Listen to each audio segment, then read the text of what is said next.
Олон чадварлаг гайхамшигтай багууд 8 баг өрсөлдсөн. Энэ дундаас 3 Монгол баг өрсөлдөж хэсгийн шатаа давж шүгний тоглолтуудад оролцох эрхээ хадгалж үлдээд өчигдөр харамсалтайгаар хожигдсон боловч өнөөдөр хожин гэсэн итгэл найдварынтэйж монголчуудынхаа үнэт зүйл бахархлын төлөө тулалдгаар тайцнаа Чингис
Welcome back to the final day of the MESA Nomadic Masters 2025 spring season.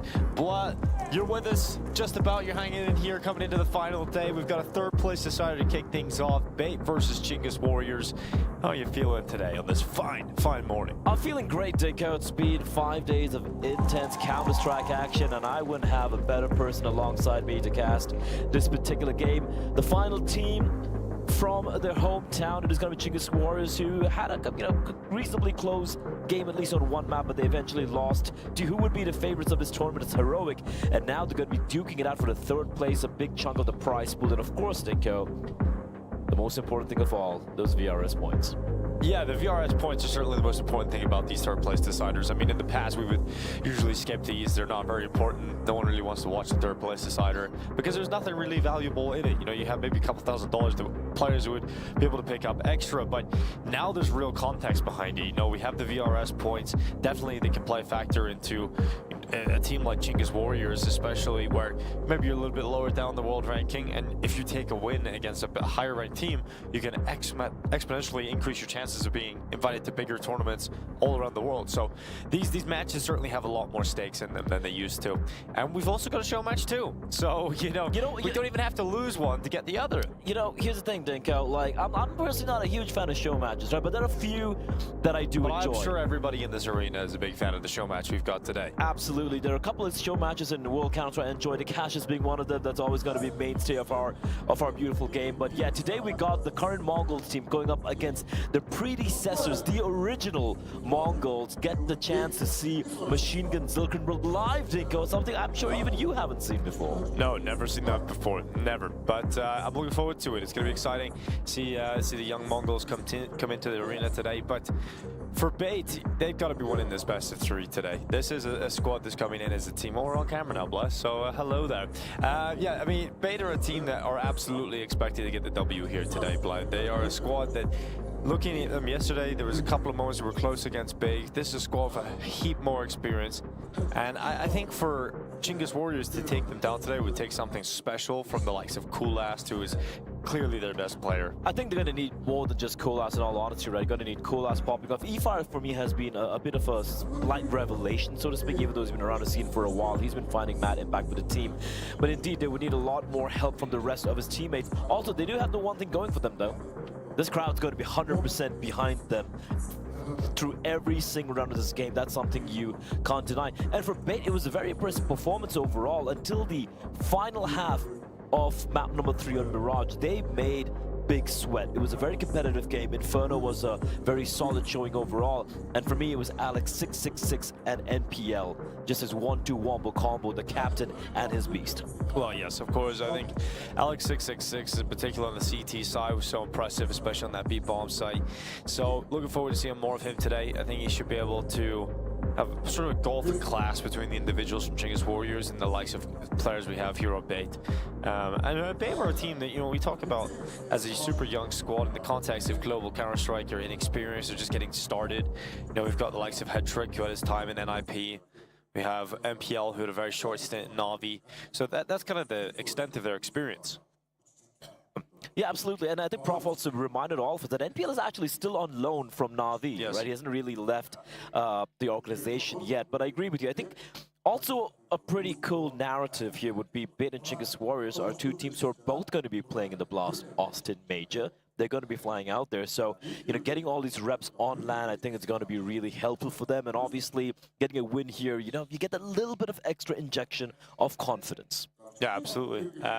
We are just waiting for everybody to get into the server. It's going to be some time, it looks like. No headsets fully on. We currently have, what, 6 players. Let's talk about your Mongolian adventure. Let's start, Dinko. My Mongolian adventure last Mongolian night? adventure. Like, overall, you know, how have you found Mongolia so far? Yeah, it's been great. I think when you're flying in, that's where it really hits you, like just the scale of the country. I mean, you get into Mongolian airspace and you're flying for another 3 hours until you get to Ulaanbaatar. So, yeah, I think that's kind of the crazy part. And then you look out the window and it's just the vast steppe, you know, of just it is harsh intimidating nature. So I just imagine like just being down there, I'd be dead.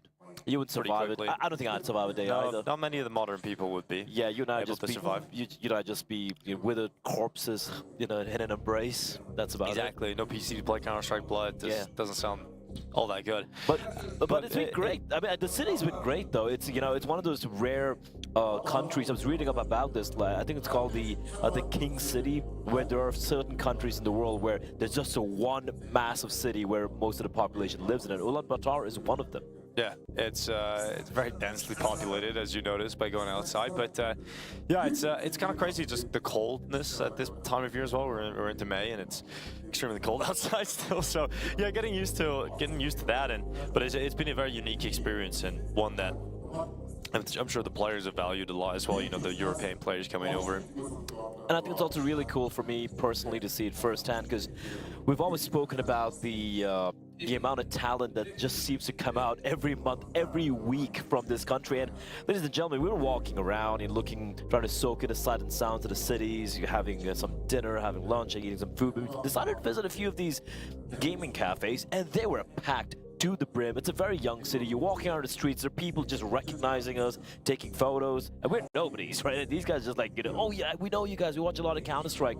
And even yesterday, despite all the delays we had due to unfortunate technical issues, the crowd didn't go anywhere. They were all there till the end of the day. So today, especially with the Mongols in the arena, I'm expecting a great time and a great crowd here, Dinka. We do have a little bit more delay here, but we got things to talk about. Yeah, we have an electrical issue, Blood. So not electronic. Yeah, we don't have that issue. You're an electrician, Blood. If you were tasked with, you know, one household problem, what would be your most comfortable thing to deal with? I think I'm pretty good at screwing on light bulbs. All right, that's cool. How many Blaz does it take to screw in a light bulb? 2. 1 to lift me up, 1 to screw it in. Yeah, fair enough. A step ladder would, or a step brother could help you out there, Blood. Yeah, but I'm not getting stuck usually, so usually not getting stuck. That's good to know. So yes, a slight electrical issue. I think the server, I was connected to it, it's now gone. So hopefully that doesn't signal a bigger issue at hand here. But you know, we're looking at the context of Counter-Strike globally, some history being made last night. Vitality taking the new record, well, beating Liquid's record. No one's ever beating the NIP one. I don't think the 60 games is going to happen in a row. But you still look at that record being smashed yesterday, and that's so impressive that Vitality have been able to do that after the acquisition of Robs to kick off this year. Especially considering in today's day and age, and you know how different of a landscape it is. Forget the nip time, because obviously, you know, you're talking about, which is still an incredible result. Doesn't matter who you're going to be playing against. Hey, hello there, hi. Yeah, it's good to be here. Yeah, but I feel like what Vitality have been able to pull off in modern day Counter-Strike is something truly unprecedented. I think we need to really acknowledge how impressive it is, right? Look at how competitive the field is at the moment. Yeah, absolutely. I think it's super impressive to see it happen, and you're seeing them beat, you know, the world's best in doing so. Like last night, they beat Spirit. You know, they're getting these close games against Falcons. So yeah, I think it's very exciting time to be in Counter-Strike. We're seeing like the top of the scale, and all the other teams have to play catch up right now. And Beta are going to be a team heading out to that major in Austin. So and Chingus Warriors alongside them. So these are two major attendees on the stage today for a third place decider. Yeah, for sure. And there's a lot of Counter-Strike happening here today, right? And just taking a look at Bait, however, I do wonder if we're going to be seeing a little bit of an improvement when it comes to the T side, because that's something where they struggled on. Like the success they were able to find yesterday against the side of Big was primarily on the CT side. So just going to put on my analyst hat for a little bit here, Dinko. It's a little early today. You know, old man Prof is not out of his bed yet. I think Paula is missing in action as well. So just trying to break down what Beta have done so far. I want to see NPL try and flex a little bit more on this T side. I think it's a little bit too one-dimensional. I think it's one of the biggest weaknesses they have, and I feel that this is something they could try and, you know, get a few reps on, especially against a team where they should clearly be the favorites. Yeah, I think you're right. We did see, I think Bait's T sides yesterday were definitely lacking some creativity at times, and I think that was really what cost them in the end against Big. But I think for Bait, it's a situation where they really are heavy favorites in this game. So easily, yeah. Even with that one-dimensional style, I think it should be enough. You say that, Dinko, but you know you can never count on the Mongolian teams, especially playing the home crowd here. We did have Mazzinho in the crowd yesterday. We saw a lot of his fans surrounding him. You know, just kids running around screaming, "Mazzinho, look around!" You know, taking photos. Today we got everyone else. We got Blitz, we got Senzu, we got Techno 4K. I've been told that Techno is the most popular player from the Mongols, Dinko. Techno? Yeah, 4K. Yeah, I'd imagine that's pretty likely. I thought it would have been Senzu, given that, you know, he's mentioned the music and cultural impact here in Mongolia. Oh, they got mad cultural impact here, I'll tell you that. Well, I'm on the server, and I can tell you that, as you can see on your screens, Chingus Warriors in the server running around, so the electrical issue has to be at the Bait side of the stage. Bait are, in fact, not on the server, and nor do any of them have headsets on. So that's not a great sign. Yeah, so that might be an extended issue, but we have got the technicians on the stage working on that one. But Chingus Warriors having a good time. Cool ass, got the fresh haircut out of the group stage for the playoffs. You know, had to look good up there on the stage. Get that fresh eyebrow slit as well. And why don't you have an eyebrow slit? You know, it's not really my style. I don't really pull it off as well as Cool Ass does, so. What's his style, Dinko? It's just kind of like a normal haircut. Okay. You do have a very yuppie look about you, almost like from the Byron school of fashion, the Hugo Byron school of fashion. Yes, from the Byron lineage. The Byron manor. Yeah, so he needs to start a sort of a tailor company. Hugo could do that, like Byron Fabrics or something. It's got a ring to it. Yeah, he could pull something off. Get a nice place in Savile Row. He probably already does. He probably owns Savile Row. Yeah, he probably has quite a number of ownership areas there. There we go. Mongols fans in the house. Yes, there's going to be plenty more of those as the day goes on. We obviously finished extremely late last night, so the fans who stayed probably getting some sleep for this third place decider, I'd imagine. Imagine sleeping, Dinko. Wouldn't that be wild? Yes, not something we tend to do all that often, Blood, as we live for Counter-Strike and do not sleep for it, I suppose. But the Chingus Warriors, an unexpected Mongolian team to be here. I think many of us may be expecting Huns to get in to the playoffs if there's a Mongolian squad coming through. I think the biggest depends on which side you're looking in from, but I think the biggest disappointment if you're a fan of European Counter-Strike would be the fashion in which SAW got dispatched off by the Chinggis Warriors, right? Because if you're looking at the 4 highest ranked team by the VRS, it is Heroic, it is Bait, it is SAW, and it is what's the 4th one? Big. There we go. Boom. Yeah. And but we had 3 of the teams making it over here, and of course we had SAW, who were the highest ranked team VRS-wise and HLTV ranking-wise, just kind of falling to Chinggis Warriors, which for me was a massive surprise. Even the only map they won came down to overtime. Remember that game we casted that didn't kill was a complete, absolute insanity in the server. So Chinggis Warriors have shown they can take a few scalps. Yeah, well, the sign's getting written up.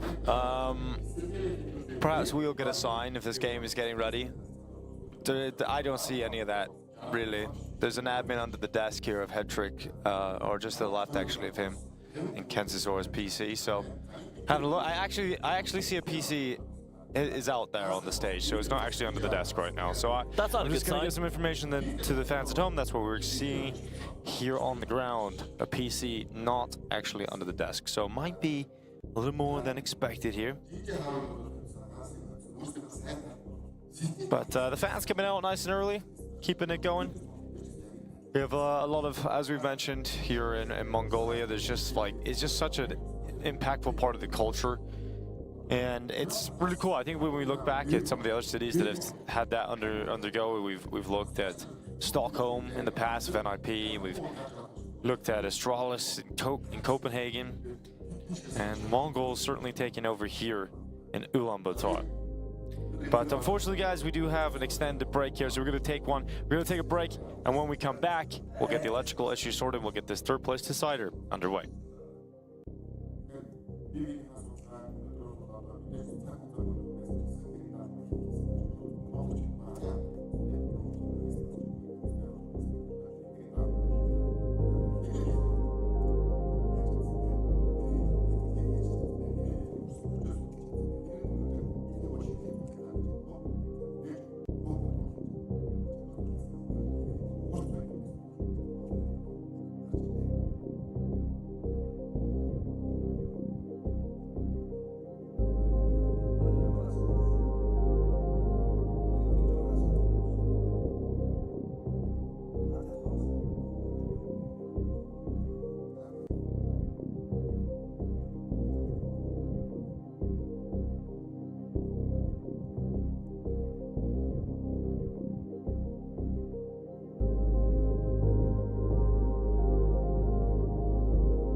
Well, welcome back. Thank you very much for being so patient. We are ready to get into the action now in this thrilling third place clash. Jingus Warriors versus Bait.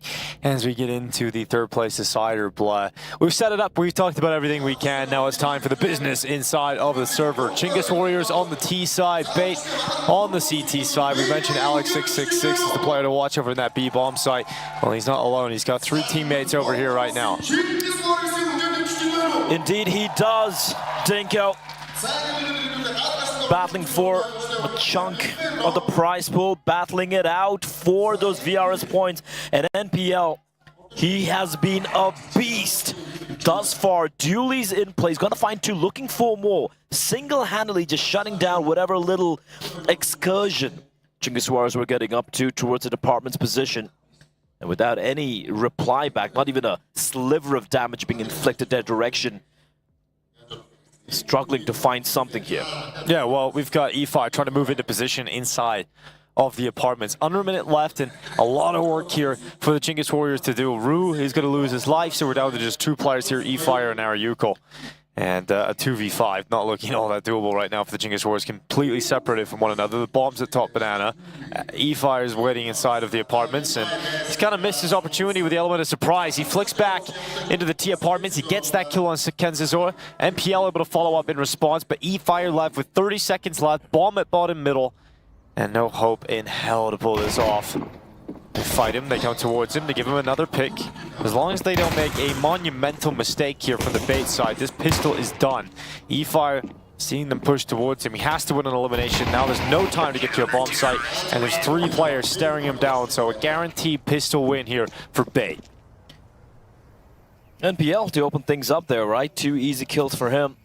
And for Jingus Warriors, we've seen this time and time again, when they seem to go for some of the faster plays, when they just go for the straight-up execs, grouping up together on the T side, that's where they seem to find the majority of their success.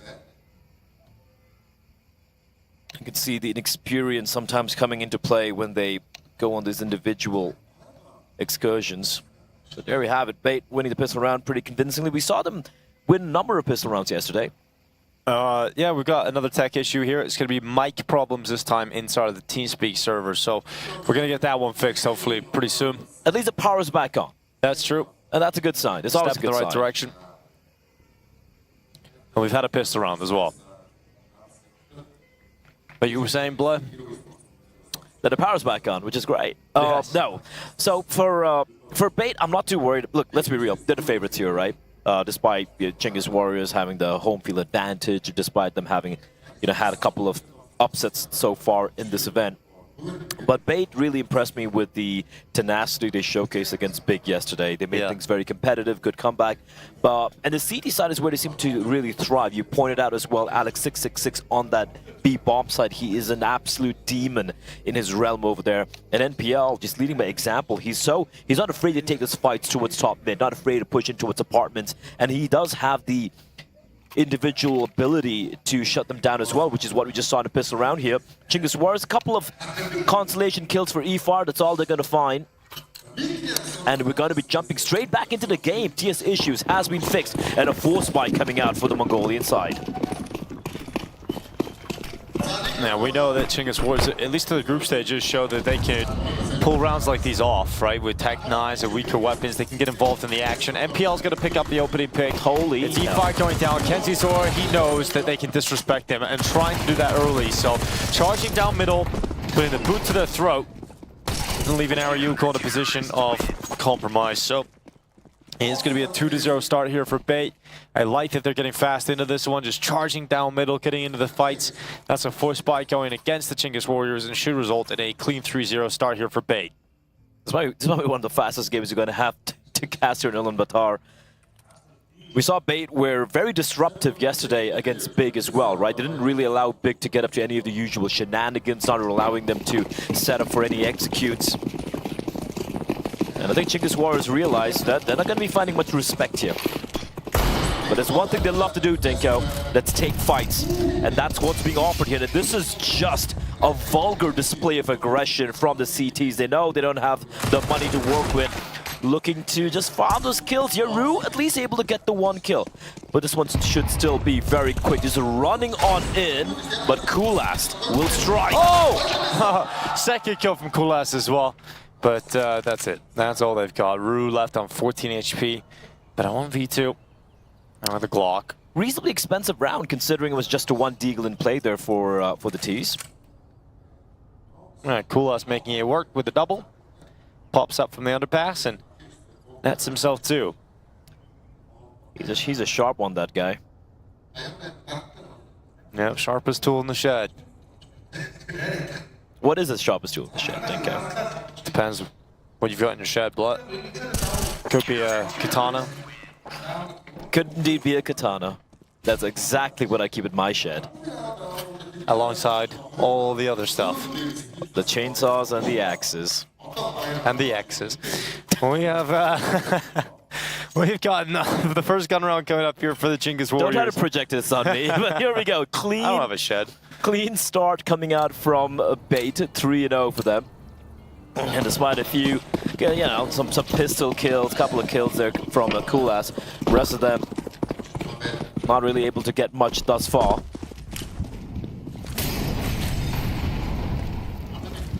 Molly towards top banana. Senthiel gonna play just in behind that fire and flame. He's gonna peek into the open. Ariuko gonna cast him aside. And there we go.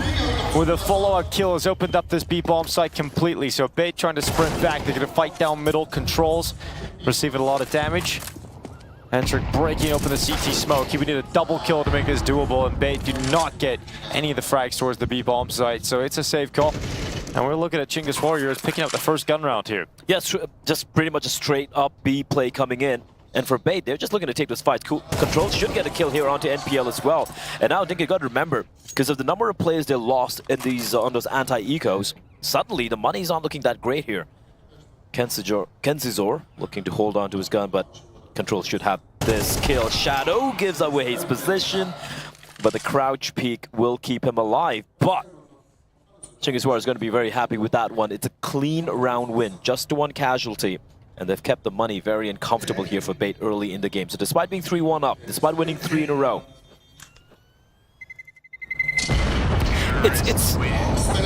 never mind, you don't save any guns here. Rue able to get the kill at the end of the round as well. If you give these guys fights, they will take them. And that's one thing we have found, we've kind of learned as the duration of, as the tournament has progressed. And that's something we talk about the Mongols as well. They love taking fights. You give them fights, they're going to take them. And more times than not, they're going to come out on top.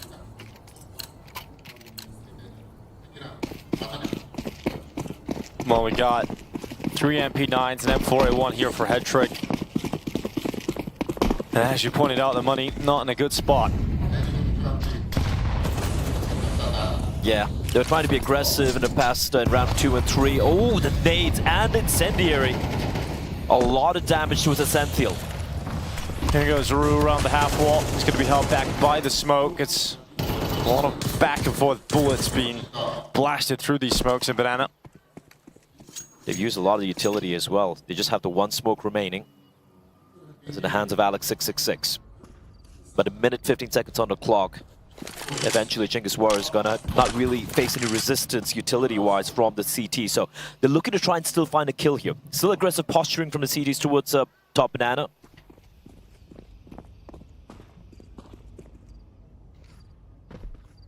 Starting to feel uncomfortable. They will backtrack towards B, and no sound being made, and that's gonna give them a false sense of security here. Alex666 heading back towards the A bomb site. Just the one smoke deployed towards long. Gotta bait out a rotation. It's all on poor Senthiel, Dinko. 31 HP. Looking unlikely here. Yeah, just waiting at the back in new box. MP9 ready to rattle off. But this is the only hope. He's got one out from Dark. That's all he'll get before being traded by Ariuko. Bomb side at B taken. Plant secured in front of coffins. There's no more smokes for the T's. And no kit for the CDs. If they don't get a kill anytime soon, they need to go for the save here. There's a fight out from controls. He's going to be ripped apart with the MP9 as second oranges. They're still applying pressure here for Bait. They're going for this kit, as you pointed out, so this is looking real rough for them, especially with Coolass and Arioko combining. It's only Hetrick, and he's got the M4, so he's hanging around for the time being, but eventually he's going to try and back away. If he had a kit, he could go for it, but he does not, so retreats to safety. And we're going to watch as a second round chimes in for Chinggis Warriors, and the money does not get any better here for Bait. Absolutely. It did look a little uncomfortable, Chinggis Warriors, because they didn't have a secondary smoke to replenish a CT smoke, right? But they survived that retake. The first timeout of the game being called by Bait. What was looking like a very solid start from the Ukrainian side. Obviously, a couple of things to learn for this team, Bay, when they come into a playoff game. They don't have a lot of experience in general on land, never mind playing on the stage, so got valuable experience for them. But you can see the emotions yesterday after the game. They were just devastated that they lost it. They were so close to a grand final. Losing out to Big in the fashion that they did, a couple of players sort of despondent. But that's going to be something, a learning experience that they're going to have to get used to going into the major. We'll see if they can pick themselves up and dust themselves off. It seemed like early in this game, Bait wanted to just see how much they could get away with blood. I think Chinggis Warriors may have just forced them into playing a more respectful style. Yep. Just the couple of pistol investments coming in from the CTs, trying to make something work with the M4 in the hands of Hetrick. And considering the amount of pressure that Chinggis Warriors have been going towards this B bomb site, they're gonna stick with the M4 here. Hetrick, a lot of work to do. No smokes for the CTs to hold back the marauding Mongols as they're gonna come charging on, and Rue gonna lead the path with the MAC-10. Well, the MAC-10 coming forward. There should be no problem in sort of cutting through this defense, but when there's significant numbers in one spot, they can work together. And that M4 is going to work out perfectly for a quick kill, but then the T's realize, well, that's the save weapon, so we don't really need to commit into that. Let's just go back into the A bomb site, and unless there's a big deagle play, this round really still should go the way of the T side, but one inside of the site. Is there anything else to follow up on the back of that deagle? And will controls make sure they grab this round back and E-Fire to secure the final kill. So maybe a couple moments there where you can start to break a sweat, but for the side of Bait, it's all about this next round. Well handled from Chinggis Warriors. I would still like them to keep one player towards, near bracket, towards apartments, to make the rotation a little bit easier, a little bit more comfortable, but I like how the decision-making was instant. They're like, all right, they had one saved M4, it's on the B-bomb side, immediate pivot back towards A. And in the end, pretty well handled. Good spacing coming out, not really getting isolated, not having to take one-on-one duels against the pistols. But here we go, yet another buy coming out for the CTs. Money's still not in a great place, no AWP for Hetrick yet. And it was NPL towards his apartments who was finding a lot of success against Big yesterday on this very map. And he will be looking to recreate the same. And Chinggis Warriors, I actually like this play. They're trying to catch the CTs off guard, trying to go for an app spot, Dinko. But this time around, a crossfire setup, shutting it down. 2 quick kills coming in for Kensizo. Bait not falling for it. Chinggis Warriors probably thinking they're going to start 3B early on, just, because of the conditioning they've been doing for the past few rounds. But NPL just a couple of steps ahead. Just a few. Just a couple. Could be a slippery nipple. Okay. Here goes a peek into the... What? What is that? That is so sick from E-Fire into towards top middle. 3 kills out of nowhere. Reaction down Banana, but it's a 2v1 fight on this A bomb site. E-Fire has erupted into a complete inferno of ability in towards top mid. He'll play in towards pit. There's no quad kill for him. Instead, controls must clutch this. And it's a 1v1. It's a Senthiel coming back through the apartments. Controls is low in HP. Doesn't know where a Senthiel is coming from. He's got a kit. He's got a lot of utility. And now he just needs to remove controls. Nate goes to the back of pit. Giving away his position. Controls has got the headshot. The 1v1 set up off the back of E-Fire's heroics at top mid. And Controls ensures that it is a Chinggis Warriors round. I need a replay of that. I still don't know what he pulled off there. That was absolute insanity from E-Fire. Goes for the whiting towards short, gets the first kill, and the next 2 kills through the smoke? Like, what in the hell was that?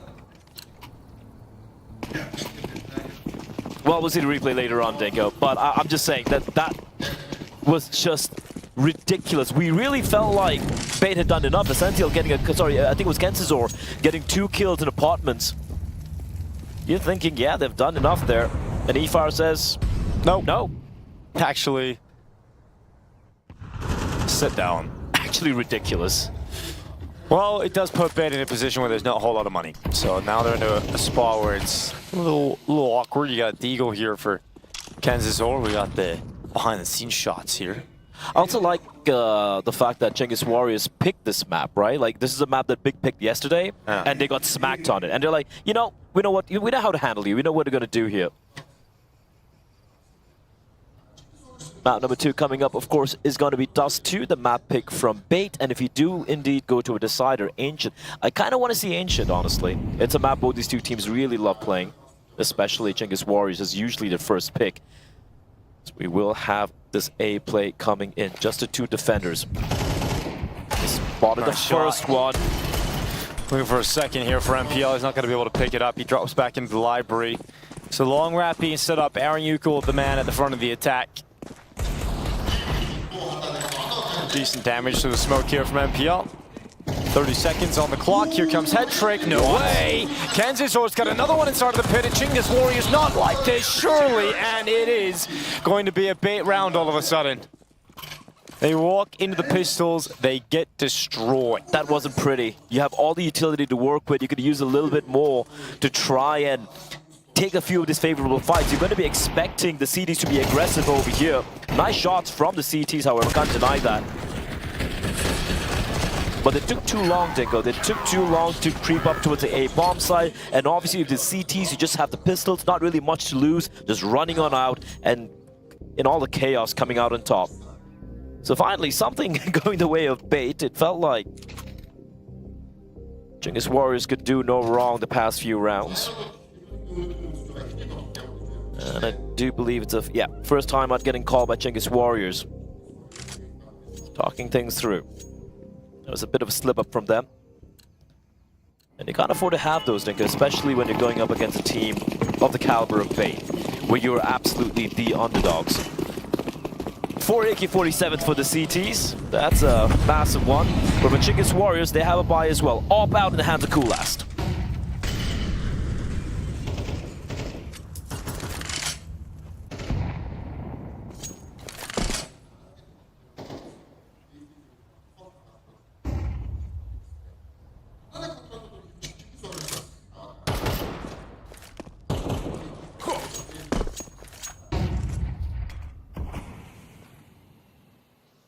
Santhiel flashed into top banana. Clear in behind car. And it settles into one of the slower rounds we've had so far.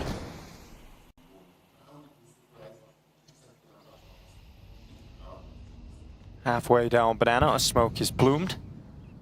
We have 50 seconds on the clock. You can see Bait information gathering play coming up through the top mid brackets. Here comes the walk up to the smoke. Look at it catch a Senthiel. He gets around the corner just as Chinggis Warriors start to make their way forward. I'm going to expect this. There's going to be a quick contact play. Smoke to pop at CT. Alex666 a little late in the utility because of that. Still able to get one. Controls has taken his teammates down, and he's inside of the A bomb site. But the bomb, does it go back? It does. It runs back down banana, and they leave a lurk. This is a well-played round from the Chinggis Warriors as they bring the bomb back to the B site off the back of that kill. They know with the other players as well. Essential's so low in HP, not much you can do over here. Fair play. This is a great round from Chinggis Warriors. They're going to take the lead in the game. We were praising the mid-rounding, if you remember, against Heroic on Nuke back on day 1. Where at T side, they're very, very quick, very, very emphatic in the decision-making they showcase. And this should be unwinnable. Unwinnable for Head Trick. How does Controls get 2 kills on the lurk towards A? I have no idea. And E-Fire showing a lot of discipline. Yeah, this is a frustrating start of the game for Bait. Beautifully played. I mean, Chinggis Warriors are doing this the hard way in the half. They had to win gun rounds, right? They didn't get the buffer zone of the pistol and the follow-up conversion. This has been a difficult road for Chinggis Warriors, and yet they still have claimed the lead. Could continue to do so for the rest of the half here as well. Nice, just such a well-executed round from Chinggis Warriors all across the round. Like, you got contact play into B. The A lurk has a lot of pressure. The decision to then start bringing the ball back A, cutting off the rotation, leaving the lurk. It was just beautiful from so many different avenues. Also something we haven't really seen from Chinggis Warriors in all these B hits. They haven't had aggro lurks at A yet. This is something we brought up a couple of rounds prior. What did it do? They switch it up. Controls, probably listening to me, of course. He's like, you know what? I'm going to be a little bit more aggro this time. Catching them with the pants down. Now, because they did win that half by round, they still have some funds to work with, and now they cheated. Hetrick over to the B bomb site, AWP in hand, he knows he's there. So not going for the full commit here are Chinggis Warriors. A lot of util as well for the T's to work with. And for Bait, they're gonna stick around. 3 on B, aggressive control towards brackets. Let's see, Kens is already tagged down to 40 HP. As he's gonna push on back towards mid. That's gonna allow the 3 players at B to just sit put. There's no need for them to rotate yet. But the longer it takes, Dinko, the more paranoid the CDs are going to be towards A. And then Hetrick, does he stick around towards B? Does he go towards A? Questions to be asked. But once more, it is going to be the B bomb site that's going to be where the action is going to transpire. Oh, he talked so much about Alex666 and his ability to lock down this B bomb site yesterday on the CT side. Haven't seen that yet. 19 seconds. Surely this is a round where Bait feel pretty comfortable. They've got 3 players on the site. 3 players, including the AWP. First shot scoop, second on the double for the MP9. No time. And there's only 5 seconds left with no bomb heading towards the B site. So in the end, it's a Bait round and a tight game at 5 apiece. They needed to do a little bit more, it needed to exert a little bit more pressure towards A there. Because we saw the 3 players towards B, they didn't budge at all. And Essential and NPL just keeping control of their brackets, right? They might be forced back for a few seconds, but they're being brave, pushing up towards brackets, ensuring there's no play happening over there towards A, allowing 3 players to stack towards the B bomb site.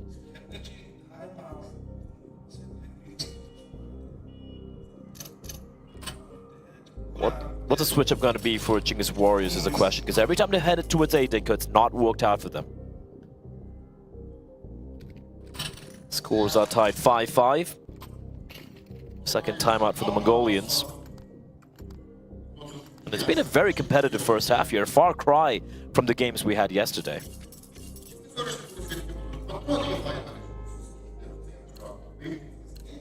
Definitely much more competitive beginning to this map, at least. We'll see if that continues throughout the series, but comprised of both teams heading into round 11, the penultimate round of the half.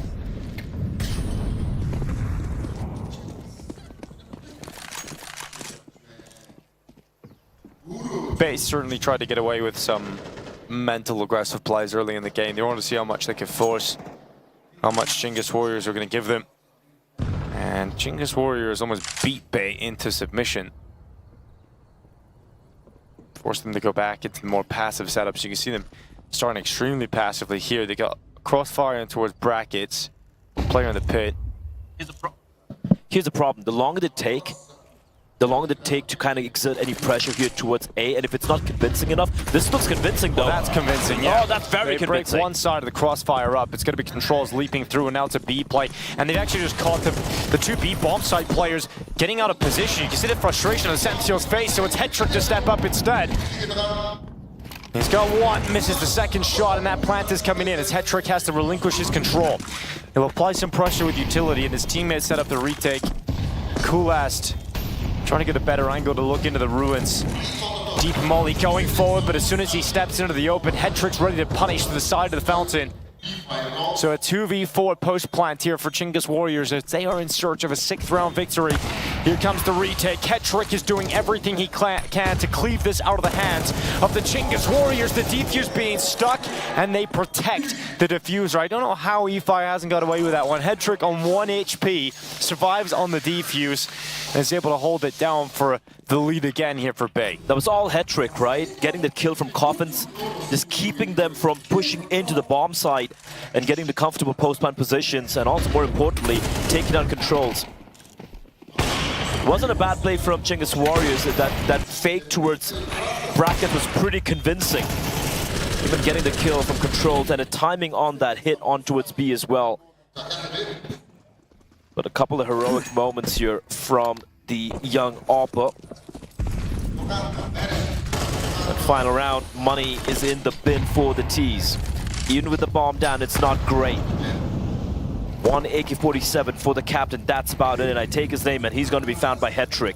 They're looking to take fights, NPL pushing down towards apartments as well. Finally, a little bit of pep in the step off the bait players. And down to a 3v5, make that a 2v5, go Chinggis Warriors. Yeah, much more comfortable towards the end of the half here from Bait. It's going to be 7-5, all 5 players stay alive in the last round of the half. And there's a half led by Hetrick with 12 kills, 6 deaths. Kenzie's Sword just in behind him on 11. Not bad at all. A huge patch of form there from Chinggis Warriors with 4 rounds in a row. Disrupted only by that half-by win from Bait, responded to immediately. And then Bait knocked 3 out right at the end. It's a tale of recoveries from both the two teams, right? We saw Bait get off to a very solid start overall, and then a string of rounds for the Mongolian side. But in the end, winning 4 out of the final 5 rounds, ensuring a 2-round lead heading into the second half here, and their opponent's map pick will be Bait. As the cliche goes, Denko, the pistol round is going to be pretty important, but more for the Mongolians than for the Ukrainian side. This is going to be where, once again, I'm going to be taking out my little magnifying glass, which I carry in my back pocket, you know this, and I'm going to be looking into what... you need it. I need it too, you know, at this advanced stage, my contacts don't even work properly anymore. And I'm going to be peering into what NPL has in store for us here on the T side, because this is going to be almost a prelude to what we're going to be seeing from them in Austin, right? And obviously they haven't really had too much time to prepare and whatnot, but getting these reps, especially trying to work out a lot of your kinks and a lot of the small little issues and gaps in your communication, in your tactics, etc., etc. What better place to do it than, you know, fighting it out for money here in the arena? Exactly. VRS points, money, experience, and glory. And glory, sure, yeah. A lot of glory going around. Tell us about the forecast of the VRS play. What are we looking at? Yeah, Bait right now, they are ranked number 21 in the world. And of course, Chinggis Warriors 34. They were, I think, around 50, but that win over Saw gave them a big, healthy bump in the VRS points. A win for Bait would push them to top 20, cracking the top 20, and they're going to be 18th ranked. And for the side of Chinggis Warriors, if they're able to pull off this upset, they're going to be top 30. They're going to be 28. A loss, however, for Bait would bump them down a couple of spots. So more on the line here for Bait, in all honesty, considering they are the favorites. But hey, man, if Chinggis Warriors can pull this one off, it's going to be a nice boost, not just in the VRS, but for the confidence as well. It's going to be jumping straight on in to the second half. Pistol round live. It is going to be Chinggis Warriors here on the CT side. 3 players towards B, being aggressive. Waiting for any cue for the flash to pop.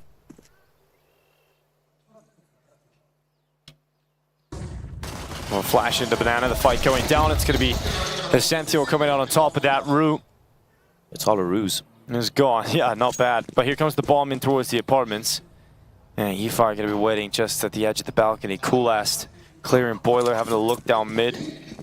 But they've taken out the apartments player. MPL on the follow-up. Here comes Coolast around the back. They decide they want to go and check that. And they've got plenty of time and space now to work with for Bait to make the right decision. But they are still going to go towards the only 2 defenders left standing inside of the A site. But MPL is a gold on the pistols. You've noticed that. Oh my goodness. Oh, nice try. No. Alex666 protecting MPL. And he was setting up the knife. He was setting up the style points. But Bait 2 rounds in a row now where they've had no one die. can't even blame him for it, right? You get the 1v5 is looking impossible. You get the knife in, it's $1,500, a little bit of extra funds in the pocket. Almost like, you know, a deer caught in headlights. He just looks there, looks at the balcony, he's like, oh shit. Clean round. Clean round for bait there. Yes, indeed. That's both pistols. It's generally a pretty good sign that you're going to be able to round the game out, isn't it? USPs right now for Chinggis Warriors. You would expect bait to not lose really anybody in this scenario. So it could be 3 rounds in a row where they don't suffer a casualty blow. Yeah, not even a deagle for Mr. Coolast, who has had a very quiet game, in all honesty. It feels like it's been E-Fire, it's been Control as the captain, doing a lot of the heavy lifting as a Senthiel. Farming up the kills with the Galil there, and the Mag-10 should be just good for the one anytime now here. There we go, he gets it done. 9-5 for bait, keep everyone alive. And the 2 Mag-10s in play, Dinka. What would you go for when you're going up against a full buy here? It's a bonus round, pretty much, for bait. Do you go for the apps pop? Do you go for a fast mid-take? Just rush down banana? What do you prefer? Banana rush is always the play. Rush B is always the play. We saw a couple of signs saying rush B, so you know. Follow that strategy. It's going to be a heavier CT lean towards banana from Chinggis Warriors. Nade sailing on in, and that's going to deal a bit of damage, but not too much. Rue playing a very dangerous game. Man, gets himself tucked in to the side of the fire. They want to get that gun back. And look at the rotation. 3 players now towards B, and it's all down to controls. Gets to 1, doesn't expect a second. That's a bomb site loss. That's a round gone.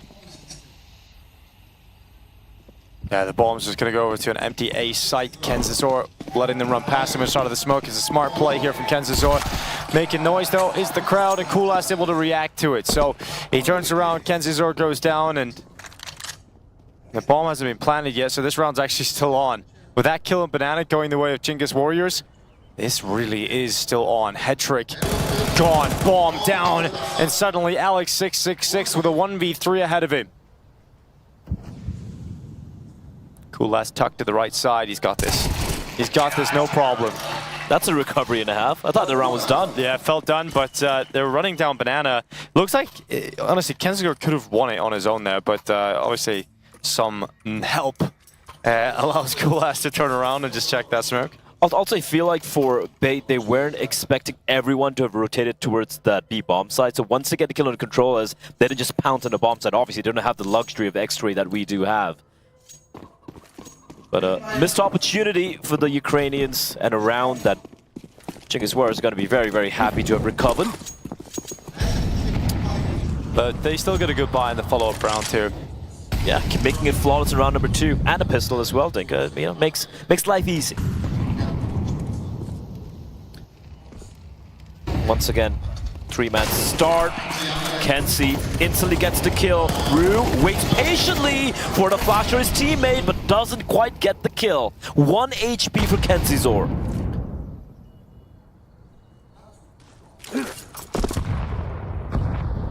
It's a great start of the round here for bait, and it only gets better with a follow-up kill.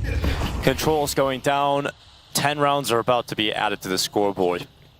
Now they do have an empty B bomb site. Don't know that yet. They've still got a minute, so shouldn't really make any errors.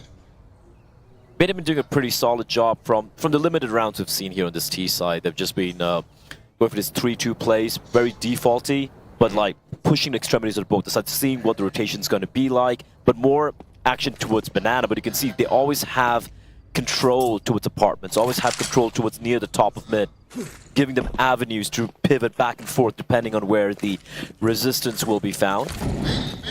It's a 5v2. What do? Full exec. You got a full belt of utility, and if you're Chinggis Warriors, just go for the save. This one's done. And bait will indeed get a double digits first.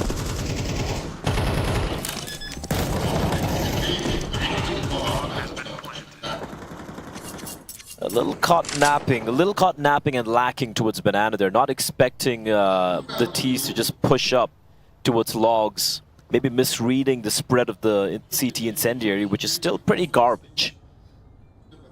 And now with Banana having kind of been widened out, it's even worse. Valve, please fix.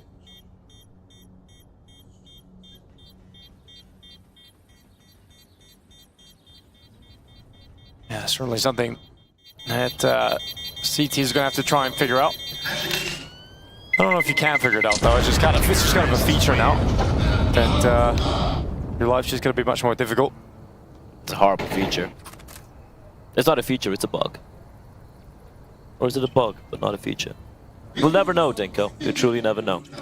That literally is the same sentence in reverse. It's not a feature, it's a bug. Or is it a bug, not a feature? That's not the wise words of Sudan. Hey man, brought to you live from the mountainsides here in Ulaanbaatar. The elevation's doing a number on my mind, and also I haven't had my cup of coffee yet, so... That's true, you haven't. My last 2 brain cells... You're gonna collapse if this map doesn't end quickly. They're gasping for help. Timeout getting called by Chinggis Warriors. I do believe this is a 3rd and final one as well.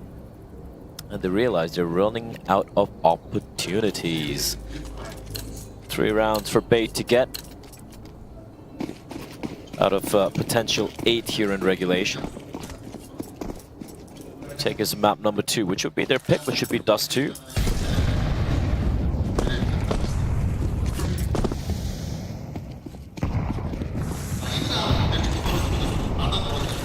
This is a good read. They know it's going to be a hit coming in towards A, keeping 3.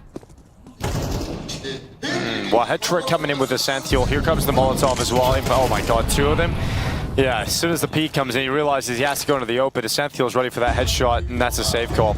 So you have a timeout, you set yourself up, you realize this is such an important round for the context of the map, and you end up just getting blasted when you go to the A bomb site. So we're looking at now 11-6 as the scoreline, and Chinggis Warriors hanging on to the 2 save weapons on the other side of the map. And if you're Bait, you realize that you're gonna hunt this down. Oh, 100%. And it was a good read coming in from the CTs, right? They're like, we've been starting 3B early every single time because of the banana plays coming in. Call the timeout. They know it's going to be an A hit coming in. We had 3 players lying there in wait. But you saw the setup the way it was. They weren't really fighting.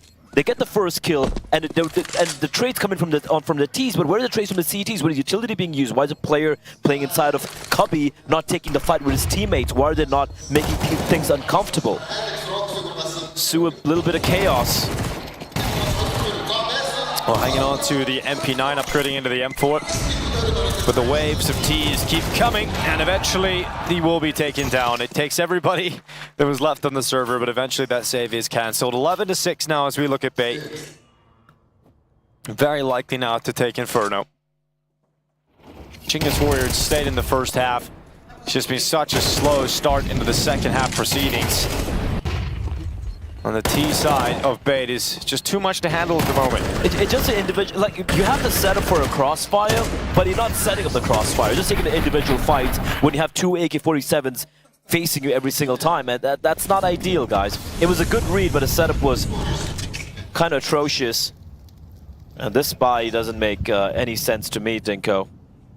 Are you going to save? Are you going to force spy? It's 11-6. Why does one player have a rifle? Yeah, it's true. And Rue has 0 cash with MP9. Other 2 players have gone for a half bar. Just full invest at this point. Just go all in, or just nope out. Don't half arse it. No one enjoys that. This is weird. Yeah, you don't see this every day. It's like Controllers doesn't have any control of his team. I see that, Dinko. But things get weird. Yeah, it could still work out for them. The longer they take. There's the boiler dink. Of course, instant lance, 95 damage. MPL clearing it out. There's no crossfire, there's no trade. And so now we're looking at 50 seconds on the clock. E-Fire is the one man that can step up here.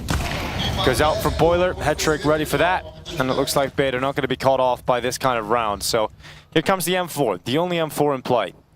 Ariuko looking to take matters into his own hands, but Hetrick peeks him. Another important kill. This cool-ass waits inside of the bomb site. Rue not beside him. It's got to be a cool-ass classic with a 5-7. He's gone up for one. Second lined up, but no kill as Hetrick continues to charge his way through this defense. And Bait now reach map point on Inferno. A close first half, but anything but here in the second.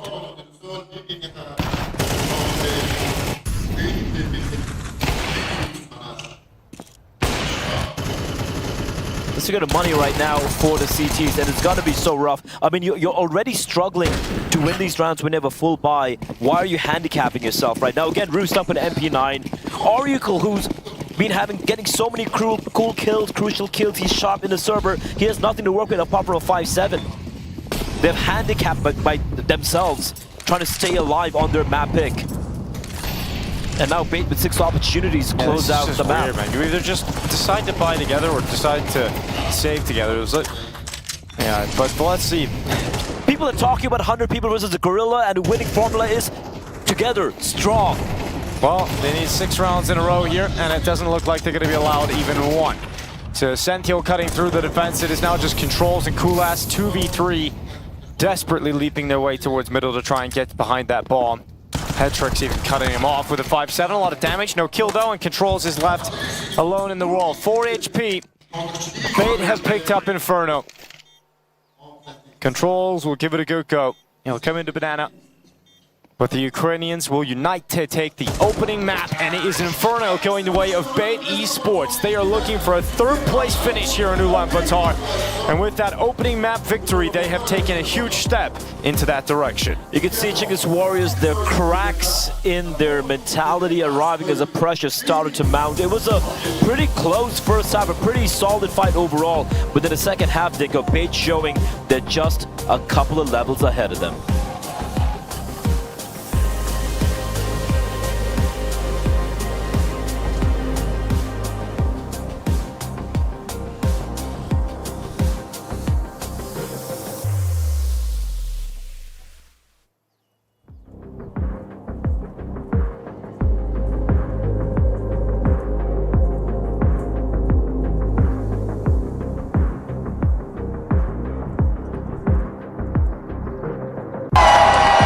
Fueled by the same passion as esports athletes, Zowie continuously develops tailored products, empowering gamers to bring their best out.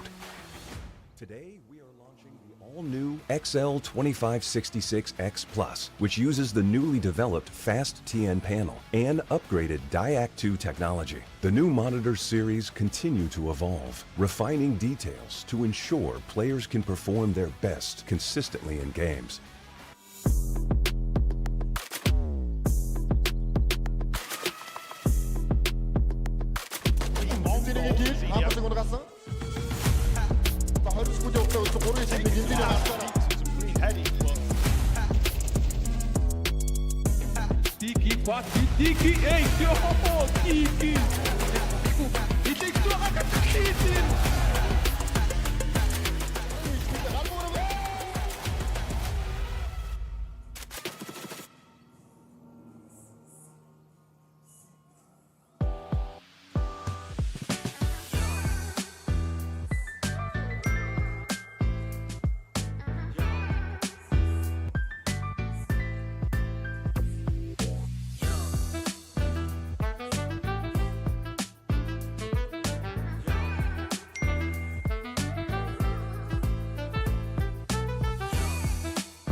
Decider. We've got Bait versus Chingus Warriors, and we're just heading into the second map right now of Dust 2.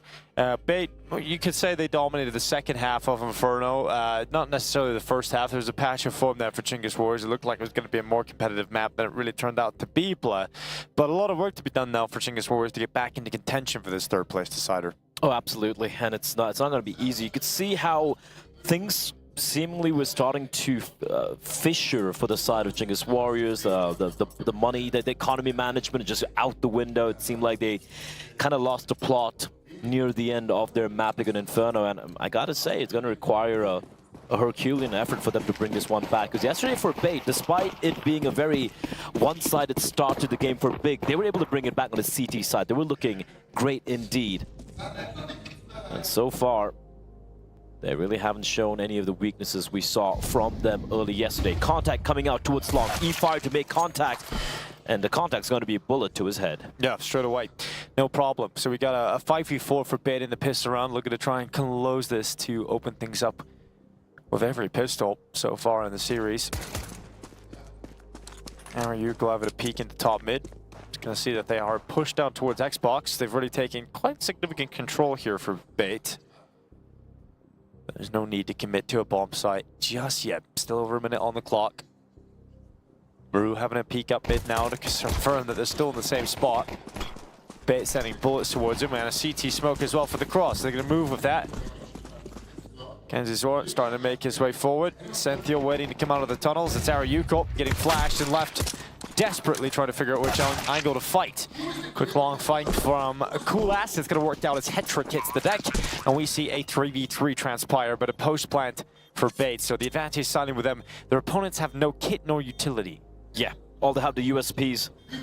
And a dream for some headshots. They're real quick here coming out from tunnels. Yeah, real fast coming out from tunnels. Good headshot from Controls. Gonna need plenty more than that though. And Alex666 dishing out damage. He's suddenly left alone, and they get every headshot. You can see some disbelief on Ascenthiel's face. Like, how do we let that one go, guys? How did we let that one go? You said it, Tinker. No kit, no utility. They just had to take the duels.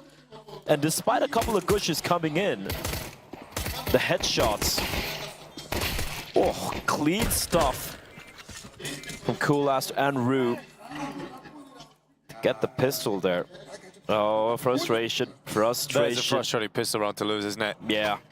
Especially after it feel like you've done everything, right? Where they get the first kill towards Long. They even isolate the B player all by his lonesome. He doesn't get a single kill. You get the bomb down for free, and yet not quite able to convert it. Fast B. Well, Grenade's going to land deep into the tunnels. Flash is coming over the top. MPL setting them up for a quick play, and even despite the flash, it is a kill from the MP9 of Aryuko. Second in. His teammate still at the back of the bomb site. Hetrick eventually getting rid of him. Somehow flicks back and gets the second kill with a Tech 9 as well. Controls now stepping up through the window, and from the window to the wall, he's gone as MPL confirms victory on the B bomb site. It'll be MPL to close out the round entirely instead of just committing to the plan. He just wanted to close it. So not bad from Bait. Good response after losing the pistol round, and we've got a timeout straight away here for Chingus Warriors. Control's calling attack. As he should. That was just a straight up hit coming in from the CTs, sorry, from the Ts, and yet they had so many players nearby as well, Dick. They're like 3 players there on that towards that mid B position, and yet not quite able to keep them at bay. Again, shades of what we saw from NPL's calling yesterday against Big, right? It's pretty one-dimensional. It's pretty straight up. We don't see them going for a lot of defaulting and a lot of trying to, pull and push the CT rotations. Instead, it's pretty much straight up. All right, guys, we're just going to be grouping up, going A, going to be going long. Nothing too convoluted. But if you're just going to be going in as a death ball and roll over your opposition, I guess, hey, what do I know? Full spike coming out from the CTs. A few Deagles in play, 5-7s, a scout in the hands of Coolast. And a full-fledged stack towards B. 4 CTs. And just the 1 player towards Longest Controllers is trying to show his presence. He's trying to be like, all right, we're here, guys. Go back to B. Just go to B. But Bait, they're not, seeming they're not going to fall for that. Bait.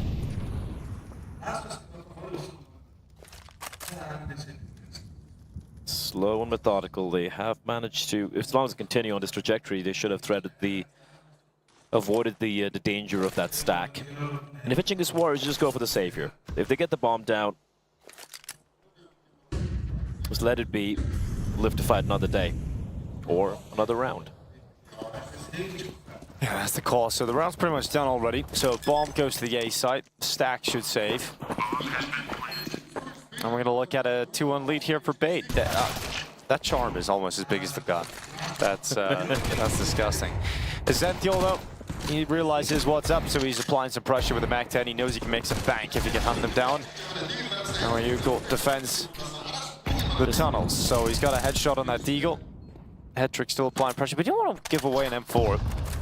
Yeah, like you lose the Mac-10, that's fine. And now I think they realize that, okay, right, it's not going to be just free frags. They have pistols being purchased that is possibly a forced buy. So this is a right call from Bait. Well handled. Chinggis Warriors, they still do manage to keep 3 of these upgraded pistols and a scout in play, so still could be dangerous here.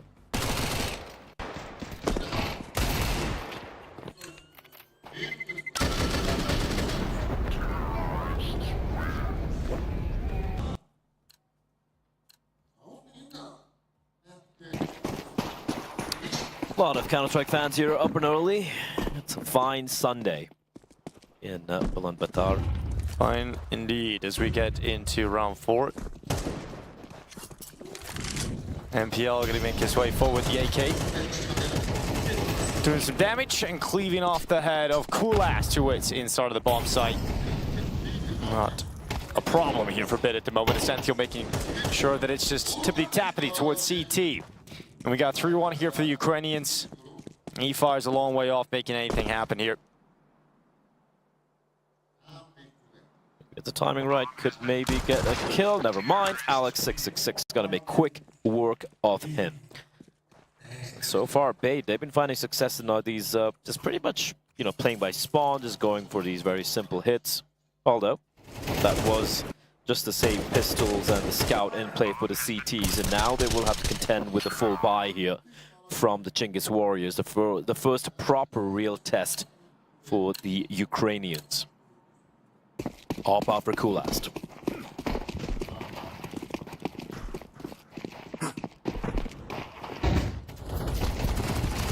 That's Rube, quick kill on the Kenzie Sword, follow-up kill for E-Fire. And it's a pretty weak start for Bay. They're like, yeah, let's get rid of some of these weapons here. This is a big recovery required with pretty much the entire round left in front of them. Yeah, and Rue even able to snatch away the first AK-47 there. That was the only SMG the CTs had, and now rifles abound. Decent bit of utility as well, but it smokes a little too late. Oh, the steal's important. NPL's going to find control as Nate, if timed right, could get a kill, but no, Headtrick will survive at 6 HP. Saved by the Gandalf box. So the bomb will get planted here. They also have one more smoke remaining to try and make this retake as uncomfortable as possible. And there's a quick kill from MPL. Oh, that Nate. And follow-up into short Rue. They got to save. Down the ground, and it's kind of crazy that Bait are able to recover this, but it is wild that they're able to recover this, considering the start to the round for Chinggis Warriors. It all started with the one player on that A bomb site got caught napping, pants down. Bait are like, you know what, I just got to be running out, contacting out to a short. He's out in the open, the smoke a little too deep, they get the kill. And just great work from Bait in that 3v5, right? Like, the way they were able to solve the problems they had with limited amount of utility, just efficient usage of the smoke on that bomb site, that NPL, he asked his teammate to set himself up for the flash, and that was a kill, the kill towards A. Beautifully timed flash right there.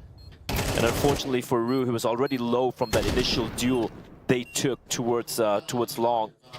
And yeah, that's got to be frustrating. That's got to be so frustrating for the side of Chinggis Warriors. Your first proper buy round coming out, 3v5. You think you've won the round, and then it just completely spirals out of control. Aggression coming out from the CTs this time around. up towards top mid, one towards lower tunnels. Rue's able to find Alex666, finds another one as well. MPL and Senthiel. 2 kills to respond, and immediately Chinggis Warriors again suffering the fact that they get these opening kills, but they just can't maintain them. They can't make anything happen off the back of them. And Bait are just so comfortable on this T side at the moment of finding a way back into every single scenario. Bomb being dropped to top mid's a unique problem though. And Coolash is just going to watch as they have to come towards him. That off for the very first time, singing a siren song of death in the past couple of rounds. Gets the first. And PL is very patient, should find a kill here. On to controllers. Slowly tightening the noose. Coolash knows where one of the players are. Beautifully played. And it's going to come down to the 1v1 thinker. Coolash versus Senthiel. And Coolash will pull it off 1v1 as he nails the AWP shot. And that's finally some impact from Coolash. He's definitely going to be up there on the stage, hoping he can have more of those rounds. He's been relatively quiet to start today, as you mentioned, Blood. But maybe that's the catalyst that'll get him going, because we know how good he is. We've seen it in the group stages, the kind of rounds he's able to pull off, the kind of moments he can get for his team. He is an aggressive player, lives and certainly dies by the sword, but this is some great impact from him. Nice shots as well. That one off the top of the Xbox. Difficult to land that one on the AWP. I mean, they had the 2 save guns and they're like, you know, we just can't keep playing default. We need to be in your face. Rue getting the first 2 kills, and then Coolash getting activated. Looks like it's going to be another B play coming in here from Bait Dinko, but controllers with the AWP, 2 quick kills. He will be traded finally. Oracle's alone. Yep. Now you go way behind the cart, and yeah, That's it's ugly. awkward. It's certainly ugly. Senthiel able to draw it back. Chinggis Warriors gonna have to deal with a B retake again. Good discipline from Bait to wait for that smoke to pop at the door and then cross over into the bomb site. Plans locked in. Senthiel punches in the digits. Lower tunnels is the avenue of a reapproach. And MPL looking to try and cut them off, but he loses his fight. His legs swept from underneath him. Here goes Senthiel peeking out the window into the top ramp fight. It's going to be Rue to lose his life in that. Alex666 now steps up to look to the apartment, into the tunnels. Ooh, Coolash now coming, switching out from the AWP. Out to the M4, running through the doors. Okay. Coolash got away with one, and so it's all Senthiel inside. Underneath the window, there's another quick kill, and he knows Coolash is up against him. And the last bullet! The last bullet! He nails the headshot. Cool under pressure in the clutch. And he sends the crowd into silence. That was filthy. Last bullet tap, and Oracle needed to get at least the 1 kill on the defense. Felt like controllers did a lot getting 2 kills over there, but this final tap was just ridiculous. Filthy. 1 bullet. And the love tap of death.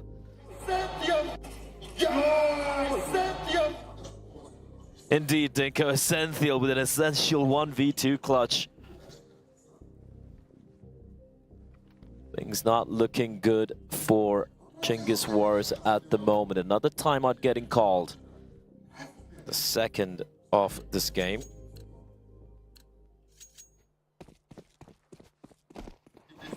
And it's a very, very tepid buy. Just trying to keep the money a little bit better. This is much better than what we saw on Inferno, as Rue with the scout. Good night, Alex. Oracle with the CZ. Coolash finds another one. CZ won't find one, however. But E-Fire sticking around with the Deagle will be hunted down by Kenzie. 3v3 right now as Coolash drops the bomb. Second kill for him. AK-47 retrieved. Down to a 2v2 once more. And Coolash, there's no stopping this guy. Yeah, he's going to go forward and he loses his life. So MPL finally puts an end to him and it leaves Rue 1v2 with a scout. So the bomb to be picked up outside of the long doors. I don't know why he had to go for that one. He had the bomb. He had a smoke as well. You know what he's like. We've seen it in the group stages. We know what he likes to go for. He's a berserker. Under a minute left. Plant now coming in. The Asian simple, as we like to call him, Dinko. Yeah, certainly like to call him that. AK for Rue, stepping up to the mark here at long. Gonna be tough to close down this gap. Kenzizor's just intermittently peeking between the 2 angles. There's no spotting him coming up. MPL giving the information, starts to turn over. And they fend him off. There's a quick kill on the trade coming in for MPL. 6-2. Beta charging towards a 2-0 victory in this third place decider game. Great shots coming out from Rue and Kulas, but man, if only Kulas just stuck around towards double doors, played a little bit slower, maybe try and regroup with his teammates, it could have maybe gone their way, but no. Double op setup coming out once again. These are Kulas and Controllers, the double C's. Looking to make something happen here. This bait, this time around a bit of a switch up, think more of a default-ish approach, something we don't see that often from NPL's side. But they're quick about this. They're not taking their sweet time. Early control towards Cat. They have tunnels control as well. And now Chingaswara is opting to go for a bit of a heavy lean towards long, expecting this hit to come on in. Rue needs to be careful.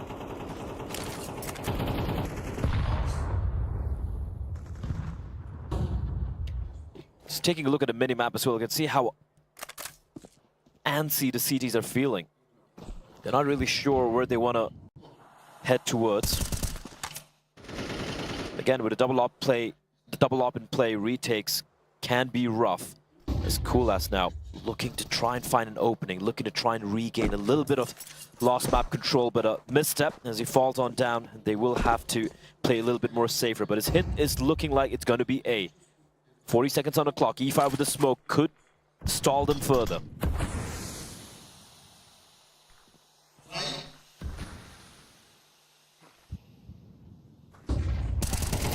E-fire, just the one. A lot of damage though onto the follow-up. It's now on Kulas to land some shots. They cross into the bomb site. Kulas not able to connect, so it's on Rue to step up instead. He certainly will. Head trick to punish Kulas out long. Oh, 3 remaining CTs attempting the retake and the grenade to bombard them towards CT. A follow-up smoke, cutting them off, keeping them back. They have to come through it. They're setting up a boost to try to climb atop the boxes. Head trick not overextending into the open. Alex666 and KenZizora have certainly won this round, and so Control is going to back away. We're looking at 7-2 now for Bait. Very comfortable on the T side. This could become just an unrecoverable situation for Chingas very, very quickly. I did really like the repositioning from E5, you know, just kind of pushing in from the side in front of the smoke, but he should have gotten at least 2 kills there. Those are 2 free kills for him, just the 1 kill, but good, yeah, right here. If he gets the 2 kills, suddenly things look much interesting, but again, Bait, man, they play this fast, very decisive brand of Counter-Strike. And sometimes it might not pan out against teams of a certain caliber, but right now it's looking very good against Chingas Warriors. NPL once again leading from the front. And it's good to see it's not just NPL and the Alex show, right? We're seeing Essential with 12-5, crucial clutch as well early on. And once again, these long fights, not ever going the way of the side of Bait, but they always seem to recover every single time. They're recovering like 3v5s like it's nothing. Like every single time, they somehow pull it back. Like a missed shot from Kulas, a CT smoke coming in. Now it's a heavily favored fight into the B bomb site for the T side. So, I mean, Ariuko needs to get a kill here. He can't go down with nothing. There's one, he's done damage, and he's still alive. And so he's keeping them at bay and allowing further kills from Controls, and so they don't let it go. They don't let it slide. But if they did, I mean, there is just a world in which that 3v5 comes back if Ariuko goes down at the window. Yeah, and he even had a scroll jump right there. If he dies, you get a B bomb set, and then suddenly it's a nightmare situation. But yeah.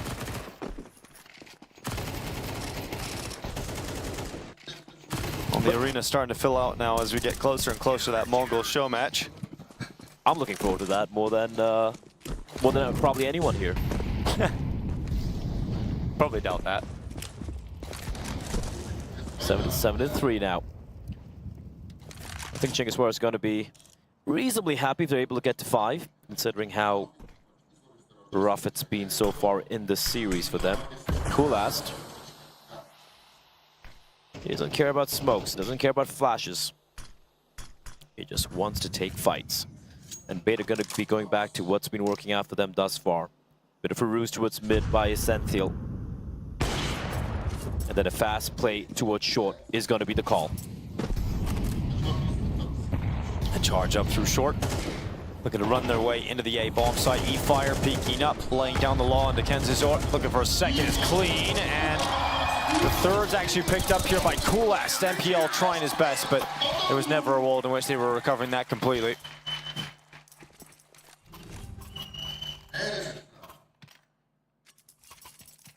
So making a half out of this all of a sudden for Chingus Warriors. They could get 5. There is a lack of finesse to a lot of the bait rounds. So you can see how quick they are, but it kind of gets predictable at some point. You see a little bit of a poke towards mid and immediately just running into it short.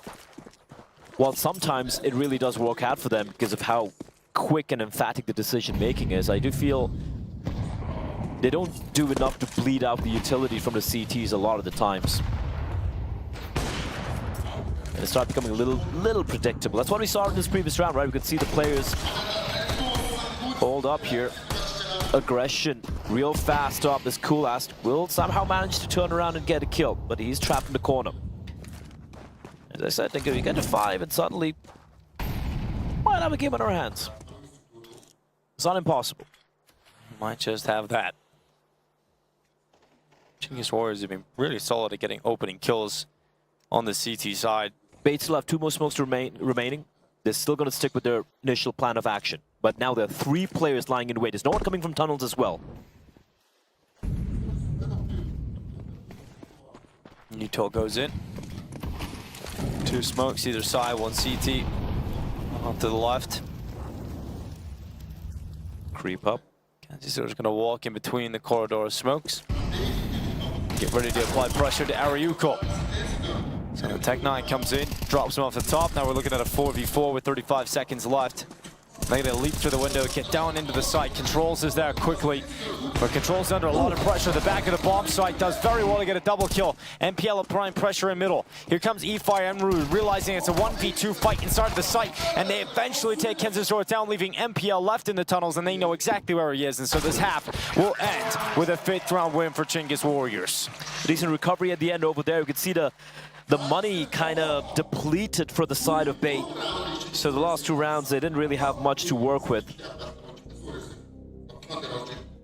And the players, some of the individuals as well on the side of Chingus Warriors trying to come alive. This time it's going to be Rue who's going to be leading the scoreboard for his team.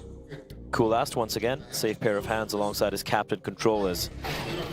But apart from NPL and Essential, or Nipple and Essential, having so many big rounds, it's been very quiet for Hedrick and Alex666, Nico. These are the 2, left and right hand men for NPL yesterday, but combined 6 kills for the Opera and the Beast. You see a little bit of frustration, but still a 2-round lead, and we saw pretty much a very similar scoreline on Inferno, and we saw how it played out at the end there. Bait just completely shutting out Chingus Warriors. But is this where it ends is a question. Potentially the final half of this 3rd place decider before we, of course, we have the aforementioned all Mongols show match. And then we get ready for that best of 5 grand final later today. That's going to be a spicy affair. We have Big versus Heroic.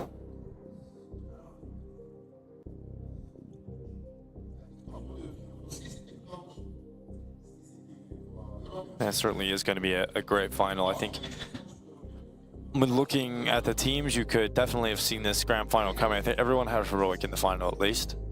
Big was maybe a question. I did kind of have Heroic Bait.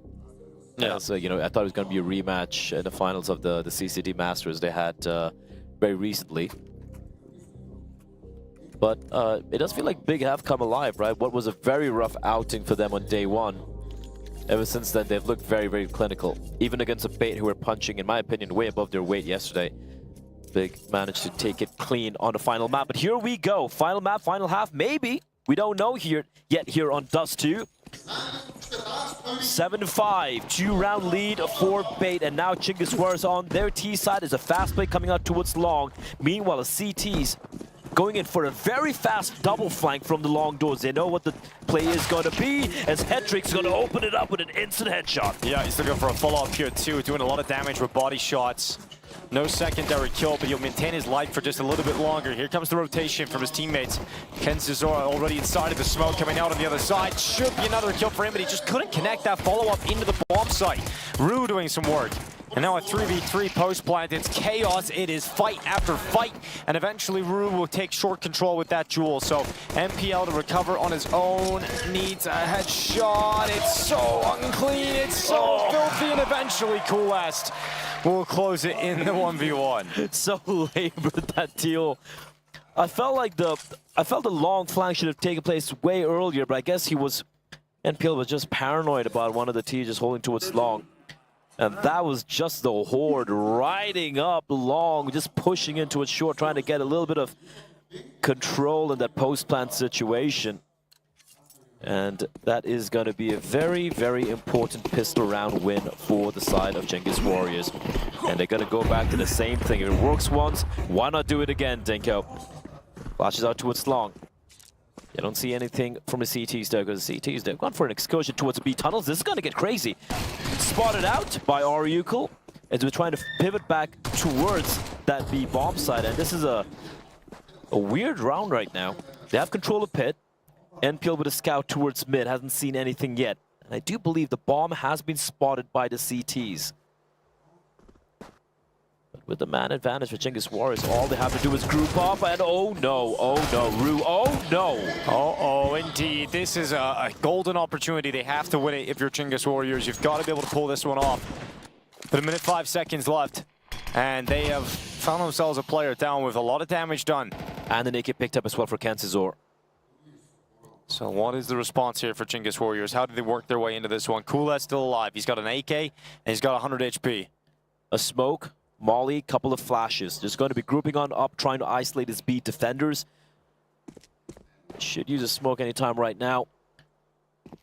The problem is on the B bomb site, Dinko. The weaponry contact. They're just running up now. They're just going in. Coolast is going to pick it up. MPL switches out to the USP. Coolast goes down, bomb down. Now MPL goes to the scout, and okay, MPL with all 3.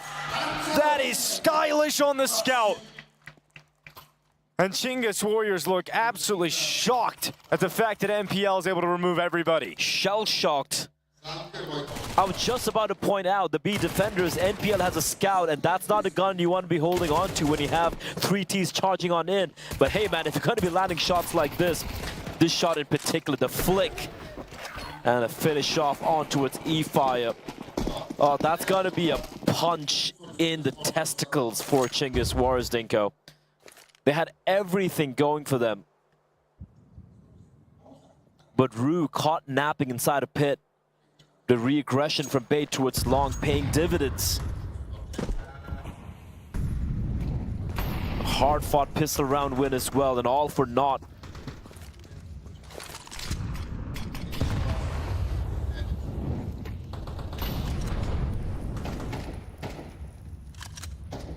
Tech9s coming into this one, and response for Genghis Warriors required, really. We know how the second half of Inferno went, right? It was a close first half, closely contested. The second half was just a one-way street. And because there's been no real contestation towards long, bait 3 players towards his B bomb site. Hedrick asking his teammate to flash for him.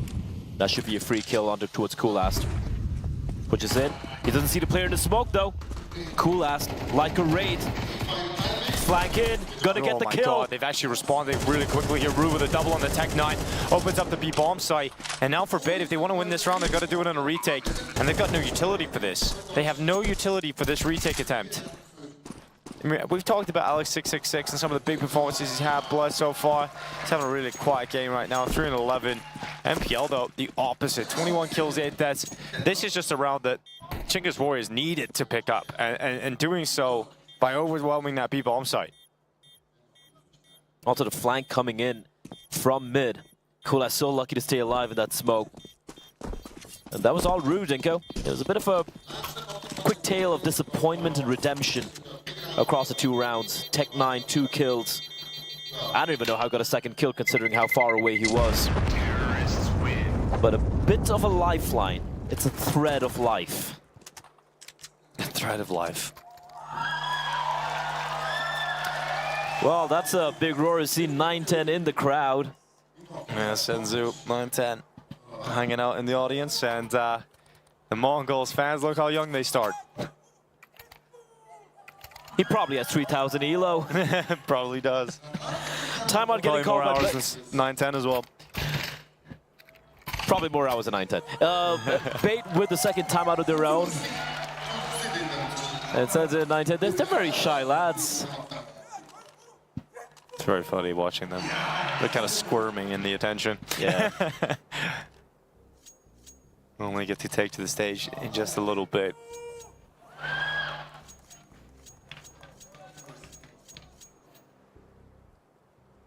We haven't seen the crowd favorite Mazinho yet today. Yeah, he was here yesterday, but he'll be here in just a little bit. Here we go, Dinko. Timeout getting called by Bait. The buy is in. And this is, oh, they're just going to go for the fast B play. This could be a disaster. Fast flank coming in from tunnels. Essential waiting. It's going to be 1 and a second as he knocks him down on their asses. Here comes the play through lower tunnel. But Alex666 not getting the most out of it. Now we're looking at just Essential and Hetrick to try and win this 2v2. It's a ruse for the mid smoke. Going to be pedaling back towards his B bomb site.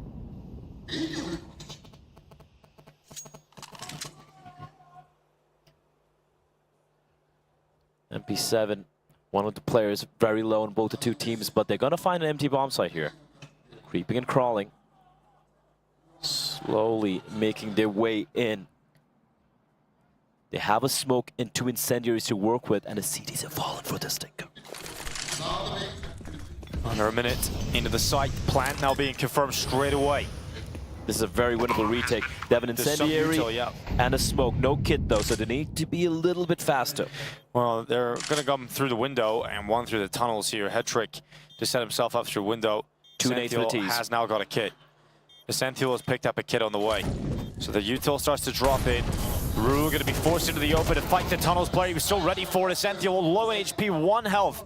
And now it's just E-Fire behind the car. And surely they're going to check this together. And it's a well-executed retake of the B-bomb site.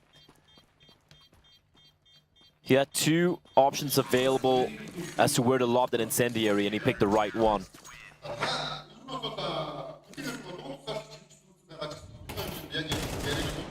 The T's did have a couple of nades, but obviously in a scenario like that, considering one of your teammates is very low, you throw that nade, there's going to be giveaways to your position. So can't really blame them for holding on to the nades as well.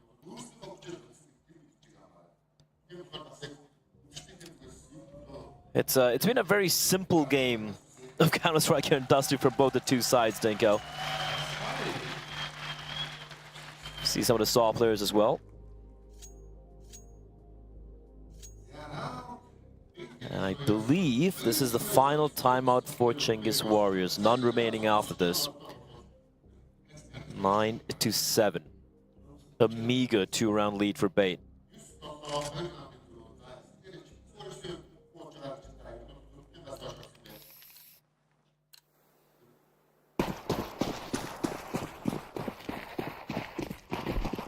Oh, down to the 8Ks on 3. Golio for Ariuko.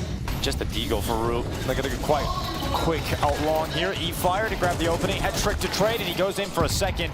A lot of information about the heavy commitment of Chinggis Warrior players around long. So this is going to give information for Bait to allow them to feel more confident, to get aggressive, to change their positions up and start to stack over towards the A site. And so the rotation's coming. It'll be a 3v3 final finish. MPL not checked the car. That's going to cost them an essential kill, or should I say essential, because 10-7 is Bait getting towards the end of the line here, looking to finish 3rd. This is tactical deathmatch, but without a tactical. Everyone just running just out match, yes. and duking it out. Just a wide swings coming out, not really clearing out towards car. It's a good thing we don't really have a death for this game, Dinka, because I don't know how I would break this game down. Look at that. Costumes. Looking good. The shark and the, what other animal is that? Is that a lobster or a fish? A fish. All right. Down to just the pistols here for Chinggis Warriors. You deagles out. And this one's going to be a quick one. Alex666, KenzieZor taking a couple of kills between them. E-Fire to bang one D back to the head. Head trick combining with MPL. You know where the last player is. And they know exactly where their next problem is. 11-7 as we get towards the end of the road here in the third place decider game. This feels like the last bye, the last good go of things for the Chinggis Warriors. Yeah, it does feel like the last hurrah for the final Mongolian side remaining in the tournament. Still a commendable effort from them thus far. Again, just, you know, just as a refresher for viewers, it was supposed to be Tai Lu who was also supposed to be at the event, and it was the Eruption who replaced them. And I think Chinggis Warriors have done a pretty commendable job overall to try and fly the Mongolian flag high, but this could be the end. Aggression coming out here from KenzieZor. He's going to find the first. Incendiary to cover his escape as well. Never mind, he's just going to be going for all the grenade kills. Came in as well, yeah, because of the damage he was able to get off just before he died. The grenade of head trick becomes lethal, so we're now looking at a 4v2, and we were just talking about how important this is for Chinggis Warriors this bye. It kind of is their last legs that they can stand on in the series. That kill from E-Fire might just open up the conversation again. There was no need for head trick to go for that peak, especially when you're like a 4v2 up and you're continuing to push on ahead. This is just unbridled aggression. This is just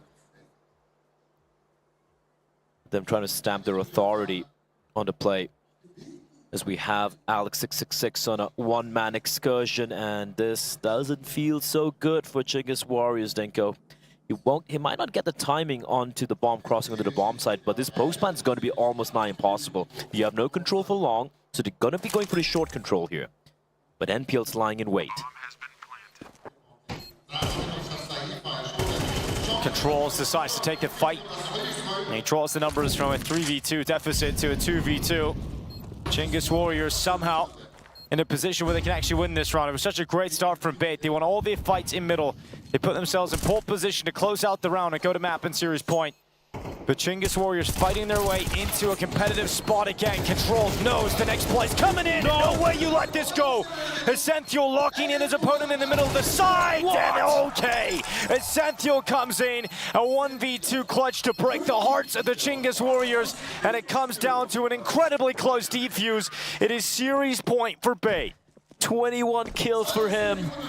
Stepping up to the plate when a couple of his teammates kind of went quiet. It all started off with what should have been the round guaranteed by KenzieZor, right? 2v4, head trick, overextending.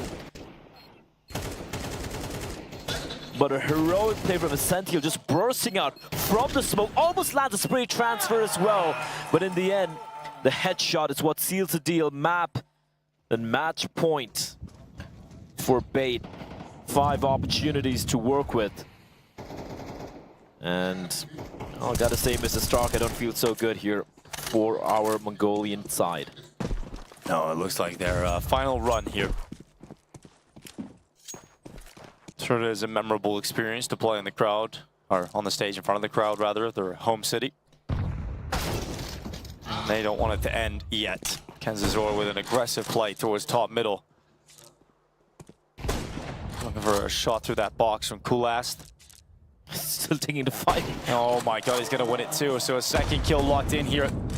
Chinggis Warriors gonna start sending that bomb towards an empty B bomb site. Senthiel has to come back and watch middle, which completely frees up the defenses of B. And Chinggis Warriors is just gonna walk right into it. I'm not too sure. I'm a big fan of what Bait are doing here. Like, you have this one in the bag. Just tighten the shit, you know, tighten the ship up a little bit. Instead, they're just taking these unnecessary fights, and it's the same with head trick, right? Like the previous round, it came down to that 1 versus 2 because he overextended towards short. And over here as well, just feeding Kulast. Gonna climb up E-Fire going into the duel. He's gonna win it against Alex666, leaving MPL inside of CT spawn. And Bait will not close it yet. There's a fine line between confident aggression and sloppiness. And I feel like Bait have 1 foot in both sides.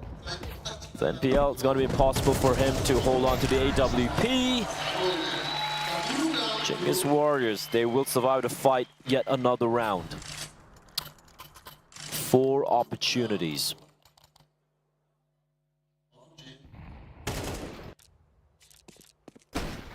I'm not sure what Hedrick was thinking there. I guess he wasn't. Yeah, straight up probably wasn't.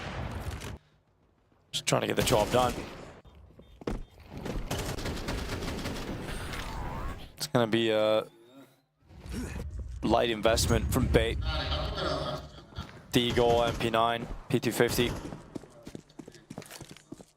Should be 12-9 in just a moment here for Chingus Warriors. And if you're Bait, you're trying to not allow Chingus Warriors back into this game, right? You're not trying to give them any hope. And now if you look at the upgraded weapons, they have the AWP picked up in the previous round, they have AKs as well. As I say that, not like this. Not like this. Chingus Warriors, this should have been it. This should have been a little bit more in the game, but it's come to a close. coolAss has to clutch. He has to step up, and he can't do it. Chingus Warriors lose to the low investment, and Bait will become the 3rd place team here in Ulaanbaatar. That's such a devastating way to lose. There was maybe a little bit more in them, but Bait were just a better team today. Just outclassing Chingus Warriors. They'll be going to the major. That's the exciting thing for Chingus Warriors, right? This will give them a little bit of confidence. They made their way into the playoffs, didn't necessarily perform on the stage, but there's lots to learn, and this is valuable experience when you're going to the biggest LAN that Counter-Strike has to offer. Oh, absolutely. So, yeah, a lot of, at least a few reps. They were also able to take down Saw as well on their way here to the playoffs. So, commendable effort from the side of Chingus Warriors. Unfortunately, as you pointed out, getting completely outclassed by the side of Bait. But I will say this about Bait Esports, right? They had a disappointing loss to Big in the group stage. Yesterday was a very tight-fought affair, and today they make very quick work of Chingus Warriors. Despite, you know, it wasn't the best of Counter-Strike, but they were showing the class they have, and especially considering they are also going to be going in to Austin, and this is the only LAN they've played as a 5-man unit this year. Valuable experience for them as well. Valuable experience for Bait. They placed 3rd here at the MESA Nomadic Masters 2025 Spring Series.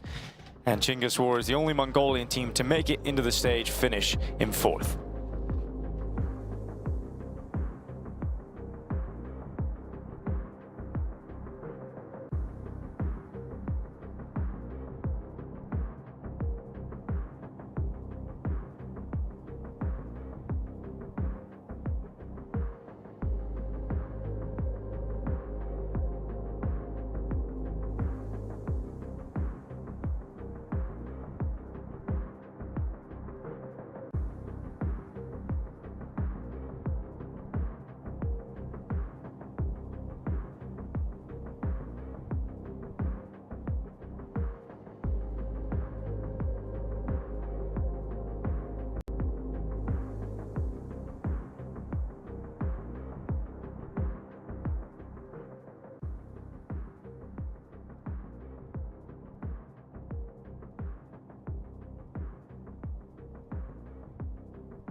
by the same passion as esports athletes, Zowie continuously develops tailored products, empowering gamers to bring their best out.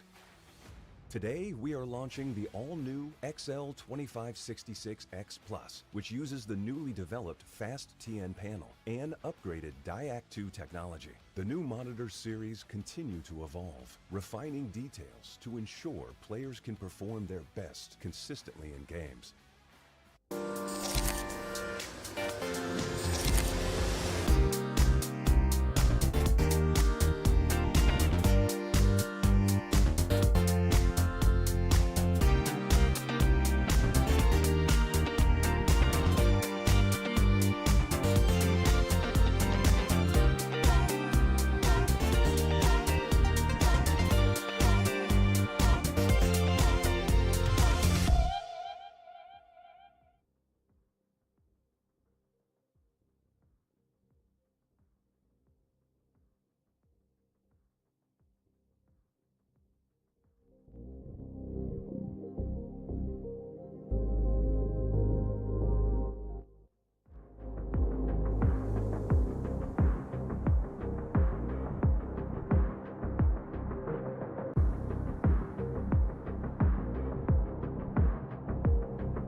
2025-ыг зорин ирсэн Монголын e-спортын сонирхогчид, дэмжигчид, тэр дундаа CS фэнүүд, за мэдээж хэрэг MongolZ фэнүүдтэй энэ өдрийн мэд дэвшүүлье!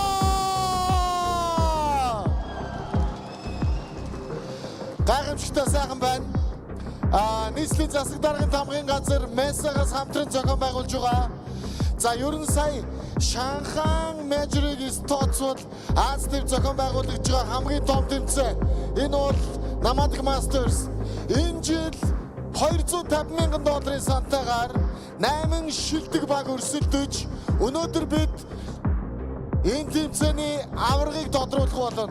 Түүний өмнө та бидний хүсэн хүлээсэн Showmatch Showtime! За ингээд та бүхний өмнө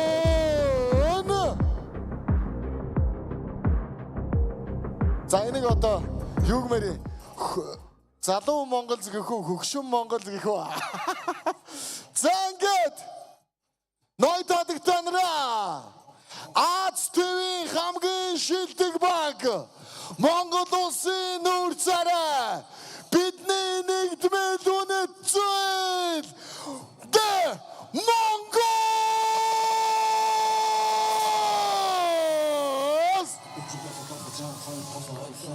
та бүхний өмнө 910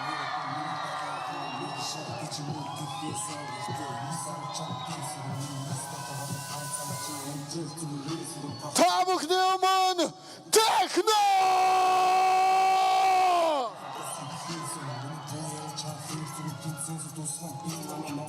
Тэмээ одоо харин тацнаа Блиц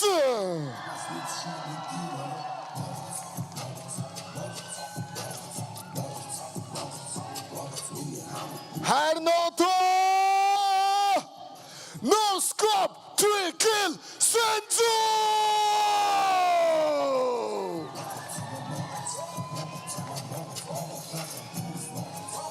Yeah! Engage! Imzinyo!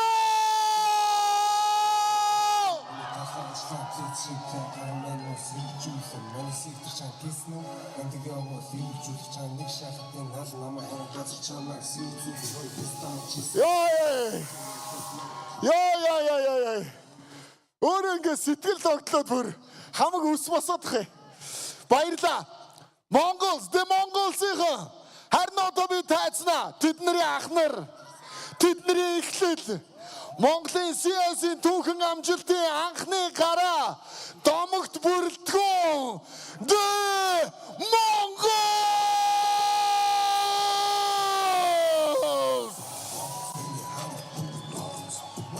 Ингээ та бүхний халуун алга ташилтын доор Зүлкомберг!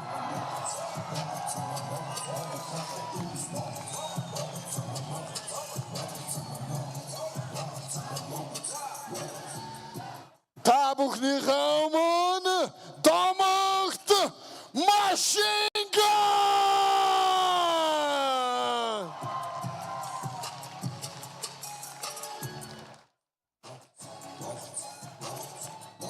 Ингээд ноёдод танараа Минас! Yay!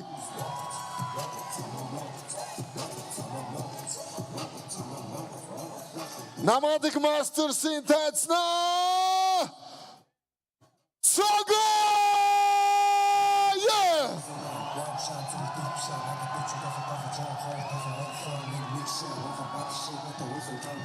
За ингээд өнөөдрийн бүрэлдэхүүний сүүлийн тоглогч The MongolZ NCL!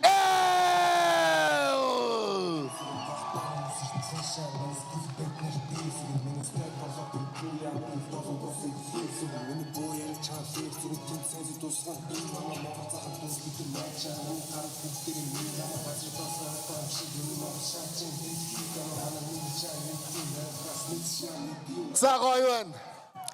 За ийм матчийг дахиж үзэхгүй баха. Энэ матч бол түүхэн. Энэ бол Монголын e-спортын түүхэн дэх хамгийн халуун, хамгийн сонирхолтой матч болно гэдэгт итгэлтэй байна. Асуулт. Эхний асуулт. Ахнарга. За биднээс хамгийн аюултай нь хэн гэж бодож байна?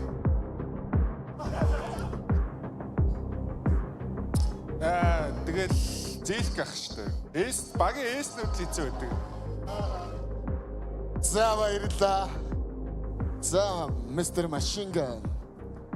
За MongolZ дүүнрээс эдний багийг одоо өнөөдрийн матч дээр аль багийг хожно гэж бодож байна? За мэдээж эднийх илүү л байгаа. Гэтэ бид нар бол нэг 8 раунд авчих واخа. 8 раунд. Юм үннээрээ сайхан те. Сайхан шаазгаар үзээд энэ нэмбэг бас нэг үзье. Ойрч сайхан тоглосонгүй. Хуушны идтэйгээ бас нэг хуушнаа сэргийг нэг сайхан тоглоод үзье. Тэгээ танаа баг яг энэ бүрэлдэхүүнээр хамгийн сүүлд хизээ тэмцээнд орсон бэ? За 2017 оны 10 сар үлээ 11 сарын Окленд оролцож ирсэн. Зэвкарташаа! За дараагийн асуулт нэг юм асууя. Өнөөдрийн яг одоогийн Showmatch дээр ер нь хутганы асуудал гарах уу? Ер нь гаргана л та. Сонсооч. За танах А юу бэ юу? Юу вэтэй юм уу? Биш. Бэ. За ингээд.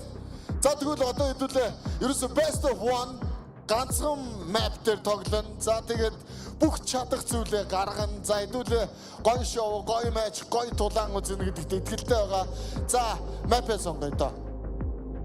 Шууд сонгох юм уу? Тэгээ шууд ярилцж байгаа л хэдүүлээ байн хийгээл явчих. 3-3-аар. Манайх Inferno бандсан ихнийх. За Inferno-г бандлаа. За танах Хойн дөрөв даст 2 тоглоё гэдсэн. Тэгээ дастыг бандч. За Дастин бандсаа. За окей. 7 map-ээс 2-ын бандсан. За одоо таад ярихгүй мó? Яа ярьсан юм уу? За. За трейн бандсан. Харин тоглоагүй байсан. За баярлаа. За танаа дараагийн байна. За ах нарыг бодоод сүүлд гарсан байд бандчтай. Анабесийг бандлаа. Та нарыг өршөөлөө шүү гэж штэ. Уучлаа шүү ахнараа. За 2-2-4-ийг бандчлаа. За дараагийн банддаг map. Одоо ч Mirage байгаа. Ancient нэг Nuke. Ancient-ийн бандсан. За Ancient-ийг аслаа. Ancient. За сүүлийнх. Nuke бандчтэй. За баярлаа. За ингээд тоглоом ойлгомжтой боллоо. MongolZ эсрэг MongolZ. За маш их баярлалаа. Nomadic Masters Spring 2025 хамгийн сонирхолтой хамгийн гоё матч. Энэ бол Showtime. Баярлалаа залуусаа суудлаа эзэлнэ. Ихэдгөө! Яй! За илүү амжилт нэг бүгдээрээ нэг цогч. Амжилт.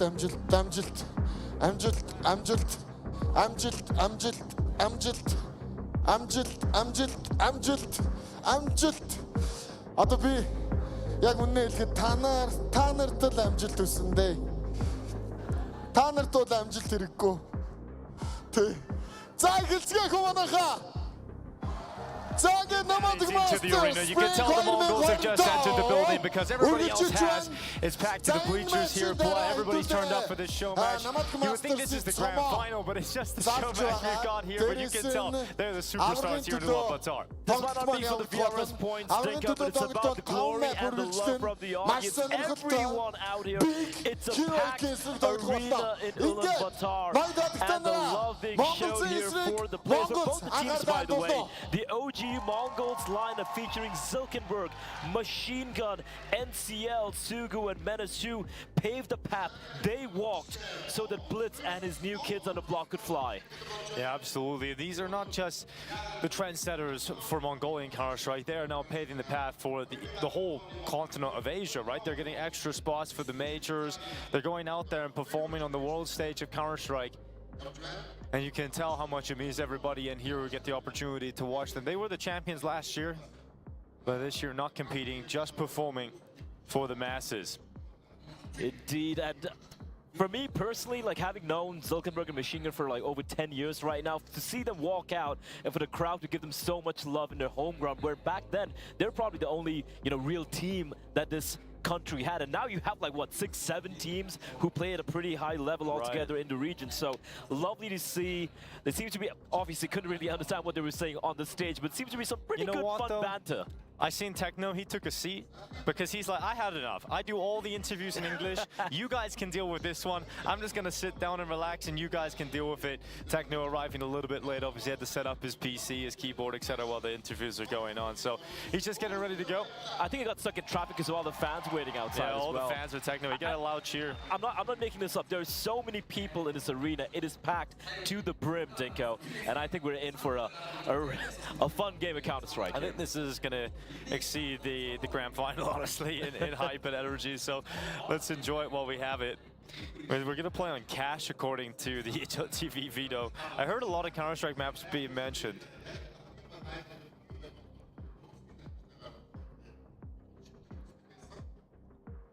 So we're actually doing a veto, so HLTV has got it wrong. They're doing a veto? So we're going to wait till we figure out where we're going with this one. I did hear the names of maps.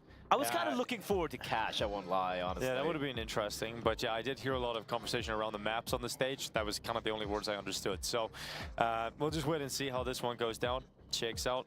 Currently warming up on Mirage, but we're going to wait until that video is sorted. It's a quintessential map of Asia, if you ask me. Go back to the days of Tyloo, go back to the days of the original Mongols. That's a map where we've seen some of them pull off some of the biggest upsets we've seen thus far from this continent. So I guess it would be fitting, Dinko. It definitely would be, but the lights go out in the arena.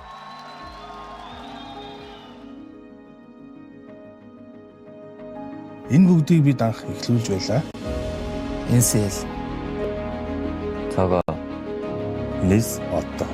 Zilkenberg. Machine Gun. Харин бидний түүхийг өрсөлдөж бичиж байгаад өнөртөө талархаж байна. Гэхдээ энэ удаад бид хэн түүхэн замын эхлэл байсан бэ гэдгийг заах. Blitz.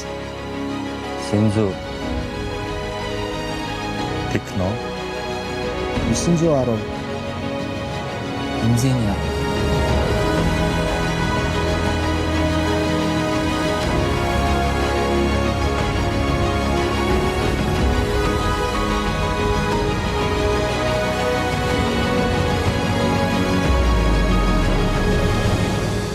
Тайзан дээр уулзцгаая.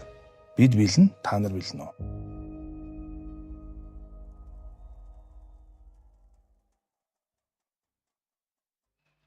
A beautiful look back on what the Mongols, both teams, have accomplished.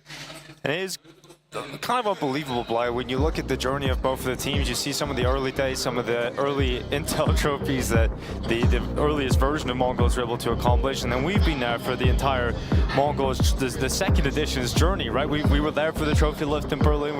We've been there watching them lift these trophies. My first ever desk ever, and my second overall international event was IM Taipei, where we saw the Mongols lift a trophy, IM Taipei, back in January of 2016. It's been a long journey indeed, and of course now they laid the path, and as you pointed out, Dinko, like the new Mongol, they are basically ascending to heights unknown for Asian Counter-Strike. And now we're getting into the show match. It'd be just cool to see the amount of history on the server here today.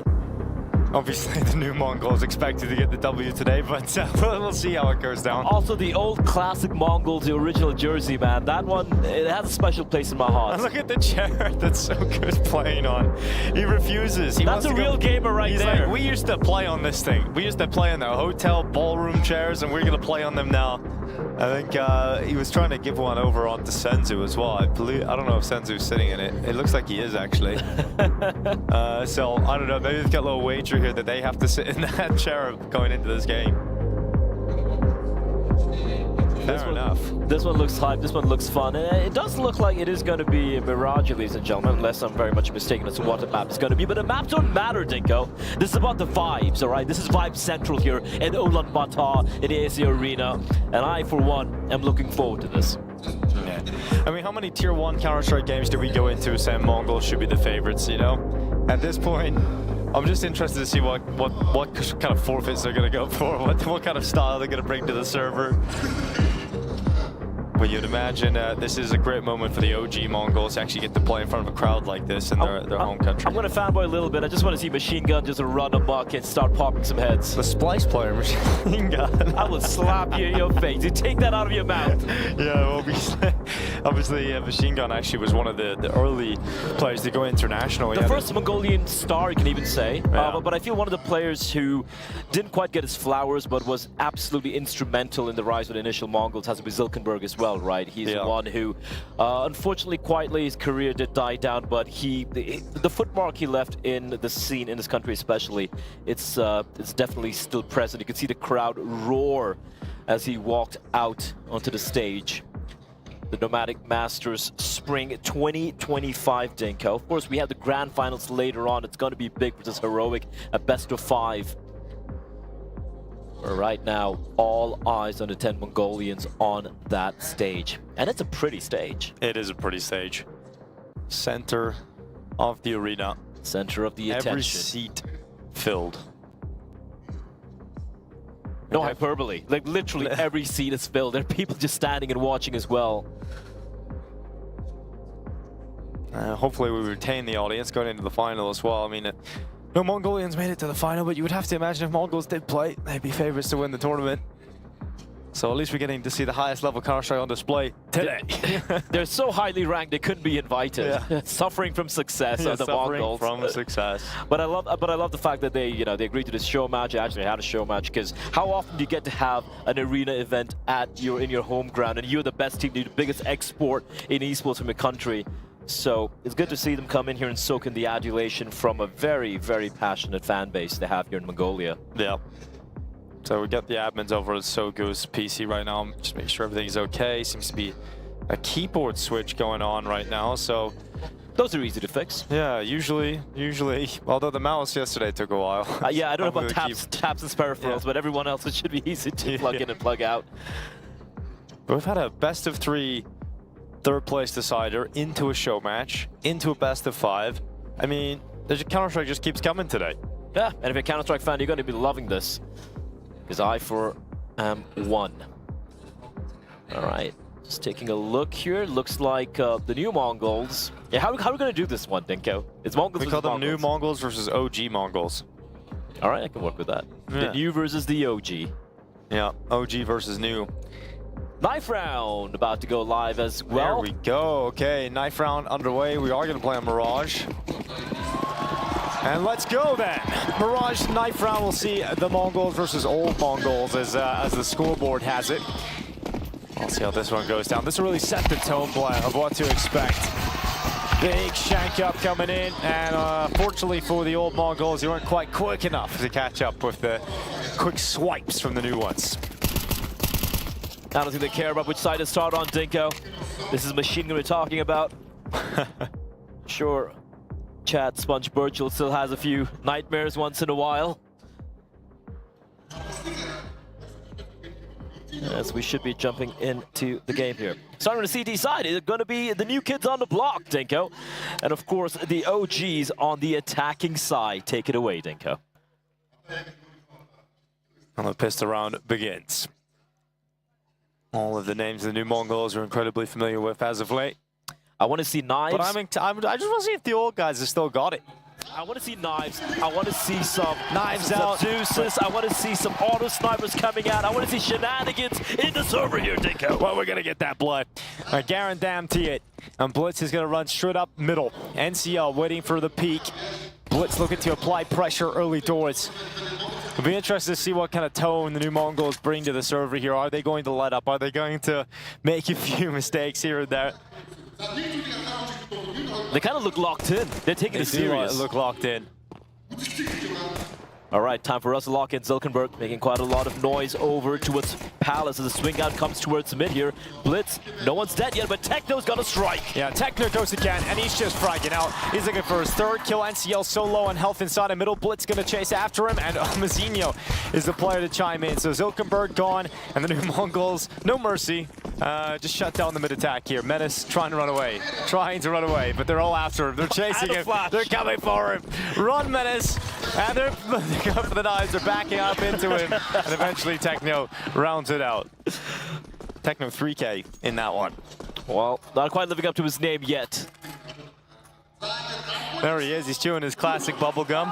We got to get, you know, I seen Mzinho has some internet ISP advertising deals, but we got to get him some sort of chewing gum or bubblegum sponsor here in Mongolia as well. I think we need to start working on that. That's a no-brainer. That's 100% a no-brainer.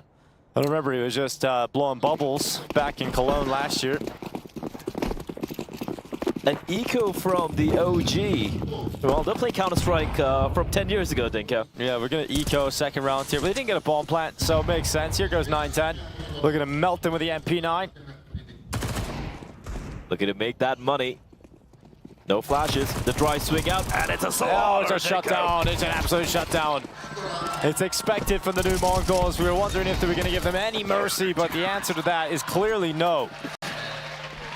Dinko, I don't feel good about this. The Zoomers making the Boomers look bad, and that hurts my weary old heart. We might be looking at 13-0 here on the cards if they don't wise up. So we gotta wait to see if the old guys can hit back here. Well, now they do have the guns to work with. I'll tell you this one's going to be a fast game of Counter-Strike. High-octane, Mongolian style. Oh, the new neck tat here for Sanzul. Yeah. Looking fresh out there on the stage. I've seen that the old Mongols actually have some signatures from the new team on their old jerseys, which is a pretty cool thing to have exchanged. A lot of mutual respect amongst all the Mongolian teams here. And the players, is one thing we've noticed. Blitz holding the mid-peak, Sogu going down, NCL to fall second, and the new Mongols just absolutely dominating them right now, and I think the old Mongols getting a taste of what it's like to be on the server against them. I can translate that for you. What was that? Oh, machine gun, there we go, that's what we know it for. That's Blitz Goat right there. 2 kills, unfortunately couldn't get the ace clutch, but it's the step in the right direction. He's just warming up, Blaze. Just getting started. Yo, he was just sitting down on the couch. He's not warming up. He's playing this old school Dinko. You saw Techno sitting on a PC, doing a little bit of aimbot. Machine Gun just walked in straight from lunch. And is going to be having these guys as his desert. Signs of the beast of the past. Even Techno had to crack a smile with that. He's like, all right, the old goat still got it. Yeah, fair enough. Well, down the pistols again here for the old Mongols.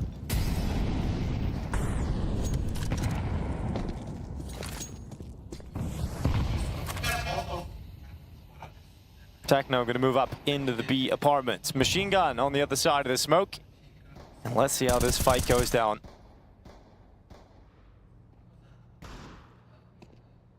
little bit more space this time, giving on over. 9-10.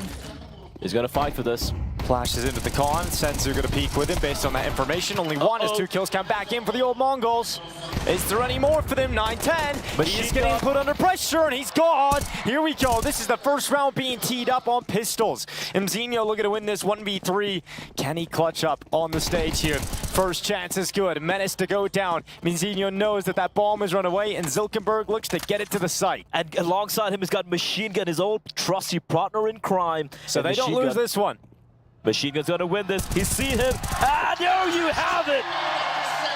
The OG, they strike, they go, and that's why they're my GOAT! Yeah, there we go, boy. Machine Gun and Zilkenberg, there was never a doubt when they're in the clutch against Mzinho. They're gonna pull that one off.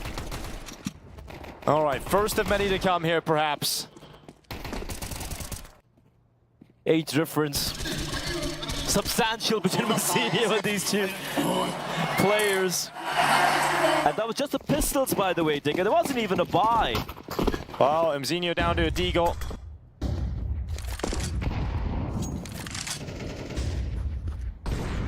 It's a start here for Senzu. Soku going down, 9-10, making his way up, sees the head, crossing up above him. Senzu's got another kill, and we're looking at a 4v3, a little bit more back and forth over the last few rounds here. But the new Mongols in pole position to close this round out, but Zuckerberg again. He's found an important kill, but NCL's gone down, so it's all on the Zilk. 1v3, Dinka. I've seen him win 1v3s with his eyes closed. This one's going to be easy for him. Messinio, not a chance in hell. No, not like this! No! Mzinho, respect your elders! Oh, the humanity! He's done him!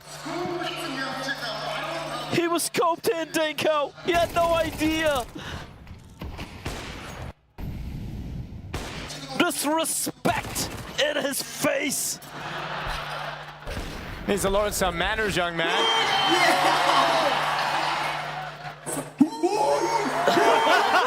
He's so scared. The jump scare. Oh, boy. Mzinho, twinkle toes, just sneaks up on him.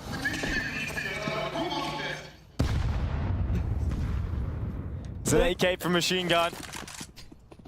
The hero AK. The double up set up here for the new Mongols. Missed shot from 9-10.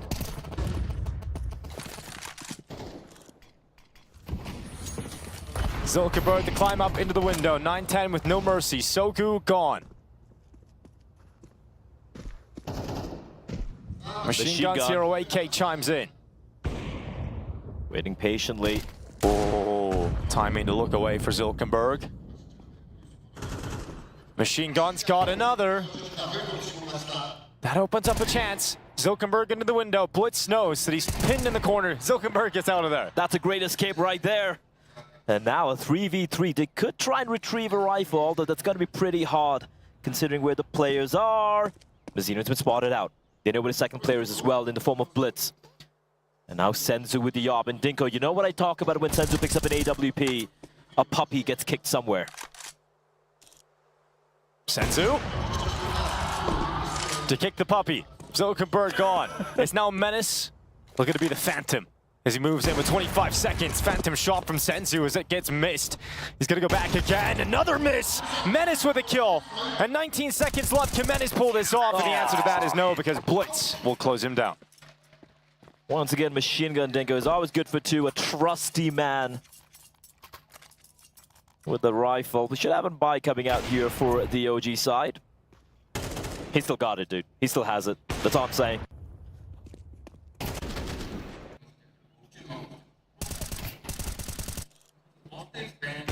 I never thought I'd ever get a chance to cast Machine Gun and Zuckerberg once more, Dinka. Yeah, here we are. You get one chance at it. I don't think Mzinho thought he'd get a chance to knife one of his heroes and embarrass him on the stage in front of the home crowd. Well, that's how you show respect here in Mongolia. Yeah, true.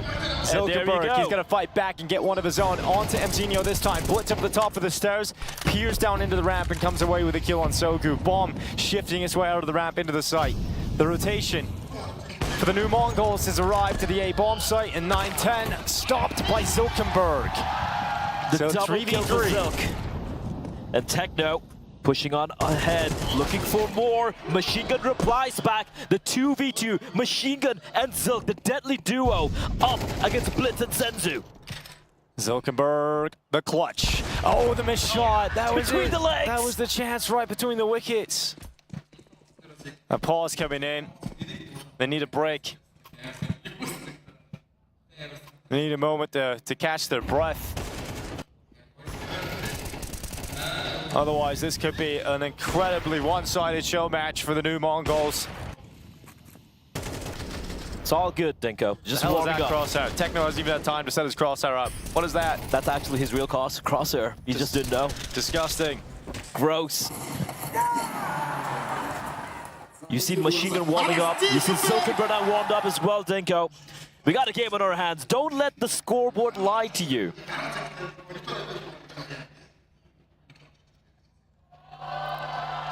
Speaking of Mongol, where's Mara? He can't coach both teams at the same time. Says who? He would be running around the stage constantly. So what? I feel like that's probably the best for him. I feel like he should come in and save the new Mongols, the old Mongols at some point, though. He might have to come in and save him. Might have to do a little bit of calling for his old turn team. Techno's PC off or something. Just kick a PC down. Yeah. Blitz able to come through with a big pick. That's Machine Gun going down first. The old Mongols not enjoying this one. It is interesting to see that they brought just such a serious level to this game. Yeah, they don't fuck around here. Counter-Strike, serious business, Dinko. There's no fun to be had. It's like, if you are going to win, earn it. We had to work hard to get this good. Yeah, indeed. Senzu's going to watch up towards Palace. Smoke comes up. Okay, Senzu. That's BS. My quick reactions. Sogu not enjoying that. They're both sitting in the same chair as they go into the attack. And Zinho flying through the sky. No scope from 9-10. Finishing off. Oh, yeah. NCL at least getting away with one extra. But it's 7-1 for the new Mongols as they lose only one.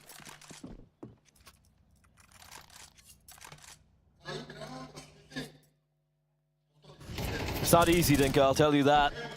You grow older, your reflexes slow down, your eyes start to get cataracts and you get a little blind. But I just want to say, Unk still got it. This Unk, he still got it.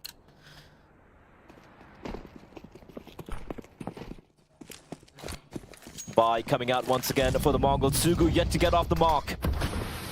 8 rounds once he in. does, man. Once he gets off that 0, the floodgates open. And it's all over for the new Mongols. I can't tell you that right now. Pop flash out towards mid. Menace with a flash. Senzu blinded, stays in the open, but it's 9-10 to chime in. Blitz holds down for a double. Absolute destruction, zero mercy. As Blitz just chasing after the top mid player. They are closing them down, they are frightening up. And Silkeborg gets his revenge! That's what I'm talking about! Take that, Antonio! That's why he's the GOAT! The GOAT! 1-1 in the knife! A 1v5 and he gets the knife. How many people have done that, Dinko? Here he goes, second up. Silkeborg on the Blitz. I can feel it. It's gonna happen. Here they come, charging into the open, putting pressure on the Zilk, and he's got himself another one. The ramp player, will Silkeborg read this? Oh, he's got an idea. He's got an idea. Oh, Silkeborg, this is incredible. This could be the greatest clutch, but it's not gonna happen. He's gonna go down. But that is some cultural impact in the arena today. He's just ramping up into it in his monstrous form, Dinko. You thought it was over. You thought the Zoomers had won. I love that he knifed Mzinho. And imagine the mental trauma inflicted into young Mzinho. Look at that, he's never gonna recover from this. A 1v5 in front of your home crowd.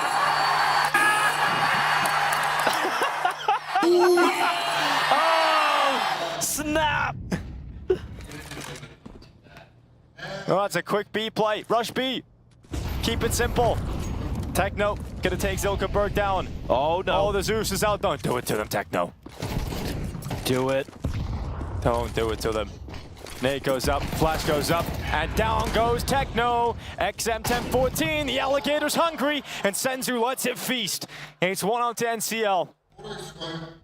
And they pause. They cancel the B play. They know the machine gun still has an AK-47, and while he has that, there's a dream.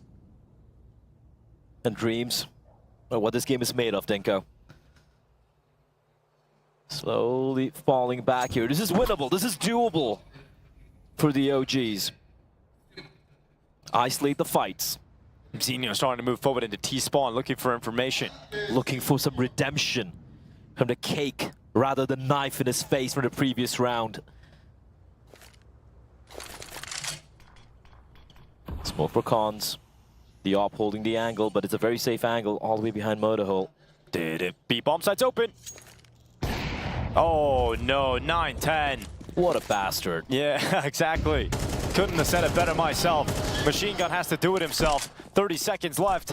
Goes into the bomb site. 9-10, grenade on his head, and he'll drop back into the market, not giving him a chance, not giving him an opportunity. No, Here goes Senzu. no, Don't do it to him! Yeah! Eat that! And he goes down. It's 9-10 up against Machine Gun. He's got to stop him in the clutch. 15 seconds left. 9-10 now arriving back to the jungle. Machine Gun's got the read. Machine Gun's got the read, but 9-10 has the headshot. And they really are killing everybody's dreams. So close, yet no cigar for Machine Gun. Trying to Zeus, trying to electrocute the legend, the GOAT, and that's what he get.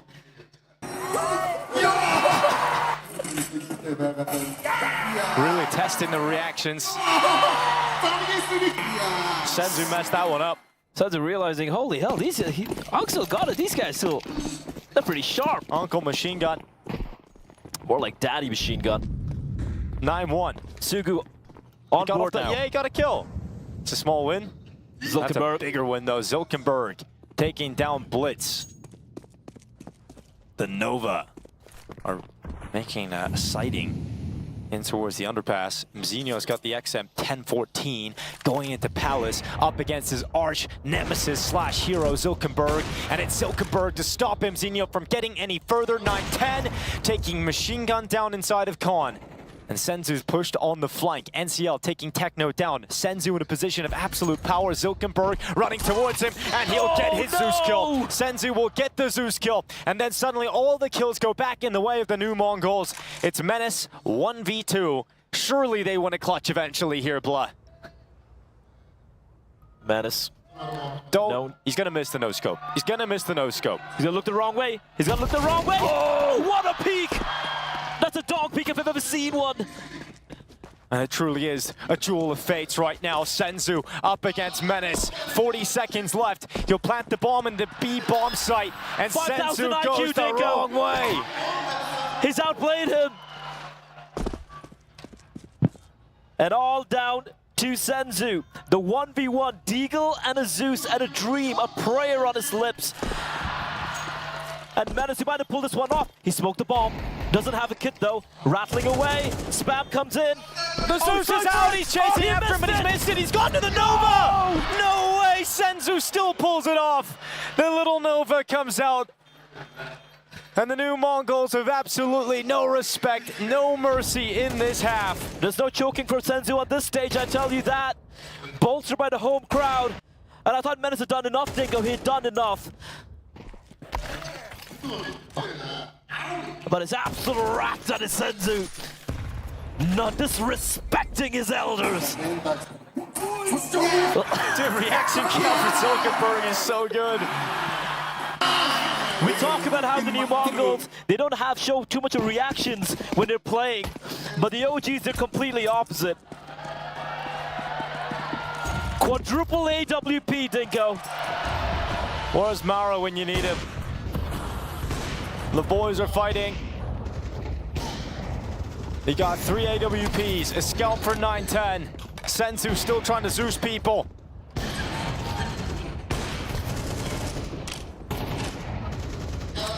(9-10) waiting inside of the smoke. Grenades going into the window, but Techno's going to be taken down. 9-10! Oh, the taser comes out, and a taste of that to the back of Zilkenberg. Mzinho's turn on the sniper at B. Mid-play for 9-10, stopped by NCL. Blitz trying to step up, Deagle pulled. Last round of the half as Blitz is missing shots. Menace cuts right through him, and we're looking at the second round win in this half for the old Mongols. It comes down to the final round, Dingo, but this time they've locked it in. Mzinho, all alone towards B, found by Machine Gun, gets schooled by the GOAT. And it's on Senzu now, Nova in hand. There's not a chance in hell, not a chance this time around. The second round on board here for the original Mongols. And that's all they needed, Dinko. They just need 2. That's all. That's all they need. Historically, they've only ever needed 2 rounds of this Mongols. What do you see their CT side? Tell us a little bit about it, Blood. What was their CT side like back in the day? Well, I'll tell you what, they took down Renegades back then. Who was on Renegades? Chad, Sponge, Burchell. Solid CT side. They're like running at you, Dinko. You're talking about the team that beat Titan. Exactly, and following the chain of logic, the Mongols are better than a wager winning team. Tralalero, tralala's in the building, blah. We've got everybody. Are you having a stroke, Dinko? Sounds like it. The brain rot creeping in. It's going to be an exec coming in, and they're going to be walking into Zilkenberg and machine gun. Execution into the site, machine gun at the back of the triple box. Oh my god, an attempted knife from Menzino, but it's all about the B play. They've called the 4-1. They've called the fake. I go with a bomb B. Blitz with a mastermind call. That's a 5,000 IQ call, but they're falling by the wayside. They still don't know. You can tell this guy plays chess. You can tell this guy plays chess. And we've got Sensu, Molotov in hand. They're finally realizing, damn, it's B. And Sensu, look at him. Look at that cheeky little evil smile. He can't contain himself. He's just giggling at them. He's just gonna let the time run down, and he's got the molly for the post plant. They've got a smoke though. You didn't see that coming, did you, Sensu? You didn't see that coming. The smoke onto the site, the defuse stuck all the way, and they may have faked their way into a bomb plant, but it will be a defuse and a pistol round victory for the old school. We call Blitz the cerebral assassin, and he's known for such highly complicated, convoluted calls like, you guys go A, I go B. But like I said, Dinko, the OG Mongols are not going to fall for it. Incredible scenes here at Ulaanbaatar.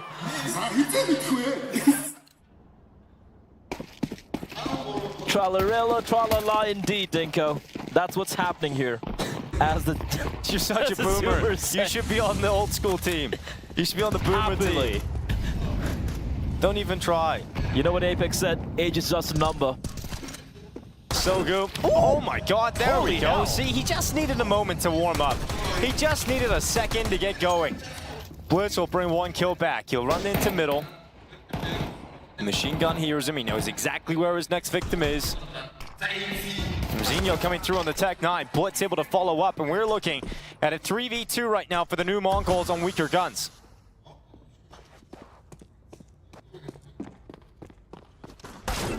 Oh, Zilkenberg, right between the eyes. 2v2 now. Now he's got to try and get a little bit of space here, Dinko.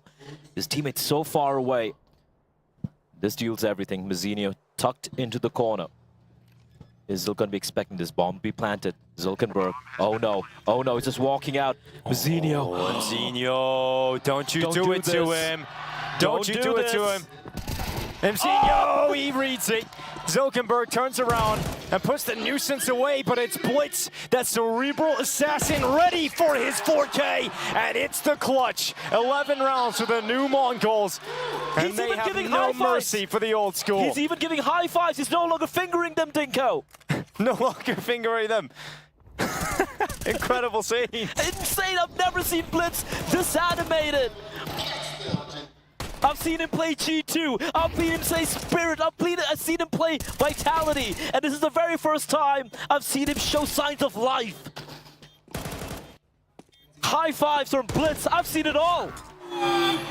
Look at that! Oh, yeah. Look at that! Never seen before. A Blitz slap, and he opens things up as well. Onto machine gun. Attack from Zilkenberg into the connector, but a UMP makes a rare appearance as Sensu dropping Zilkenberg. Soku on the deagle, dead to the P90. He's bought a P90 blood. How terrible is that?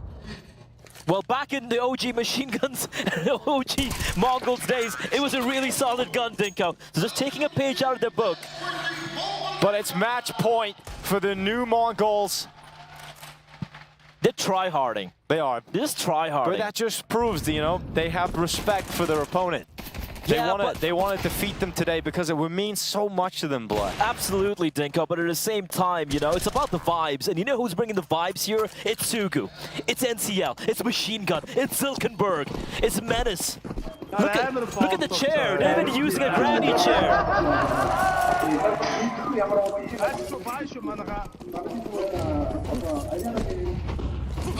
I have absolutely no idea what they said, Dinko. All I know is it's a B play and there's no one B. There's nowhere home. Oh, they're going around the world. Oh, there's nowhere to hide. No way. So the Mongols are going to hunt you down. They come charging the hordes. They come with the knives, but Menace holds on. Menace holds on, and it's another kill for Menace. Yeah! They've still got life in them yet. That's what I'm talking about. There's life in the old dog yet, but 9-10 into the smoke, spamming through, got a kill, and he's getting away. 1v4 for 9-10. Doesn't have his weapon of choice. It is a P90. Gets into the site, taps behind triple, goes into the open. We've never seen a P90 clutch of this magnitude before, and we won't today. Sogu with a banger dig, and knives out. It doesn't matter.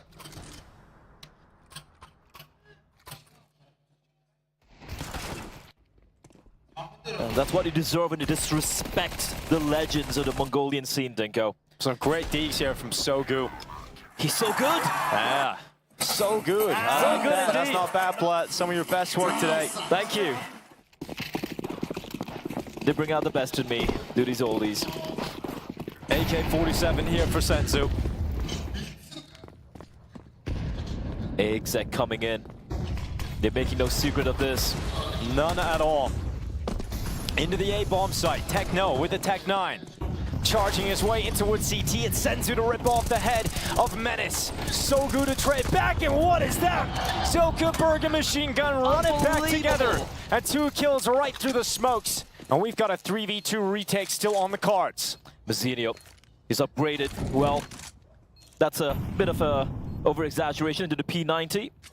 And we've got Blitz up next. Deagle from the ramp. Special things can come out of this little Deagle, and he has to clutch it alone. There's the shot, goes back to the stairs, but Zuckerberg keeps us going. 16 and 14 for the Zilk. They're not quite done yet, Dinko. They're not going to roll over and die. They're not just going to give this one up to the Gen Alpha kids.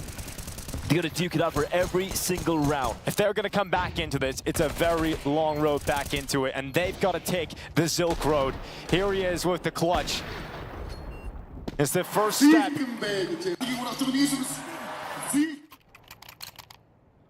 It might be a long road, Dinko, but I'll tell you what, these guys like a challenge. These guys want to make it hard for themselves, and that's exactly what they've done.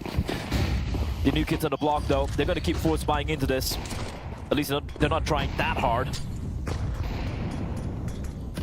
Blitz leading the path, Mac-10 in hand.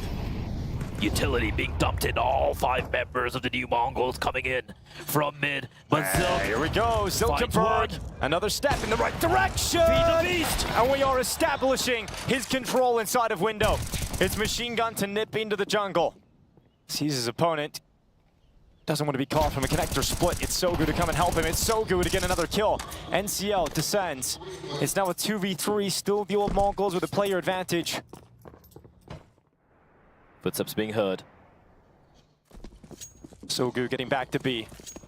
It's a fake. But they're not going B. It's a double fake. They're coming back to B. It's a triple fake. It's a triple fake. No, it's quadruple fake, blood. Incredible. But Machine Gun. He's got the read. He's like, enough of this. Machine Gun ready to mow them down. There's the first, and unfortunately for him, no second, as Techno will no-scope him. Is this the Techno closer? It was the last to the server here today, Dinko. He's got a lot to do to redeem himself. Well, the crowd were ranting and raving. Oh, He's looking to welcome us to the Techno show. As he drops down into the site with 20 seconds left, it's Menace waiting at the back of triple. There's the dink, and there's the headshot. The plant comes in, and the base is dropped as Techno waits to move around the smoke. He'll go to the Jewel Berettas, and the Techno show might just come to a close as he waits inside of the smoke with Jewel Berettas cocked. Sogu looks for him, but Techno is long gone. Does Sogu read this with all his years of experience? Does he know what he's up to? And of course he does. You can't get away with that, Techno. You can't fool a wise man, as a wise man once said. And Techno 4K. Nice attempt, but in the end, it's not to be. They're not giving up, they're not quite done yet. Zuckerberg probably forgetting that the magazine of the AWP now just has 5 bullets. I bet it's been a while. But we do still have a game in our hands. No-scopes him. It's bullshit, isn't it? Well, they're still going. We thought it might be over by now. But the OGs keep the play.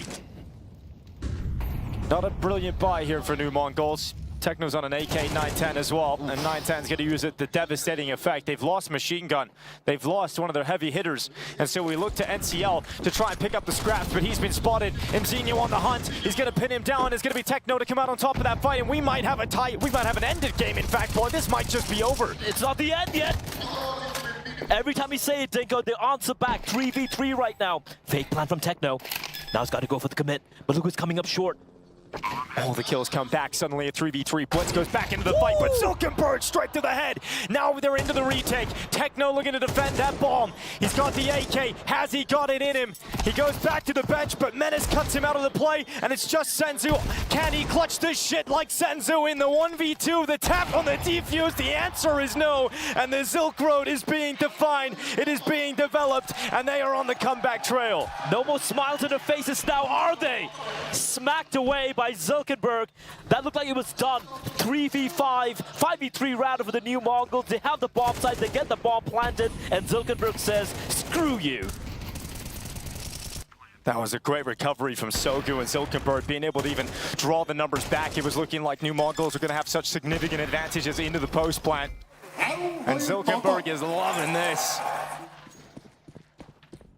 Almost 10 years on since their greatest result in 2016. He was playing IEMs, winning IEMs when Mzinho was 7 years of age. And he's still schooling these kids. Here they come out now. Dropping back into the site. Techno gone. NCL knows they're sprinting in, but good luck getting past him! Good luck getting past him! NCL is farming the new generation. And you nearly watch him ace. But it's the ding on to 910. But it doesn't matter. The hard work was done. NCL puts them in the locker. If you had any doubts about whether these players still had it, I think it's been answered very, very clearly, emphatically. A brilliant hold by NCL. Good read as well. Instant headshots coming out. As they're getting bullied in the schoolyard. You asked me, Dinko, how's the CD side like? That's what it's like. They've just got a blue wall of rounds right now. 910 though.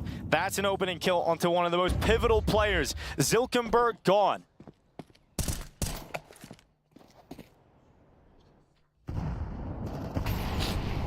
Another kill back from Machine Gun though. Gets revenge. A follow-up from NCL.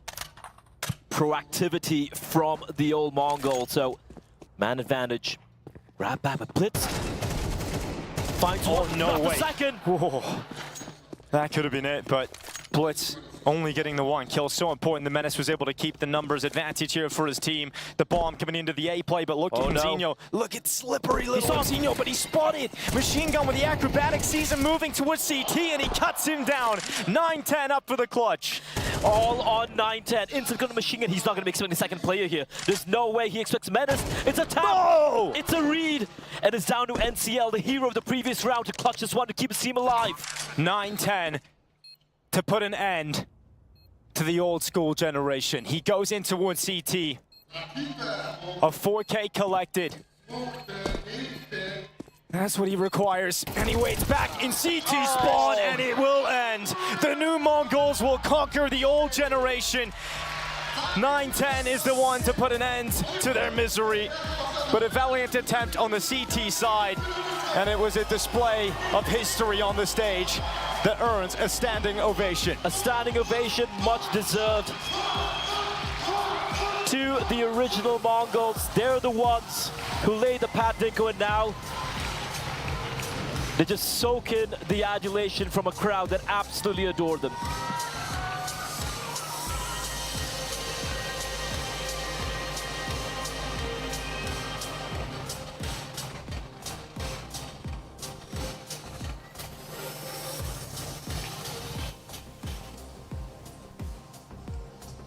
Маш их баярлалаа. Гайхалтай матч боллоо. За тэгээд Nomadic Masters-ийн бас нэгэн үзүүштэй хамгийн сонирхолтой хамгийн гоё матч байлаа. За тэгээд ерөнхийдөө best one ганцхан map дээр тоглоно. Тэгээд баяр үргээ найзуудаа. Юу та энийгээд байгаа бэ? Юу асуух гэдэг чинь энийгээд байгаа. За ямар вэ? Мэдрэмж ямар вэ? Гоё л шүү дээ. Ийм тоглоогүй баг 8-9 жил болсон юм. Найзтайгаа уулзаагүй. Гоё байна. Дүүнэртэй бас таашд нь бүх юм тоглож амжилттай да. Үнэхээр гоё да. Баярлаа. Баярлаа. За хэлсэндээ хүрсэнд баярлаа. За баярлаа. Бид чадгаараа тоглолоо. Хэцүү вэ нөө? Хэцүү байна. Хорд морд хэцүү байна шүү. Одоо юу яа? Дүүнэрийн цаашдын тэмцээ одоо тэрс маань Астон Мэйжт амжилтыг хүсье. Цаас цаашдын тэмцээ. Баярлаа. Хайртай шүү та нарт. За ямар мэдрэмж төрж байна? Гоё л байлаа шүү. Зугаатай. Зугаатай байсан уу? Одоо гардаг гэсэн 2 3 руу яач. Хотог нэлээ гарлаа. За өөрийнхөө яг одоо мэдрэмжийг хаваалцаад багтаага иргэн нэгдээ дахиад энэ гайхалтай тайзан дээрээс тэр тусмаа бүр Азийн номер 1 баг дэлхийн ранкинг 6-д үчиж байгаа дүүнэртэйгээ тоглоход ямар мэдрэмж төрж байна? Энэ бас олон жил уулзаагүй тэр нийлээд тоглосон бас гоё наа яг хуучны дурсан сэтрээд бас яг map дотор хоорондын яриа маягаа сонсон гол бас ялчгаа гоё наа. Баярлалаа найзуудаа. За сая ингээд тоглолтыг үзэж байхад бол ер нь хамгийн реакшн өндөртэй тоглогч байлаа.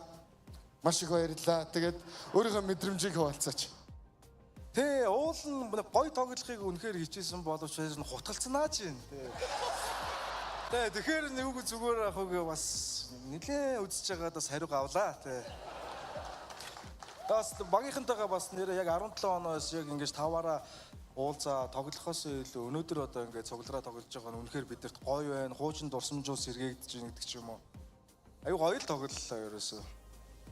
Ямар ч одоо МongolZ-ийн дүүнэртээс амжилт хүсье цаашдын тэмцээнд нь удахгүй одоо Blast, Astana гэдэг тэмцээнүүд дээр амжилт гарах баха. Тэр тэмцээнд нь амжилт хүсье. Баярлалаа манайхаа. Хэдүүлээ бөөндөө зураг даруулаа шүү. Төр үрлээж байгаарай заа ёо. За тэгээд МongolZ-ийн бол ах нартайгаа тоглохдоо өөрсдийнхөө ур чадварын хэдэн хувиа гаргаж тоглосон бэ? Аль алах 8-ыг өгөх гэж хичээлээ. Тэ. За. Ингээ болсон уу? Болсон. Ах нартайгаа тоглох гоёлаа. Баярлалаа. Зя. Сая ингээд харлаа л да. Ерөнхийдөө бол нэг тийм инээсэн айгүй юм хөнгөн реакшнуудыг гаргасан тоглолт хийлээ. Саяны матч дээр тэгээд ер нь их амархан байх шиг санагдсан. Чамд ямар байсан бэ? Хэлэх юм алгаа нэг. Гоё. Баярлалаа тийм ээ. Угаасаа тэгээд дууц өдөөндөө. За, ахлагчаа. Ах нарын ерөнхийдөө чадамж хэр муудсан байна? Би ч яг эд тоглож байх үед нэг өсөрг бас тоглож байгааг бас. Яг л болж байхад нь л яг тоглосон. Тэгээд бас би ч уг нь бүлээ билээдсэн шүү дээ. Тэгээд битинэг хотглаарай настай хүмүүсийг эдэргээд чи хотгалчих. Тэгэхээр зөрүүлээ одоо хотглуул гэлээ. Тэгээд хотглуул. Зөв зүйлээсэ. Маш зөв зүйлээсэ. За Nomadic Masters-ийн өнгөрсөн 2024 оны аваргууд тэгээд Nomadic Masters-ийн тухай ямар ч тэгэл Монгол тим тэмцээж гэдэг чинь тэгэл дэвшилчихэд. Гоё дэвшил гэх юм да. Юу гэх юм бэ? Би яг юу л хэлэхгүй нөө. За баярлалаа. Манайд бас даруухан тэгээд даруугуучаас заримдаа ингээд юм ярихтай цөөхөн байгаад байдаг. За яагаад тоцорсон бэ? Хэдүүлтөө мэдж байгаа хоо. Тэгээд зам гэдэг амиран байгаа шүү дээ. Угаасаа оцордог гинэ. За өнөөдрийн мэдрэмжээ хуваалцаач. Энэ дугаа CS сонирхогчдоо Монгол фэнүүдтэй зориулж үг хэлээч. Тэгээд гоё л байна дөө. Өөр юуг. Маш гоё байна. За маш амархан тодорхой. За босоод манайхан бөөнөрөө нэг зураг хамтдаа дараалчихъя. За хаашаа зогсох хэдүүлээ. Ингээд зогсчих. Ишиг хараад манай зурагчид тэгээ хойлолдоод зогсчих. Энэ талаас нь дарыг. Ишиг харчих. Тэгээ ийшээ зогсчих. Тэгээ за ингээд зогсчих. За Найдад ихтэнэрэ та бүхний өмнө Монгол!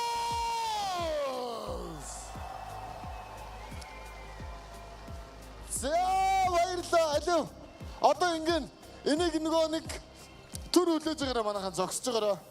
Одоо минийхийг энийг нөгөө эрх мэдэл албан тушаалаа давуулаа ашиглах гэж байгаа. Баярлалаа. Энэ дундуур нь орчи. Заахан!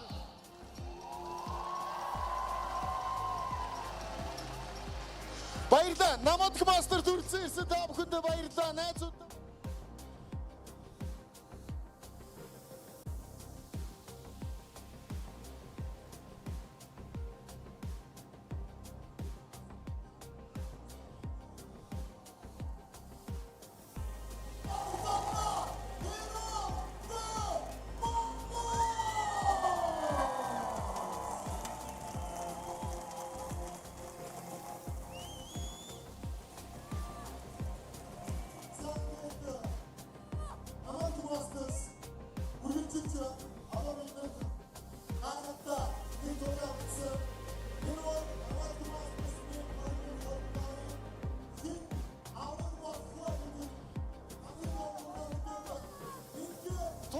бид нэр Nomadic Masters-ийн цомыг тайзнаа залаад аврагын төлөө өрсөлдөх хоёр багийгаа өөрөх болно.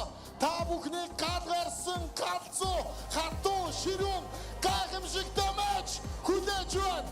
Энэ бол Nomadic Masters.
Fueled by the same passion as esports athletes, Zowie continuously develops tailored products, empowering gamers to bring their best out.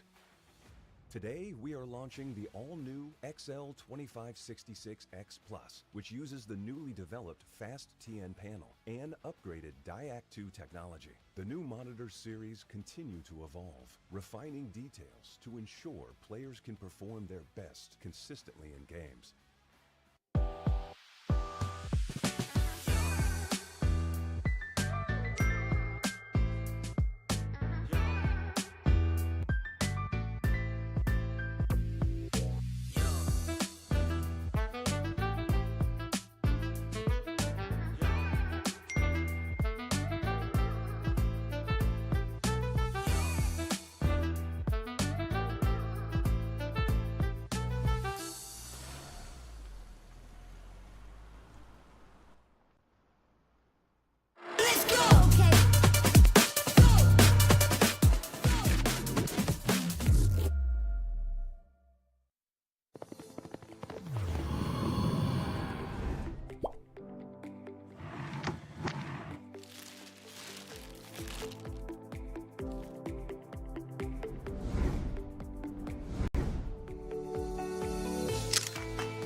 Welcome back, everybody, to MESA Nomadic Masters Spring 2025. It's been a week of fierce competition here in the rolling hills of Ulaanbaatar. 8 Counter-Strike teams now down to just 2. It's grand finals time, and it is big versus heroic. Who will be the king of the steppe? My name is Parla. I'm still your desk host, and I'm still joined on the desk by Professor, a.k.a. E.T. Zvone Home.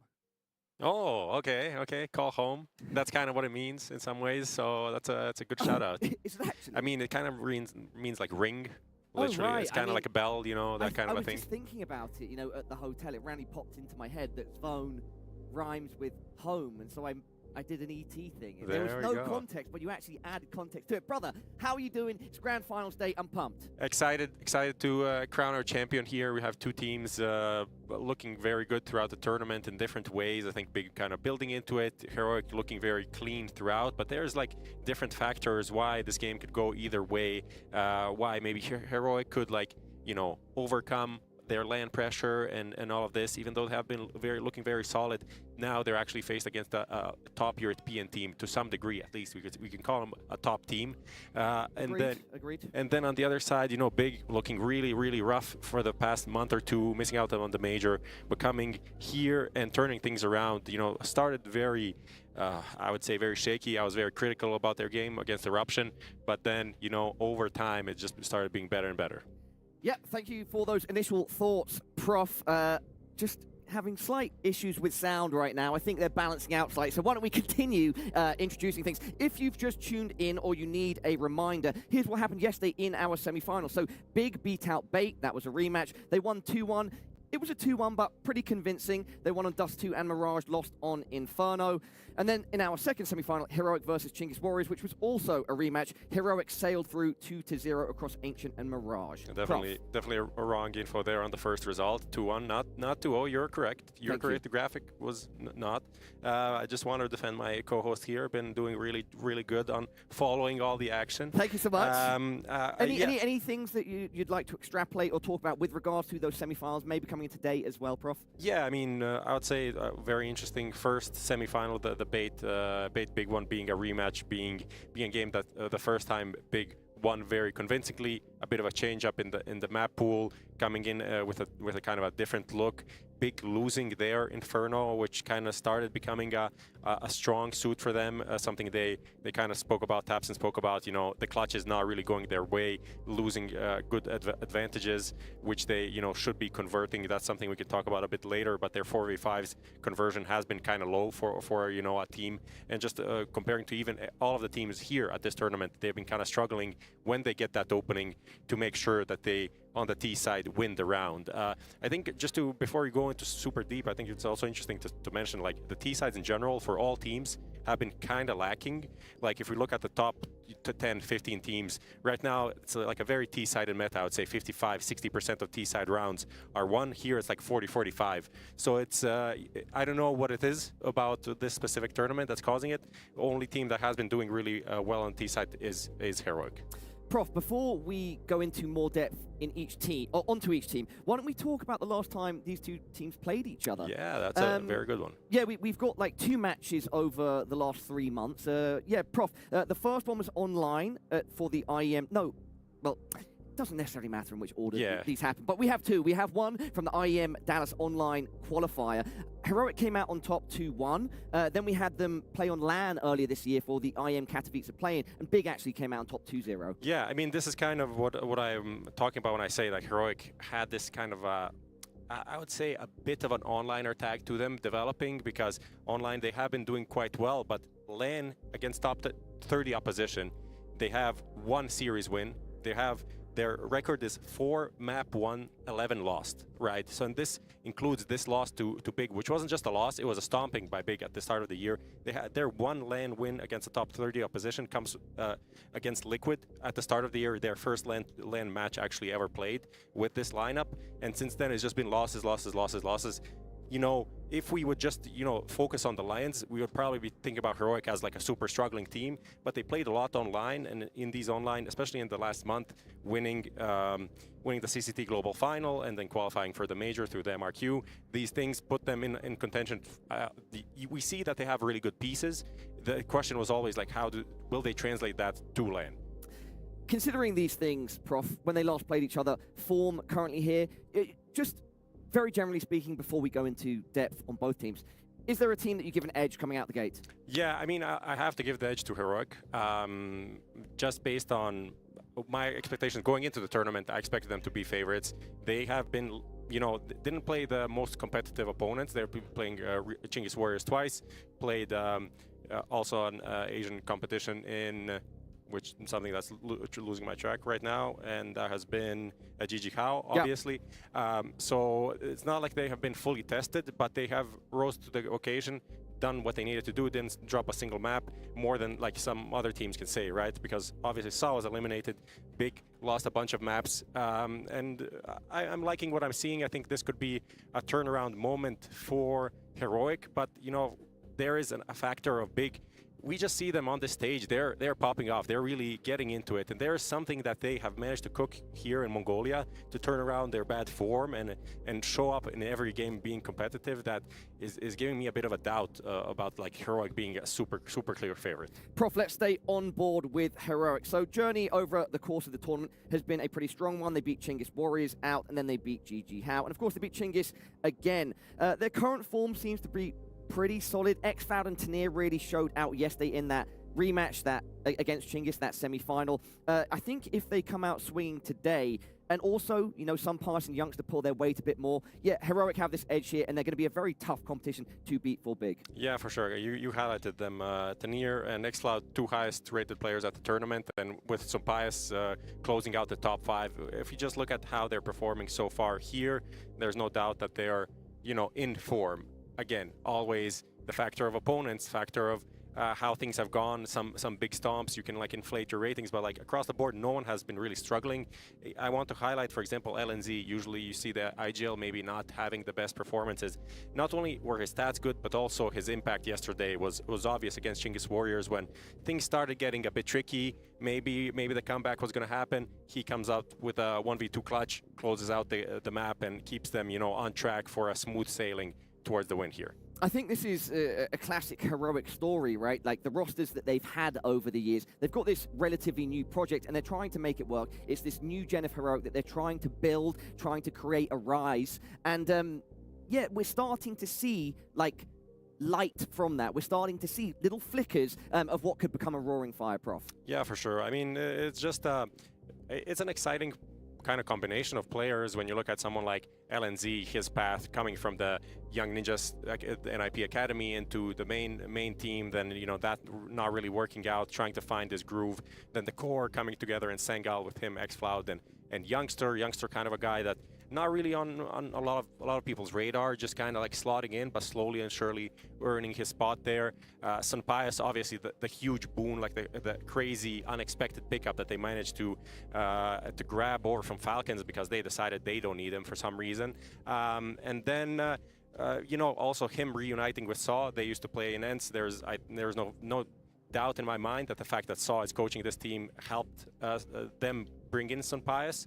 And yeah, he has a lot to still prove, I think, and just live up to the potential that he has as a player. And then finally the final player being Tanir, who I've been so impressed with Tanir over the course of this tournament. The guy just seems to find moments and executes. Yeah, that's it's crazy, just like how he kind of he was dropped into this roster kind of last minute because obviously Nyla was supposed to be in the team. He pulled back due to personal reasons. They needed to find a replacement. Went to Gun 5, picked up this talented Belarus player, and, you know, put them in some anchoring positions, some rotation positions, and you can just see he is so sharp. And like the first wins that they had on LAN, and even the defeat, for example, that they had to Big, he was performing quite well. The rest of the team was non-existent. So I think he's such a, you know, future star potential that Heroic have, and with him and Sumpias and the way xCloud has been doing and bringing the energy as well. Like xCloud has been pretty hype on the stages. I think they have quite a few things going for them. Why don't we turn our attention to Big, Prof? So just to remind everybody at home once again, Big's campaign started out with beating Eruption. That was our big eruption at the start of the tournament. Then going on from there, Big took out Bait, and then of course they rematched them again in that semi-final and beat them out once again. Smooth journey for Big, maybe not as smooth as Heroics, but Big, we've been talking about them needing to find an identity, find that cohesion, find that form, and at least over the course of MESA Nomadic Masters Spring 2025, it looks like it's going in that direction. Yeah, for sure. I mean, just the situation that Big found themselves in, missing out on the major, you know, after this new lineup came together, trying to find their footing again. They've been really struggling to, I would say, put together 5 German players that really work. It's been a lot of back and forths in terms of like just the opping position. We spoke about this earlier in the tournament, but maybe for people joining in for the first time, just the path going from essentially in the op having Sirison, then Hyped, then Mantu, then Sirison, and then Hyped again. You just see that they've been trying and recycling kind of the stuff that they had before, hoping it would work better. They had Sin some time ago on the lineup for a bit. He was like half IGLing. That also didn't really work out. Some German talent, and Sin and Slacks went on to M80, right? So that's not really in their wheelhouse anymore. And they're trying out with, you know, QB joining from Fnatic. Didn't really find his footing there. I think he's still also trying to, you know, shape himself as a player. But it is really about the trio of riflers, JDC, Crimbo, and tabseN, in my opinion. Yeah, Prof, just quickly to build on one of the points you were mentioning. So it's got to be respected, you know, still trying to do national lineups in CS, in CS2 in 2025. But, you know, to an extent, you're hamstringing yourself. Your talent pool isn't as deep. And of course, that makes it much harder for an organization like Big. They have the parts now, but can they put it together and make the puzzle complete? Yeah, that is a thing. I mean, still, when you look at Hyped, even though they had a pretty good tournament, I don't think I was like super impressed by him so far. He had a few rounds yesterday against Bait. You know, a couple of impactful kills that really changed the tide. But I wouldn't say like he's the main factor on Big. It is really, I think, the biggest change, and what has been, I would say, propelling Big to this grand final has been like tabseN and Crimbo's increase in form. They essentially went from like 1.0 rating to 1.20 at this event. So Crimbo, such a skilled individual, playing sometimes some rotation roles, a lot of the times in the anchoring position, just like can do a lot with a little, and that has been helping Big quite a bit. But tabseN, he is the IGL, but and also in a lot of action spots, right? And if he can frag out, that just like simplifies things so much. And the rotations have been, the reads have been good, the rotations have been good. They've been in the right place at the right time. JDC obviously also a part of that active position that I think is just like a beautiful thing coming together. Absolutely. I think you already mentioned JDC, but just to highlight specifically, 1.23 rating in that semi-final against Bait.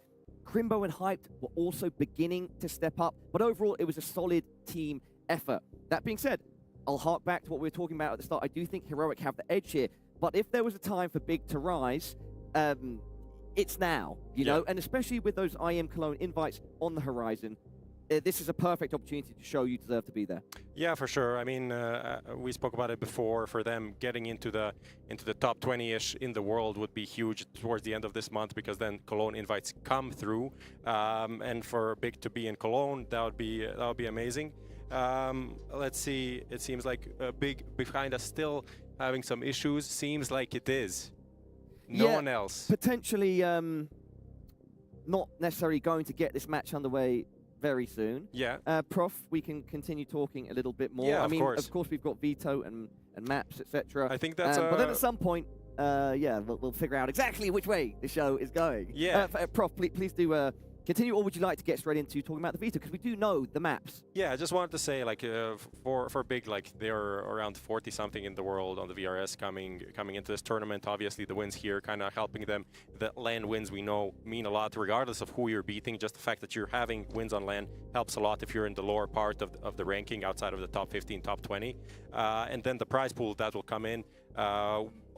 If they win, LAN's share of the $250,000 coming in their way would propel them quite a bit in the rankings. Obviously, they also have Astana coming in after this. So a part for them being here, getting these LANs wins, is also the confidence to go into a more competitive tournament, $1 million tournament, and try to do some damage there as well. So I'm looking forward to how this transpires. You said something about the maps? Yeah, I'm looking forward to how it transpires as well, Prof. Yeah, why don't we bring up the Veto, the maps? We can see which maps are being played. Do not forget, everybody at home, this is a best of 5. And our maps are up on the screen. It's going to be Dust 2, Ancient, Mirage, Train, and the decider will be Nuke. Yeah, let's just start with the Veto, the bans, I mean, the Inferno Anubis standard classic. Considering this is a best of 5 and both teams have a permaban, the Veto was kind of obvious, I would say. There wasn't that much to be surprised with, and also the picks coming in. You think about Heroic, like Dust 2, like Mirage. Big, even though they played both and got some wins at this tournament, not their strongest suit. So those are the first 2 picks. On the other hand, Ancient coming in for Big. So Ancient Mirage and Dust 2 would be the first 3 maps.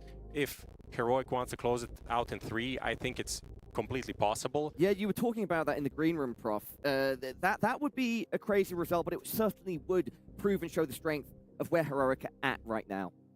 Map stats now up on screen, ladies and gentlemen. Yes. Everyone at home. I mean, you look at Dust 2, you know, you would always think big German team, Dust 2, but hasn't been transpiring really that great into this exact lineup. I think part of it can also be, you know, the lack of a very, I would say, upper that really just puts a stamp down on the server. I don't think Hyped has been that too much. And another thing is like their Inferno, even though it's only 27% win rate, they got a few good wins recently against Bait, win against Mouse in Melbourne, and they would have loved, I think, to pick that in, but you know, unfortunately, Heroic, I think, saw just not a fan of this map. I don't think they played it back in ENGs with a snappy lineup either, so that's out of the picture. So they have to kind of go for this Ancient, which is for Heroic, I think, like a middling map. We saw against Genghis Warriors yesterday. There are some holes. How much that is Ancient? How much was it? It was a very late game. A bit of, you know, complacency creeping into the server for Heroic, but I do think essentially Big has to win Ancient. They have to win Ancient to make this competitive series and potentially win it. I feel like Big are, if they're winning like a 3-2, and Heroic might go for even a 3-0. Prof, we can make a decision now, right? Yeah. As the desk, we can keep chatting, talking about stuff, do some closing thoughts, or we can send things to a short break, because I have it on good account that this matchup should start at about 5:50. I would suggest we keep chatting a little bit more, you know, keep everybody engaged and having a good time. So I won't call them closing thoughts, but if I can set a little tone here that you can bounce off. I certainly see, as we've addressed, that Heroic have this edge here, but there's certainly a solid, and I know there's a fair way of seeing that Heroic could even do it within 3 maps. But at the same time, there's certainly a chance for Big here. But they are going to have to step up somewhat. Yeah, I mean, also we can maybe turn our attention towards the YouTube chat if someone has some questions. Chat. We have nothing right now, I think, but you know, if now that we addressed it, we might get some interesting questions, some like interesting takes. If someone has something to throw in, maybe we can discuss that. Anyone in chat right now? We're taking a look at the English broadcast on YouTube specifically. Reach out, say hello, and we can respond to you. I'm sure there's a little delay of a minute or so, but yeah, we've got chat up now on our phones. Yeah, back to your question, can you just reset? Reset the question. So I think it's fair, as we've said, that Heroic have this edge here, and yeah, potentially they can do it in 3. But I do think there's a solid chance for Big here, but it will require some level of stepping up. Yeah, for sure, and I believe that the danger for Heroic is that, like, once things simply not panning out the way they want, and some stress and complacency creeping in. Like, as I said, we saw it yesterday against Genghis Warriors to a small degree, but, you know, against a team like Big, there's a lot more firepower, a lot more skill behind that could really, like, snowball in the wrong direction. Yuju says hello. Hello, Yuju. Shout out to Yuju. Hello. I saw a few days ago, a gentleman was giving a lot of props to Henry G.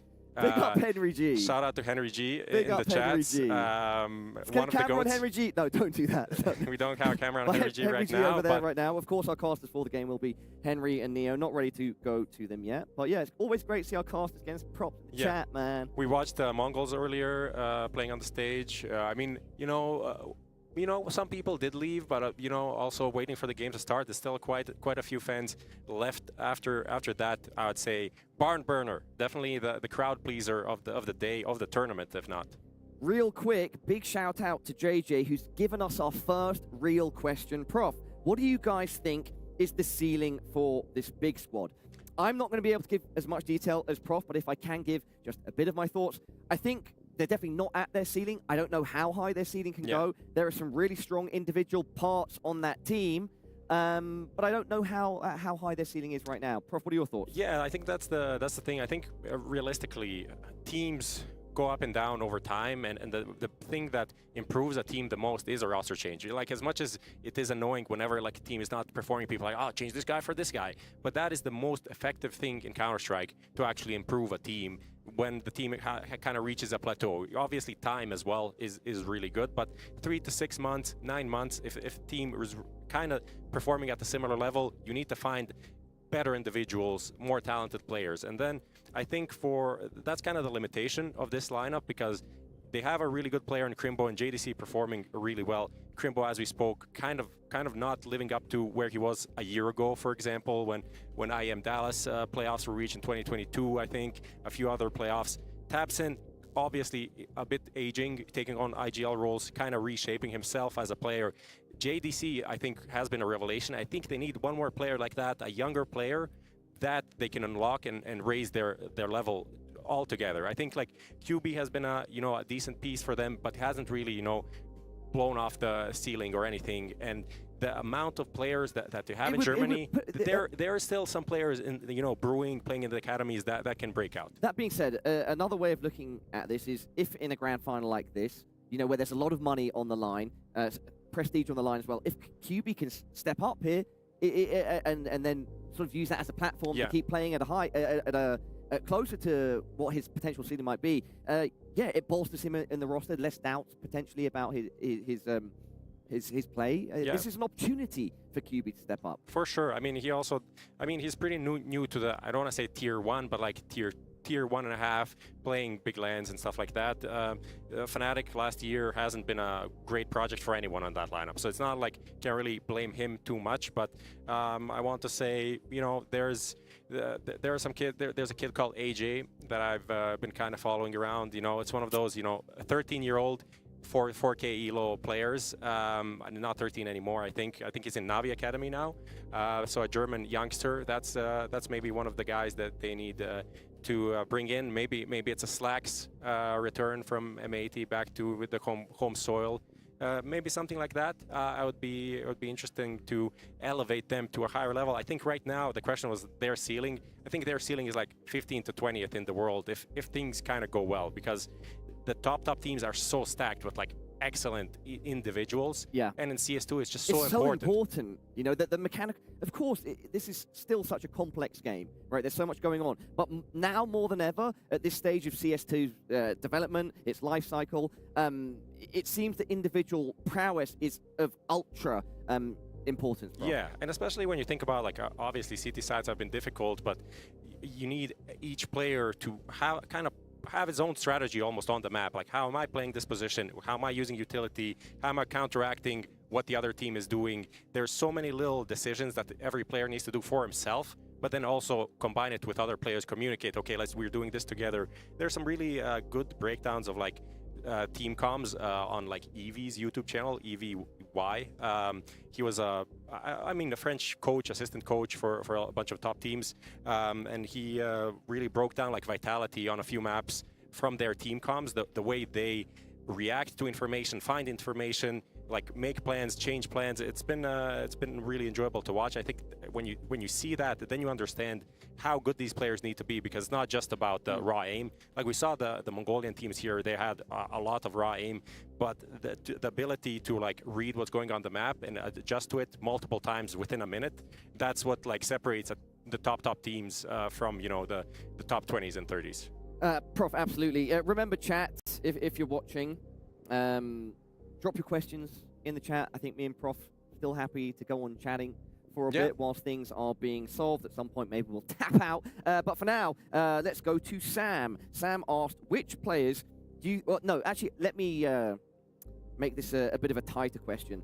Which player do you think could be the X factor in this match? I think that's the best way to do it. And we shouldn't pick one on each team, Prof. Let's just pick one player from both teams. Okay. So 1 out of the 10 players. I can start and I can come from no, I'm going to come from a different angle. I'd love to see Tabson on the rise here. If he can have a fantastic performance himself, but also lead from the front, as the figurehead of German CS as he is, that could really rally the charge. That could help them feel that big identity on the server. And then perhaps his troops grow around him. Prof, sorry, my wire getting stuck on my shoulder? That's a good one. That's a good one. I like that one from Different Big. angle. I completely agree. I think because that's kind of has been their key. I think in this tournament because JDC has been consistent before and everything, but Tabson super influential both in the positions he plays and the calling. And when you get rolling as a caller, I feel like that always is going to help your calling as well. You're gonna feel more confident. Your players are going to believe you more. Even though I personally believe everyone on Big will just run through a wall if Tabson calls it, right? This is a guy that has been around forever from the GOB school of Counter-Strike. You know, if you don't think he is the greatest German to ever play Counter-Strike, CSGO onwards at least, then I don't know what you're doing, right? And most of these players haven't been around for 1.6, so I don't think they're too crazy about those guys. But yeah, I think that's a great pick. I think really Tanir is my pick for Heroic. That's going to be your X factor, the T factor. Yeah, I mean, he is very consistent, but also, you know, he is pretty aggressive. He finds a lot of openings, and that's like kind of a almost a cheat to winning rounds. You know, if you have a very good aggressive player that's not scared to go into duels, open up bomb sites, even if he dies, doesn't really care. That just like allows you to go into the late rounds, and I think Heroic has been pretty solid in them. You know, there's been some exceptions definitely last night, late into the night on that ancient B bomb site, but you know, I'll forgive them for that for now. All right, and the Smiths playing. Sorry? The Smiths playing. I can't quite hear. Either way, we've got some music playing in the background. We've got a crowd. We've got this awesome arena. We think that this match is going to be ready to go pretty soon. I cannot confirm exactly when just yet. So I think if there are no more questions or anything that you'd like to react to in the chat, Prof, we could take a break. Anything that you'd like to see? Yeah. I mean, I'm happy to also stick it out, but you know, we still have. we're just going to end up in still a podcast player mode. on the JDC is going off? No, he's staying. He's going off. He's chilling on the stage. If I move slightly, you can see JDC over my right shoulder. There he is. Walking off. Everybody give it up for JDC. So match starting in 5 minutes or 5 minutes after? Well, let me just. Yeah, we've just had some info in our ear. In our ears, we don't share an ear. Match is apparently starting in 5 minutes. Yeah, no, I guess 5 minutes later, so 17:55 or 18. That would be, I guess. I guess we take a little break. Yeah. And then come back to the casters when this is ready, or with the walk-ins that will be happening quite shortly. But it seems like things are pretty much ready to go. Yeah, so everybody, it's grand final time. We've got Big versus Heroic, big matchup of Counter-Strike. Two teams going head-to-head in an epic best of 5 here at MESA Nomadic Masters Spring 2025. Do not go anywhere. We'll be back with it very shortly.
сонирхогчид дэлхийд дахин сонирхон үзэж яг одоо Монгол, Англи, Герман, Португал, Унгар хэлээр дэлхийн маш олон оронд шууд дамжуулан хүргэж байгаа Nomadic Masters 2025 Spring-ийн тайзнаас Монгол улсын нийслэл Улаанбаатар хотоос мэдчилж байна.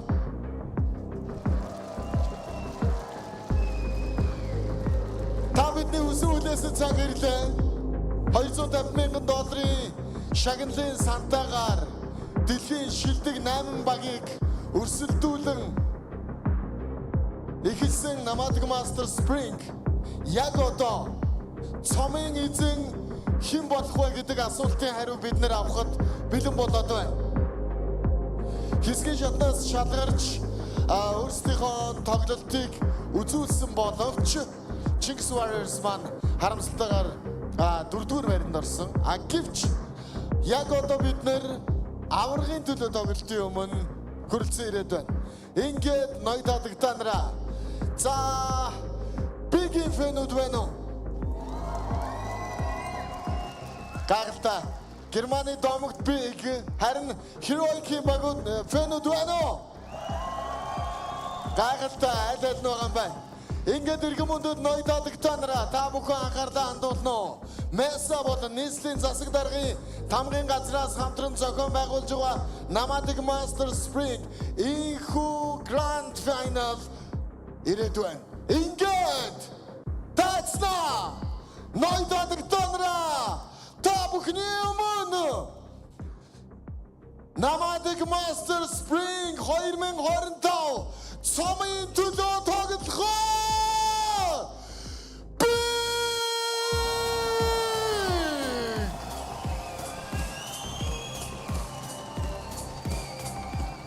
Ингээд та бүхний өмнө Big-ийн Crimbo!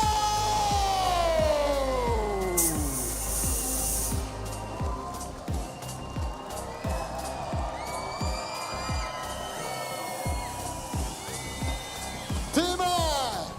Харин одоо Big-ийн Thompson!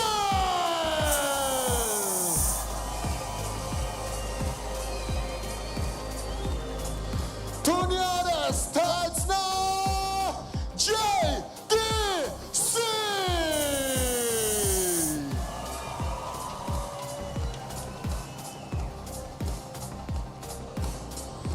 Inged QB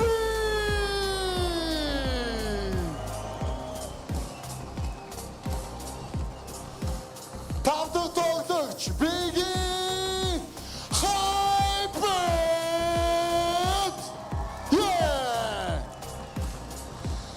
Цомын төлөө өрсөлдөж байгаа Big Bag-ийн coach Xen!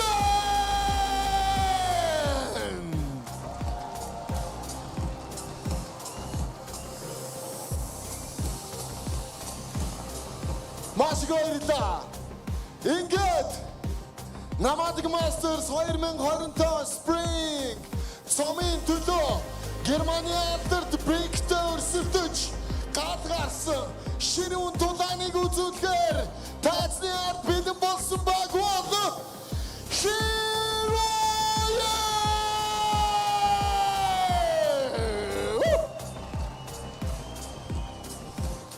Ингээд та бүхнийхээ өмнө таацнаа Тэмцээний Адуадагтаа шиманахаа Ингээд Grand Final-д өрсөлдөхөөр гарч ирсэн Heroic багийн тамирчин LNC!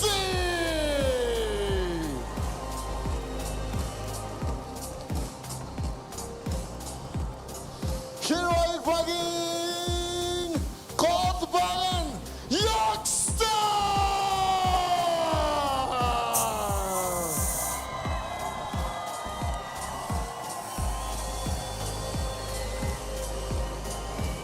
Nomadic Masters-ийн цомын төлөө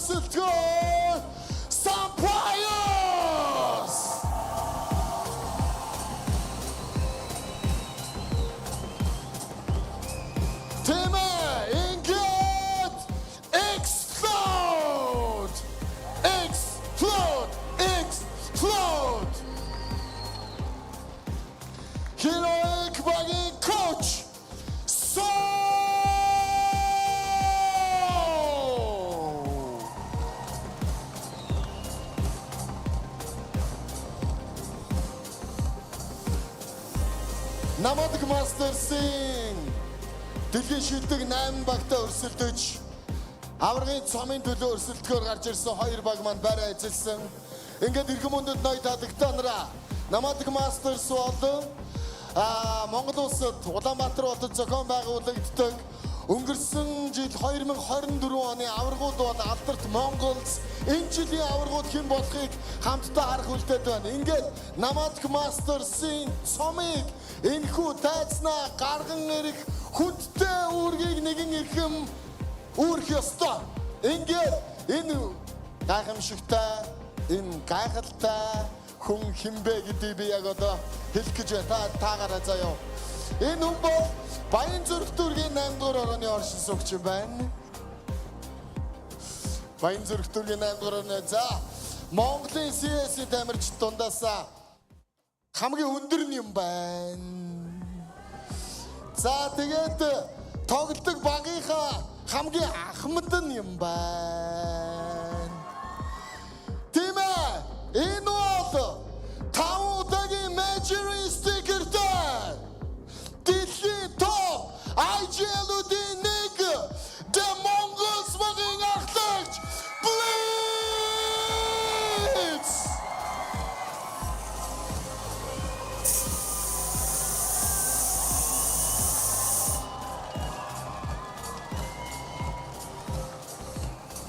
Nomadic Masters 2024-ийн авраг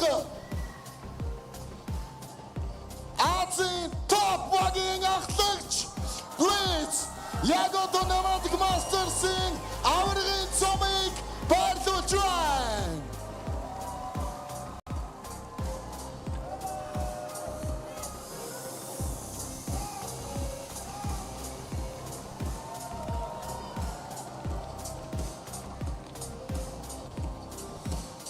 Маш баярлалаа. Та бидний хүсэг хүлээсэн мөч яг одоо ирээд байна. Одоо олон зүйл ярихгүй нэг л зүйлийг хүсэж байна.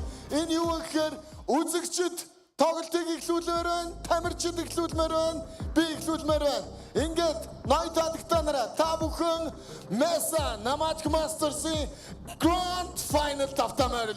Let's begin, guys.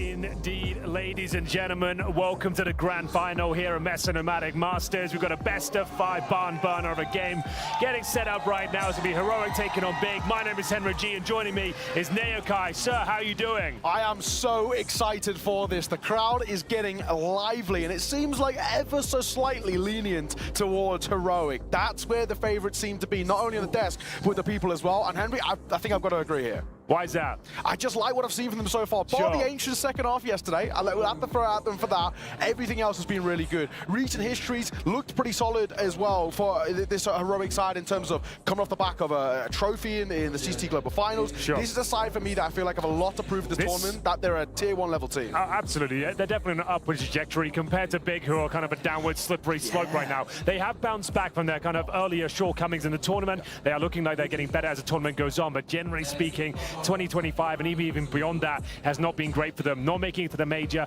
crashing out of last place in a few tournaments. They've got to at least prove themselves. I'd like to see them take at least a map here and show that they can actually compete at the top level still. Yeah, and this tournament is unbelievably important for Big. They need, honestly, a win here, to be honest, if they want to qualify to Cologne. They're on the precipice of it. Top 24th, and they find themselves 21st in the world currently. So they are still in that contention, but you want to do everything you can to secure it. So where we heading towards this best of 5, we've spoken about the veto. DOS 2, Ancient, Mirage, Train, and Nuke.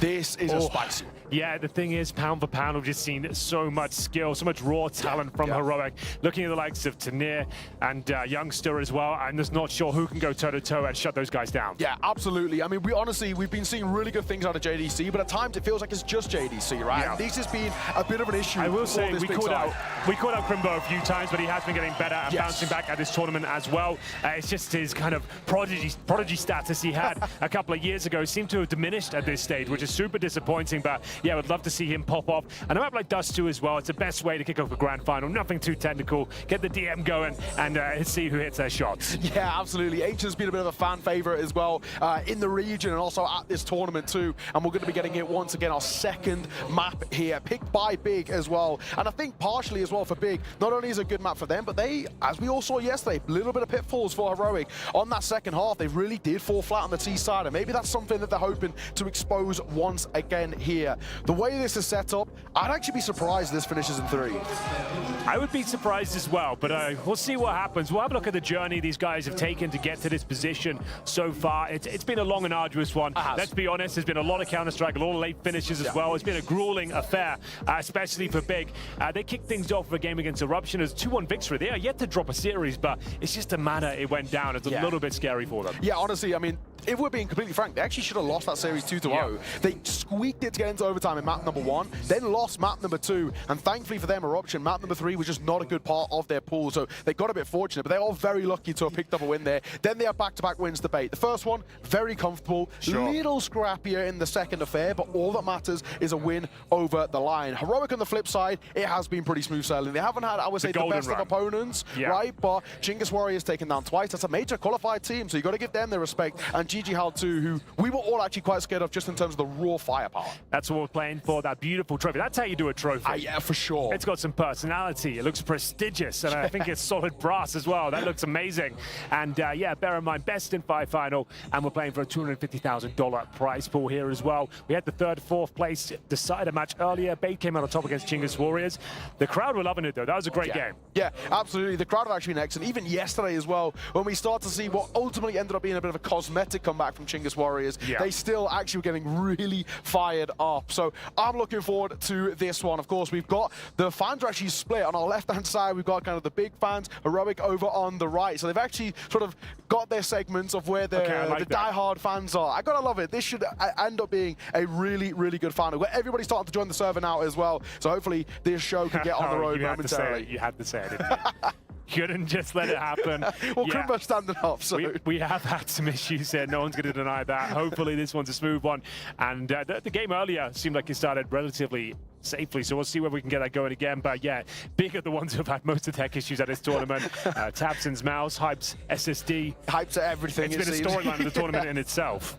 Yeah, they seem like they're slightly cursed, but hopefully we can get it soon sorted in just a second. But yeah, that trophy, absolutely unbelievable. So it's a cool one. Good luck getting that back in the suitcase. That might put you over the weight limit, that's trophy, but it does look absolutely sick. We hopefully get on the way in just a second. I really want to see a train come through here. Big are the ones who've selected it, and I've actually seen some nice moments from Big as well. And we actually haven't seen, it's still the least played map in the map pool. Yeah, how insane is that? You'd think, I guess, like teams like Complexity, the teams that you consider underdogs, they're the ones really focusing on that map. And like when you see like Wildcard coming to tournaments as well, they're more than happy to play it, stuff like that. Like, so if you're an underdog team, I think you really focus on this one, but the top teams seem to try and avoid it. And I suppose rightly so, the map pool's already stacked. But yeah, hopefully we get a train in the grand final. I've only commentated it maybe twice so far. yeah, I'm with you. I really am interested to see what it looks like in Heroic. Their run of form obviously recently has been great, and they've actually made this transition quite smoothly, Henry, from the sort of online moniker that they've had around them, right? It has been a big thing for them. And actually, even you look towards Tanir individually, fantastic player, but a lot of people have been saying, okay, they can only do it online. And now we're starting to see that actually they can look really dominant on LAN too. So hopefully this is kind of a turning of the leaf and a side that can start to replicate these incredible online runs and online performances into LAN environments too. Well, it's Big who has something to prove there. They really need to start showing they can compete at the top level once again. Bear in mind, Tabson, he's been there a long time now, since the organization's inception. They had a great run back in the COVID era. They were the #1 team in the world, if you remember that. What a mad thing to think of that is. But ever since, it's kind of been a little bit up and down, mostly down, if you don't mind me saying. The AWP has been a problem. They've brought in Citizen in, Citizen out, Mantu's in, and then you just can't seem to stabilize. They tried to go for an English-speaking approach. They've tried to bring in Swiss players, and nothing really seems to be working for them. This is the most promising roster I think we've seen in some time. It seems like the roles make sense, and it seems seems that the vibes are immaculate, but yeah, they can't seem to convert it. When it really matters most, they seem to crumble when they really have to perform. Yeah, absolutely. And there is a little bit of history between these two sides as well. Played most recently in the IM Dallas online quals, which, you know, Heroic came out on top with. It was a 2-1, but they were able to take it down. Wins on Nuke and Mirage, but did lose on Ancient. We did see those issues on Ancient yesterday. And then much early in the year, back at IM Kato in the play-ins, big 1-2-0. So the difference is, online, Heroic won, and won it in 3. Big won it on LAN. We'll see. We have had some troubling signs for Big at this tournament. We were a little bit harsh after watching their first game against Eruption. Eruption played a great game, but bear in mind, Eruption were a team that weren't even supposed to be here. They replaced 3 days or something? They are not even practicing, and we're just getting an update now. What was that? Didn't get it. Didn't get Just have to keep going and see what's going on. We've got 3 players on the server. Now we've got Crimbo's 4. just joined. Crimbo's just joined. That is a positive sign at the very least. Have a Players guess on who the we're waiting server. on. What's that? Not hyped, is it? This guy. Okay, for the context, who's joining us at the final, we've been up to about 2 in the morning every single night at this tournament because of hyped in his SSD. I don't think it's anything he's done in particular, but yeah, this seems to be cursed as a player at this tournament.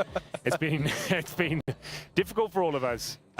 If I'm being honest, with the teams, with us, it's been some late nights. They have been utmost professional, though. Every single time, the players aren't complaining at all. They're turning up and happy to do it. Exactly. And big smiles on their face, especially on the stage last night. We'll be here to a very long time indeed. Yeah, and you know, we really can't afford for it to be like that. Yeah, Tanir's got a flight at 2 AM, so we'll see if he makes He that has, one. hasn't he? That's not ideal. It's a running joke they're probably going to have throughout this. If you see these pop-off moments from Tanir, it's like, right, he needs to make this flight. Playing for the airport.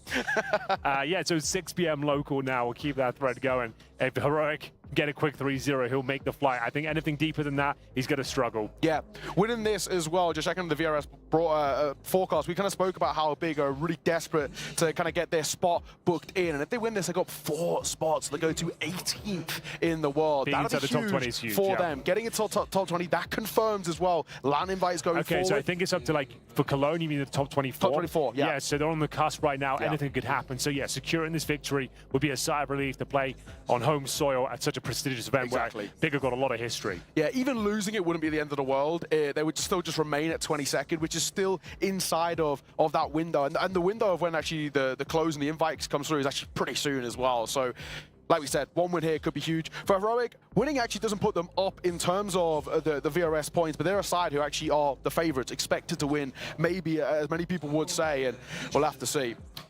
Let's get an update on the server, shall we? I'm going to get in the chat. Let's have a look. You can hear us running out of fill at this point, ladies and gentlemen. We are going to see what's going on. We've got 9 players on the server, and they're asking where the last player is. No one's responding. They're getting ghosted.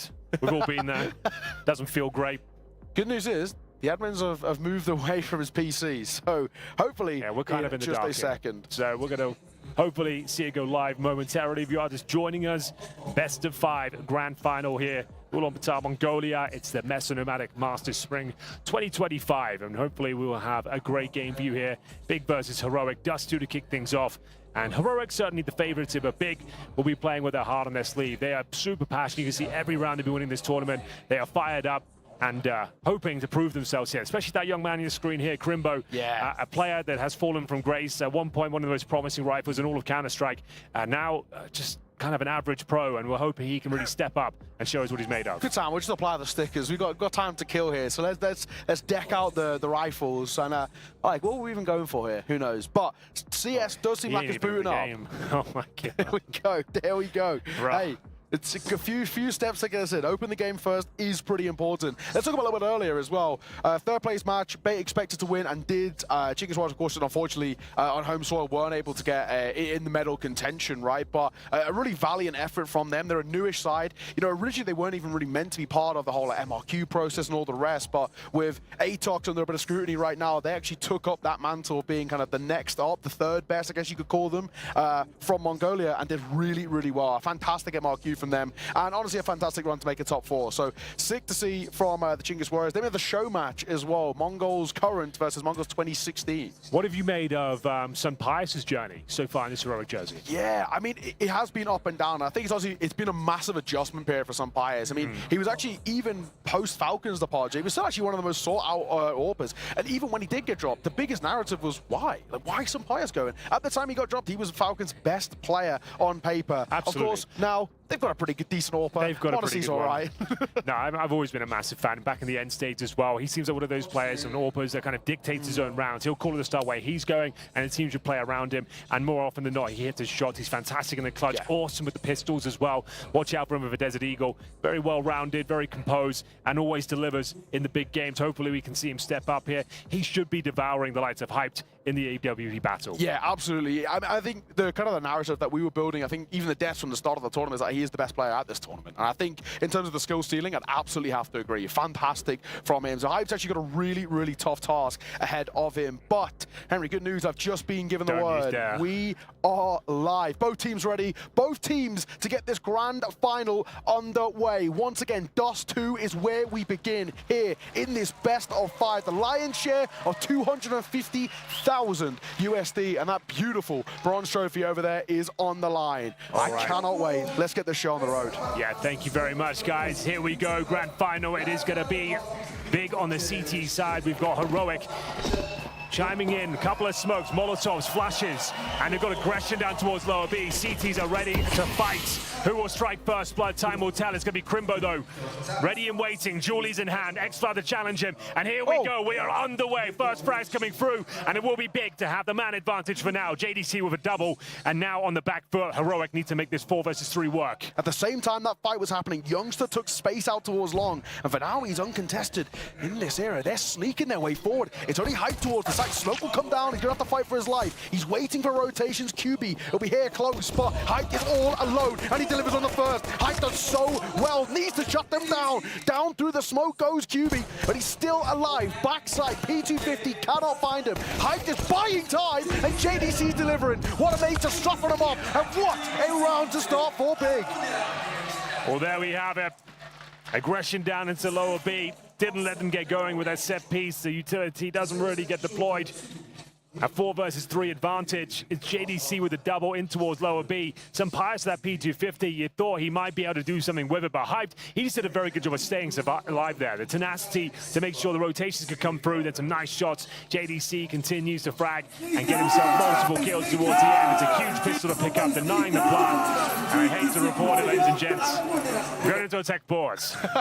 It seems like a little bit of bleed through the mics as well, so hopefully something that can be seen off and fixed in just a moment. I like the signs that we've got coming through as well. So, what a start for this big side. Early couple of fights, they just made sure to stick together, and I have to give so much respect to Hype. All he had to do there was buy time. He doesn't need to fight. He doesn't even need to take any face. He has to wait for JDC and Co to come through short, and that's what it is. Tucks out behind the box, and then Hype draws attention, JDC finds the kills. It's a really, really nice shutdown. Excellent work. Can't argue with that at all. Just have a look at the in-game chat. Yeah, 4 kills JDC, 1 for Hyped, and then in terms of our issue, both teams with microphone situations going on right now. So hopefully we get that sorted momentarily. As I always say, you know, get it out of the way early. Yeah, exactly. And that was the case yesterday. Kind of kills the hype a little bit, but it's fine. We can deal with this. That was the case yesterday. It was all good. We had like 1 or 2 at the start, and then we had a pretty smooth sailing for the rest. So, let's see. We are just waiting. Both sides seem to have an ever so slight mic issue, so hopefully something that we can get out the way. But it is pretty loud in here, both the crowd, the mics, all the rest. It's a pretty lively atmosphere here in Ulaanbaatar. Currently, 6:15.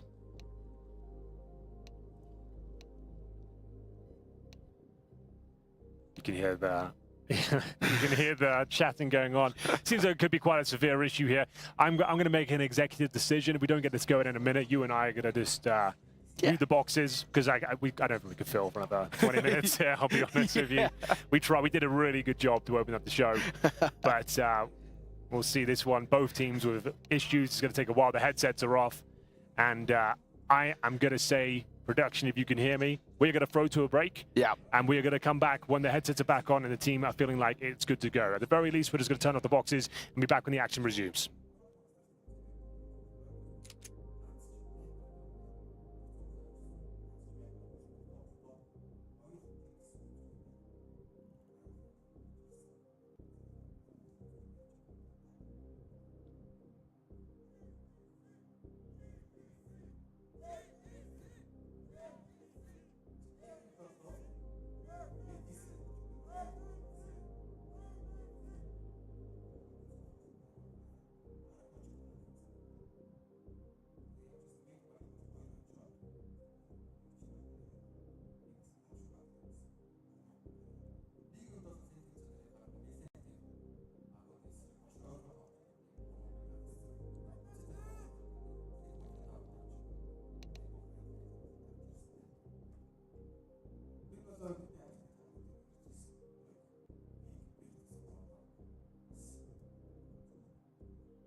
Okay, we are back.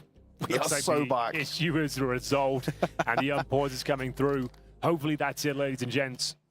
The sound issue is resolved. Second round is underway. Bear in mind, no bomb plump, still going to be seeing a force buy here from Heroic. We've got the Tech 9s, some pious scout on Dust 2 excites me, Neo. Yeah. I feel like he can do some serious damage going forward. It's going to be 3 SMGs for Big, otherwise on their CT side, and we're off to the races. Here we go then. Alrighty. Big hope Got here. a good feeling about this. Yeah, big hope is some bias. Honestly, just soften them up. Give easy fights for the pistol, especially the Tech 9s to get up in their face. After this, he's already out down towards mid, so he's waiting to hold on this short angle. It's hyped here, but for now, doesn't want to peek. Holding on to the grenade. Doesn't want to throw it in vain. Mid smoke, really not ideal. That was supposed to land on the hinge, and now they are getting punished. Well, that's not what you want. A miss smoke like that. It's, again, one of the easier ones to throw, too. Next one's going to get up hyped, just tucked there. I kind of like this. He also has support tabs. He's not too far away over towards boost spot. This could be a very spicy one, especially if tabs are going to actually just bait in the fights. They're just not going to clear hype. Yeah, you might be onto something there. Tabs in to try and take all the aggro. Then the swing with the MB9 will come around momentarily. Oh, hype goes down though. Waits a little bit too long. Now the pressure really being applied. Tabson scrambling back towards the bomb site, trying to deploy the remaining utility. Smoke's going down, but Tabson alleviates a lot of pressure with that kill towards Pius. Takes down the scouter. To be picked up by Youngster as they drop down here. Still a fighting chance. Oh, you can say that again. 1 versus 2 remaining here for Tanir. One of the most skilled players on the server right now. Cuts it down to size. 1 versus 1 against Crimbo. The closer, who does win the round for Big. No bomb plant, but it comes into a 1 versus 1. Begs the question if they fancy force buying again. They've got them on the precipice of financial ruin. So patient there as well from Crimbo. He very easily could have just committed to that wrap all the way down towards ramp, and even then could have been caught out. So well done. Expect the jump off, and today, especially after getting the first low player, he makes it very close indeed. It's not a bad force buy, and like you said, I wouldn't be surprised. It looks like we are going to get a force buy once again back from Heroic. Today into an AK-47. Galil out for X-Cloud. The Eagle Max and the Scouts to round out the buy. You get it so close on a buy like that, in your mind, you want to go for it again. Pius back on that Scout. This one a little bit more potent, bear in mind as well. The lost bonus evolving. Kills found. They do have AK, helmet, Scout, armor. A MAC-10 in the mix for Youngster as well, and he's going to be tested right here. Hype ready for it, and great position. They've got full control of middle. Sends the first player packing, no problem. Another man advantage here. X-Cloud trying to make up for it, but Tanir will strike first. There he is, as Tabson needs multiple kills and delivering on his promise. Top mid control granted, but back and forth we go. 2 versus 2, 1 minute 10 on the clock, but bear in mind, we've got the bomb top of middle. Look at QB. QB's wrapped all the way through long. He pushed their smoke. This is so smart. Like you said, bomb down towards suicide. And QB waits for any push up through mid, and they're not going to go. They're going to go the long way round. Pius going to wrap all the way through spawn now. But just collecting this bomb is so difficult. Crimbo is all the way on the opposite side as well by the B site. And it does look like that's where they want to finish. Tanir's staying here for that reason. But QB, if he just looks left, he should see this. He's got to know. Pius is very aware of this potential threat. He's checking every crevice of the map, making sure he's not caught by surprise, but time is ticking away. The clock is rotting. 30 seconds, less than. And we are going to have some aggro towards middle. Crimbo just trying to back up his teammate. I don't see a world where Heroic can win this now. It would have to be a crazy first kill, but perfectly timed. Tanir will be dropped by QB, and then Pius, nothing he can really do. Even if he gets the kill, I don't think there was time to plant. No, not at all. Really, really well done. QB, that angle, that decision just to push through that long smoke is so well timed. 3-0 start, and now that one, again, it's been a little bit close back into 2 versus 2, but I wouldn't love a full force here. Half buy, Tech 9s, half armor around this lost bonus, have a full buy with full AKs in towards the next. That's where I'm going here, but it looks like we're going to get something along those lines. A bit of a hero Galil for Tanir. And then pistols along the rest. But with lost bonus, they can't buy it towards the next round, but they love a bomb point just to bolster up the finances a little bit. See if they've got anything for us. That's not bad at all. The Galil does strike first blood. Tanir is fired up. Never seems to be out of his depth. A player who stunned us at this tournament multiple times, and that's a lovely spray. Linus chimes in as well. They've got the first 3 kills of this round. Back and forth we go, though, as Tabson.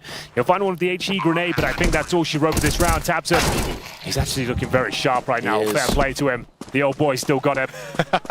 Still got a few tricks, that's for sure, but they are going to call to save it. So Heroic, these 4 spies, I guess, in this side, a half buy that comes through does God's work today with a massive double kill. And also they scooped up an AK then as well, which now means rifles in towards the next. On top of that saved AK for LNZ. Very, very decent spot for Heroic to now start building on this T side. This was a scary round. They've invested a lot. Keep 4 spying, not finding success, but now the long take with the Galil has actually managed to put them in a prime position here with 3 players surviving. If some Pies can find a rifle as well, they're in a great spot going forward. Bear in mind the loss bonus is going to be very weak, just $1,400 for CTs. Thankfully they do save 2 rifles here. Crimbo and Tabson holding on to the little they've got. And this could be the first tactical timeout. I wouldn't mind it, actually. Just bring Zen onto the mic, settle the nerves a little bit, understand the pace and the tempo that we're trying to play here. A lot of these defaults seem to be coming through mid and long. We're splitting towards the A side, so maybe try and bolster it up a little bit. I wouldn't even mind a bit of proactivity. When we see these sides, actually Heroic are a good example of this one, where we'll see it a lot on that CT side. One thing they really like to do, which actually makes them good on this map, is how aggressive they like to play on the CT side. And I think on a map like Dust 2, you have to be like that. You cannot allow the T side to every single round dictate the pace. I want to see Big just get in the thick of it a little bit if they can. It's going to be a B execution, maybe just a B contact play here, waiting for the smoke to go down. Some Pies trying to work the pick. They're thinking better of it, though. They had 4 players towards the tunnels. In-game leader Linus, though. He'll be getting himself up towards shore, calling for the troops to return. Come back to their captain. They'll start to make their way up towards shore. So the B execution is turned into a contact play with just 1 player up the top here. He's read them like a book. Bolt of Steel. As he makes his way towards long. He's got 2 kills on a silver platter. If he can just hold his nerve. Scout goes low. He calls for backup here, and the CT's realizing that they've been rumbled at this stage. I think you're considering the save unless the Scout can do something unbelievable at range. Bomb goes down, and they can't do anything to deny that. They don't have the U-tool to force them off that short side plant. So this becomes very difficult indeed. Scout's got to hit a nice shot, at least soften somebody up to make it a little easier. Hyped is at range, QB's up close, and Tabson and JDC find themselves in CT trying to get through this smoke. It is so risky. Speaking of QB, he's using the sound around him to fly into the fight, and he does well. He gets 2. There might be something on here. It's brewing a 4 versus 3, and Chant is on. Youngster says no, shuts him down, and tucks it towards Gandalf. And that's with some Pies and X-Cloud support. Crimbo all alone, and we might have called him the clutch king in the past, but it's not going to be this round. No, certainly not. Not the worst attempt at the retake there. Sure. I honestly think saving the guns when you've got this nice lead, that round for me was pretty much over. When the bomb's down in a 5-on-5 scenario and you don't really have a ton of utility on the CT side, you're really hoping something special happens. They even got the double kill with the MP9, but nowhere near enough still. The positioning was just too strong. They had no intel as to where the T's were positioned. A flank was coming in from long as well. So still, I appreciate the fact they went for it. Makes for a more exciting affair, but I don't think the percentages were in their favor at all. Might have been better off just in considering the financial situation. Sure. Just hold on to what they had. All 1 there, though. The IGL Linus, what a move. It's so risky to contact up short, and he goes all the way. What a start for some Pies as well. He'll find the opener. JDT caught on the cross. That's not what Big one. That's the worst thing they could have possibly had. Of course, it is a low buy around that save them 4, but this one feels like it should be a pretty free 3rd round for Heroic to tie this game up. Utility looking nice here on the T side. They've got the opening pick. Bear in mind, it is the Eco with the saved Crimbo rifle. X-Cloud, Linus coordinated some utility here. This will be the Molotov that bounces round the corner.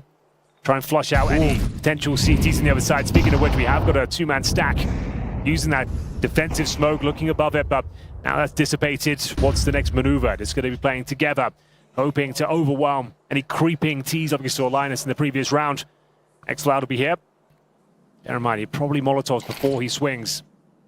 But for now, we hit the 1-minute mark. Long control granted. X-Cloud plans to kill towards the double doors, and here comes the swing, and he gets himself a triple kill. Lovely round, lovely play. We're all tied up here, ladies and gentlemen. This is the first map of our best-of-5 grand final here in Mongolia, and it's currently 3-3.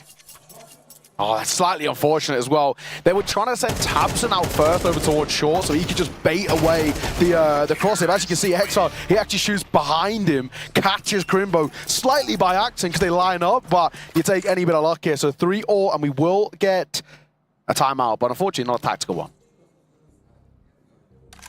Oh, I see. That realization. We're doing it again. Rolling it back. It's the first map.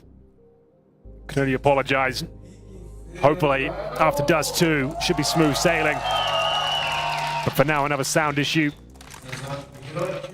Crowd here, though, is pretty lively. There's a really big appetite for Counter-Strike in Mongolia. How We've learned crazy is it? Like, we came day one, and we just stumbled into a random internet cafe. It must have been, what, 100 PCs split across, like, 3 different rooms.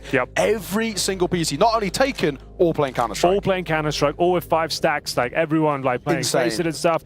And then, even when we go to, like, a bar or a restaurant, they've got Counter-Strike up on the TV. They had the blast event, and we even went to a club, there was Counter-Strike on the dance floor. Like, it's crazy. It's so insane. I've never seen anything like it. This nation loves Counter-Strike, and I'm here for it. Like, it's a lovely thing to see.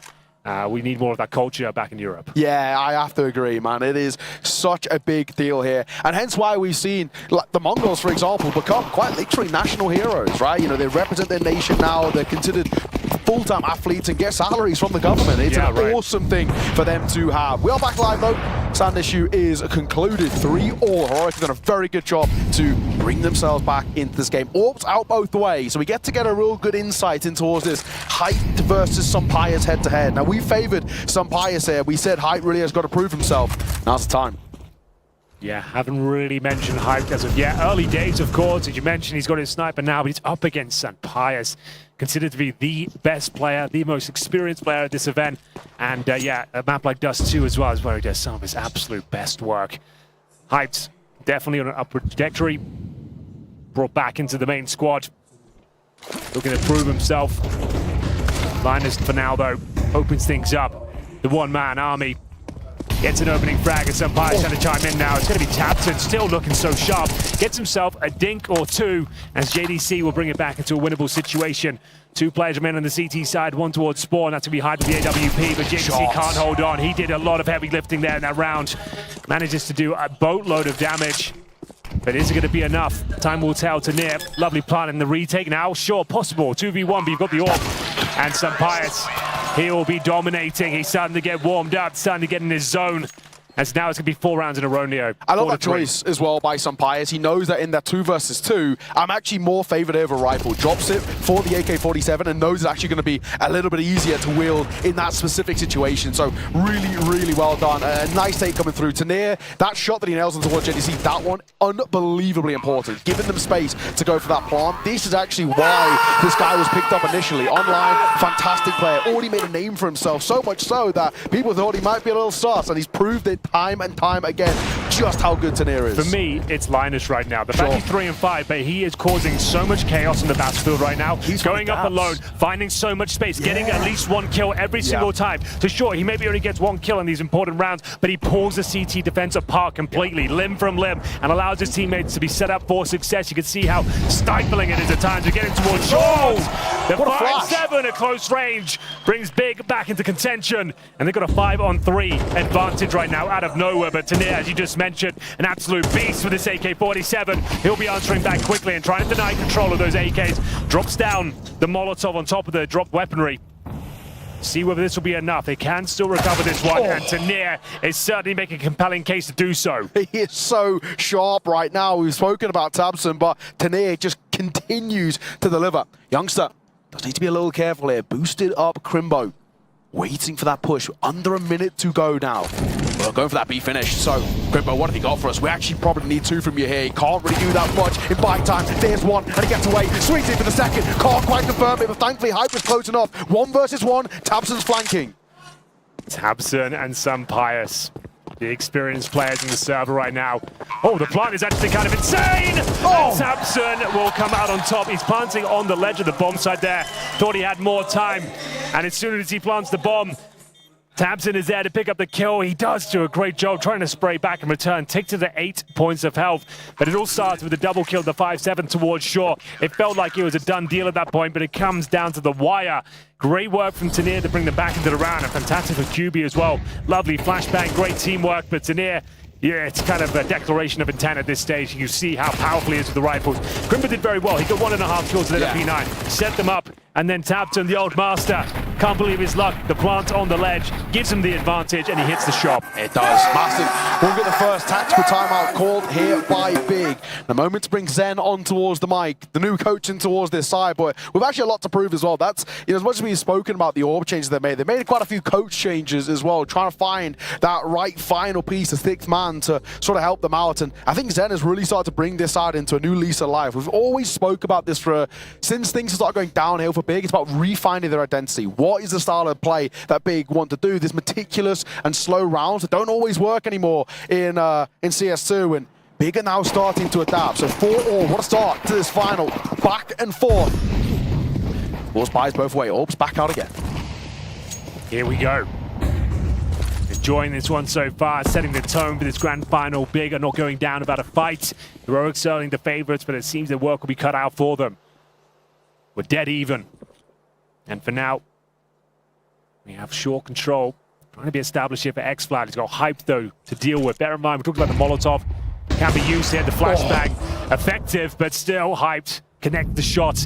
It will be a B contact play eventually. They're going to send Sunpius in first to see if anyone's patrolling the tunnels, and then they'll walk up and try and explode towards the side. But bear in mind, Crimbo's in a prime position to get this. Surely gets overlooked, and he does. Crimbo going to get two. That is huge. Shuts down that B contact like we spoke of. Molotov nullified by the smoke. Bomb smoke forward in towards the site as well. This round's got to be done. 2 versus 5. Surely no chance in hell. We spoke about Linus getting space and finding pockets, but even with this slight bit of movement he's got out towards double doors, I just don't know what you do here. I know it's early into this round, 45 seconds, but you might angle for a save. You might be right. If they do save, the money's okay. True. Especially the AWP with 35 seconds and the bomb down. Yeah, I don't really think you've got much to do here. CT's coordinating accordingly as we see them smother the bomb. That was a really nice setup as well. You can see Crimbo kind of tucked away in that corner. Teammate just takes all the aggro for him. No one can check him. Gets the double kill. Bomb goes down. And there it is. Pretty convincing round. 5 players survive on the CT side. They can get those AK-47s win their CT ranks as well. There's a couple of them. I think there's one more available at the very same time as well. So this is great. Big fighting back. Putting up decent numbers here in the first half of the grand final. This is a good start for Big, and actually now really positive for them off the back of kind of how things were looking in the early part of this game. You know, you start well, you start to build up a bit of a repertoire, and then we see Heroic go for 4 in a row when the guns come out. It can be a little concerning. Good to see them now back in to the thick of it.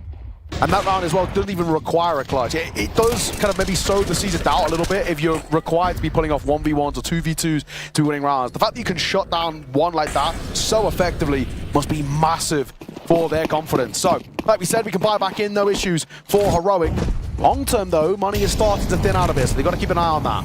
Hype still really yet to get going, but early days. Want to see this young man step up and show he was the right man for the job in that big jersey. Orb has certainly been a problem for them the last year or so. Getting to the tail end of this first half, round number 10 here, 5-4 overall, this time in favor of Big after giving up 4 rounds in a row. Smoke goes down towards long doors, QB to defend. The flat default though from Heroic is waiting for any initial CT aggression. You can see they've got no one in towards those B tunnels right now, and they start to explore their options. Players up towards short. Sendry goes down, and the long take is looking very likely here. Tanir and Linus, a deadly duo, waiting to strike a long. Kirby, though, looks like a reposition is in order. Gets himself tucked away just outside those long doors. Time ticking away now. We're getting to 50 seconds. A lot of backup in the CTs here. Flash is going through. They're trying to show a bit of presence and suggest CTs aren't by the doors itself. First duel coming in. And QB, he does well, he delivers, looks for a second, can't quite find that. The support actually fell away back over towards Carr. That's where Hype stays posted. He's got to get a nice shot here, and he missed. He gets baited in by the jump. Pius finds him. That is so well executed. And now they've got space to work with. Crimbo going to get digged through the doors as well to make matters all the more awkward. Down goes JDC to the hands of X-Cloud, and down to 2 for Big. It's Tabson and Crimbo, 2 players who have stepped up time and time again for the German team, but no chance. Tanir, that felt unnecessary. That's a fumble. If they don't win this round now, he's thrown it away. The fact he doesn't plant the bomb, Yeah. there's 10 seconds remaining, and it looks like it could actually go wrong for them here. The jump shot doesn't connect. Youngster to try and save the day. Bomb does go down, and it's Crimbo, as we mentioned, the closer for this team, can't connect, and a sigh of relief. Tanir oversteps the mark. His first mistake in this grand final.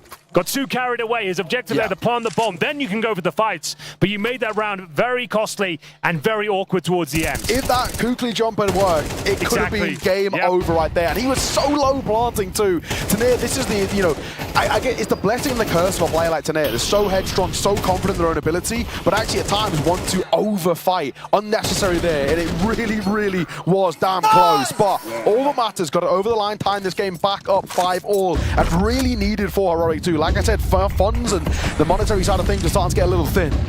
Here we go, long take. Round 11. This time a more defensive hold from the CTs, allowing them to have basically long control. Hype still here with the AWP.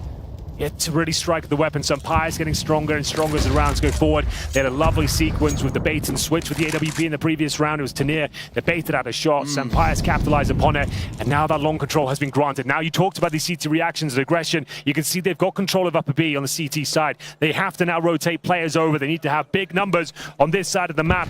It's going to be QB trying to defend. He's getting flashed off though. What's he up to? In the open, looking in the air.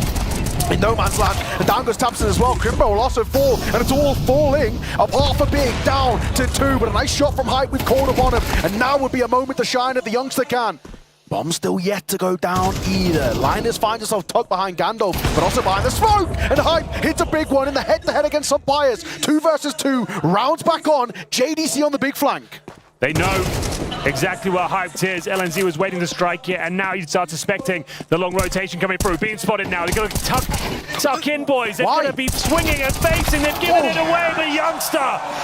He hits the shot. He was 4 points of power, but I didn't think they stood a chance there. Again, over-aggressive. They spotted him, and instead of tucking tail, getting the bomb down, they both go for one individual duel. Oh my god.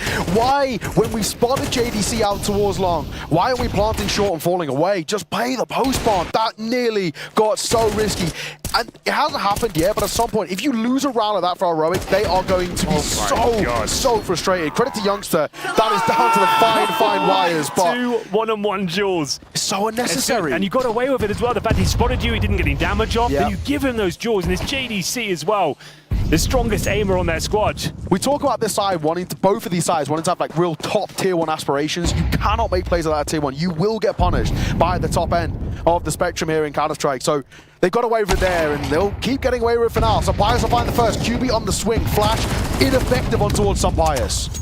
Well, it's been a chaotic first half, but to say the least. Starting to stabilize now. Heroic should have some open runway here towards the A-bomb site. X-Floud dominating with that AK once again. Nice Molotov.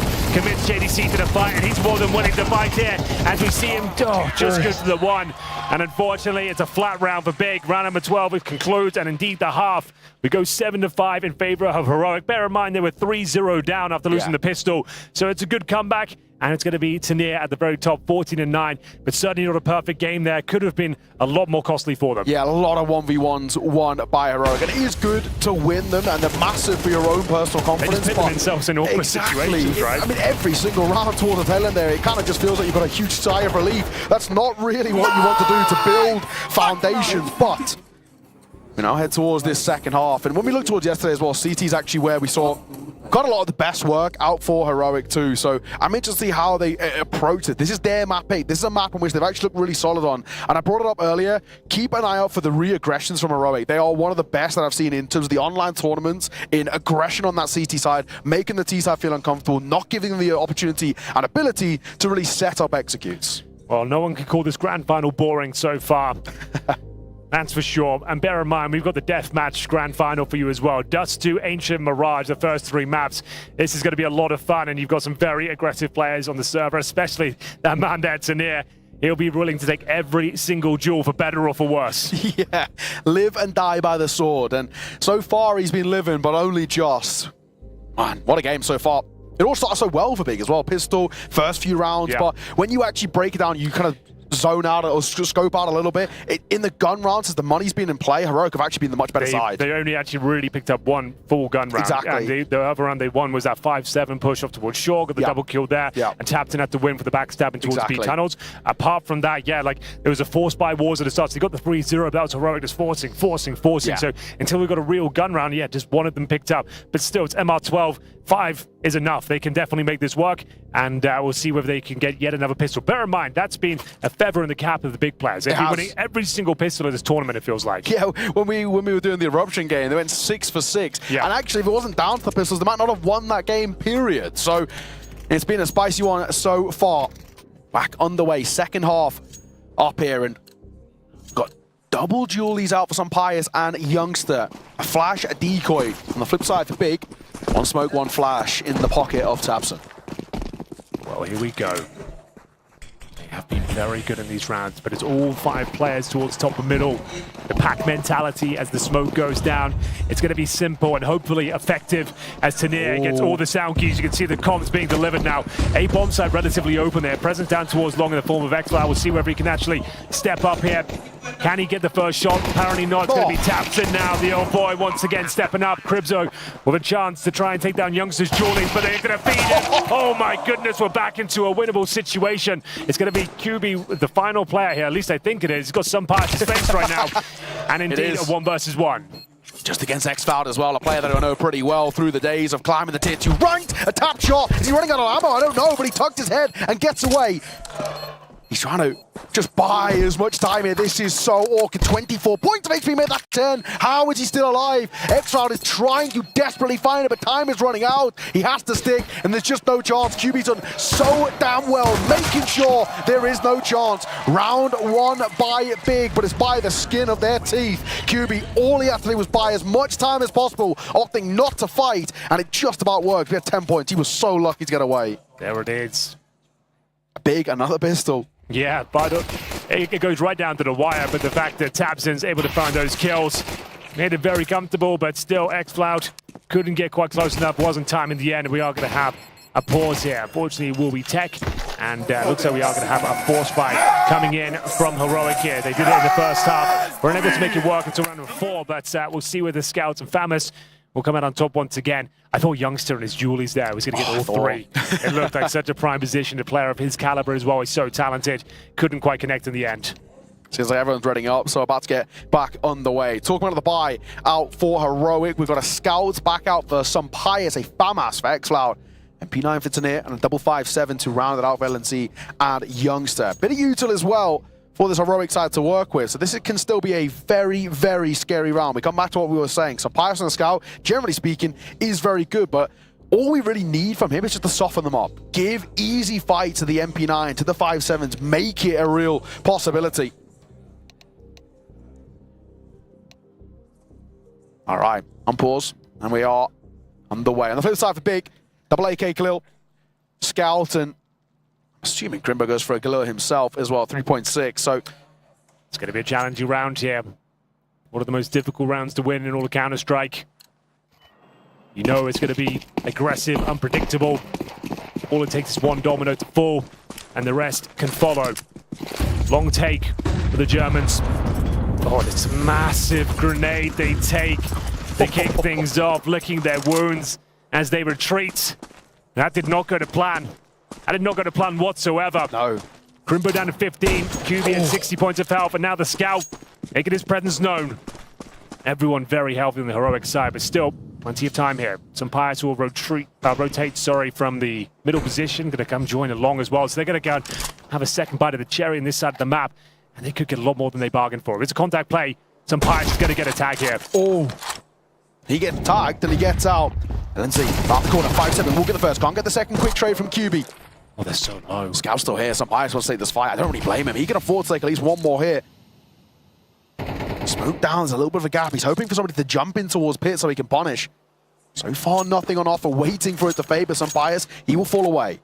50 seconds remaining. They have got smoke for the cross. Plenty of util, actually. Molotov to flush out those long-range positions, but we have got CTs Making their way towards shore. They have stacked the bomb site here. This is going to be a very challenging finish. Yeah. If they can coordinate the crossfires effectively, this could be it. It's going to be hyped, tagged by the scouts as well. These 5.7s now, these MP9s, they're going to be so difficult to take down. Who's going to be brave enough to cross over? The smoke goes down, and the stack is there. It's the perfect call from Tanir. Finds QB, and there's two players who are the walking wounded. Crimbo and Hyped, tantalizingly low. Time ticking away. We just have 15 seconds, and there's not going to be anything they can do.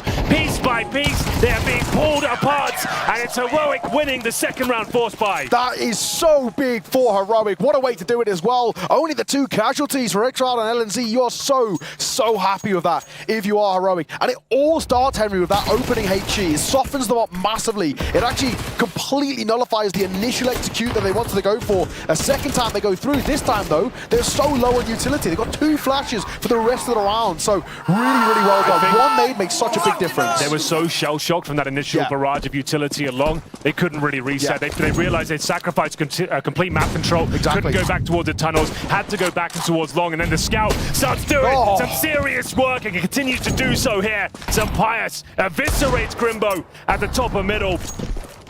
He goes down with nothing in this round. This is a force buy, bear in mind, in response as well. What a way to kick things off.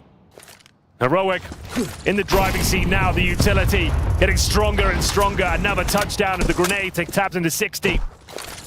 Heroic, I mean, they're doing such a good job. They're really suffocating big in now. We're making life so uncomfortable. Looking now to go towards an A finish. So Pius posted with the scout. He's done so well. And he again gets such a big tag. And another tag as well. JDC, sure, he hits the shot, but that's also Pius. Assists galore. X-Flow for the third. QB finds one of his own, but this round is done. No chance in hell and own quantity. And sure, we've got a minute to work with, but getting this bomb down's got to be impossible. Surely, QB's still alive though. He knows he's running towards ramp. It's just, where is this second player?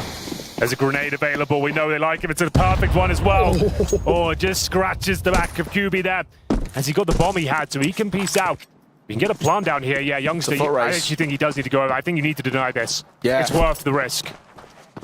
But towards window, he knows. The easy one for him, surely. My God. With those 2 here earlier, you start to believe just a little bit, but not to be. Heroic extend the lead to 3. 9-6 now, and Big starting to feel some serious pressure. They can't even buy in towards his next round either, so life is super difficult for them. It will be once again another low buy. Heroic should have the red carpet rolled out for double digits.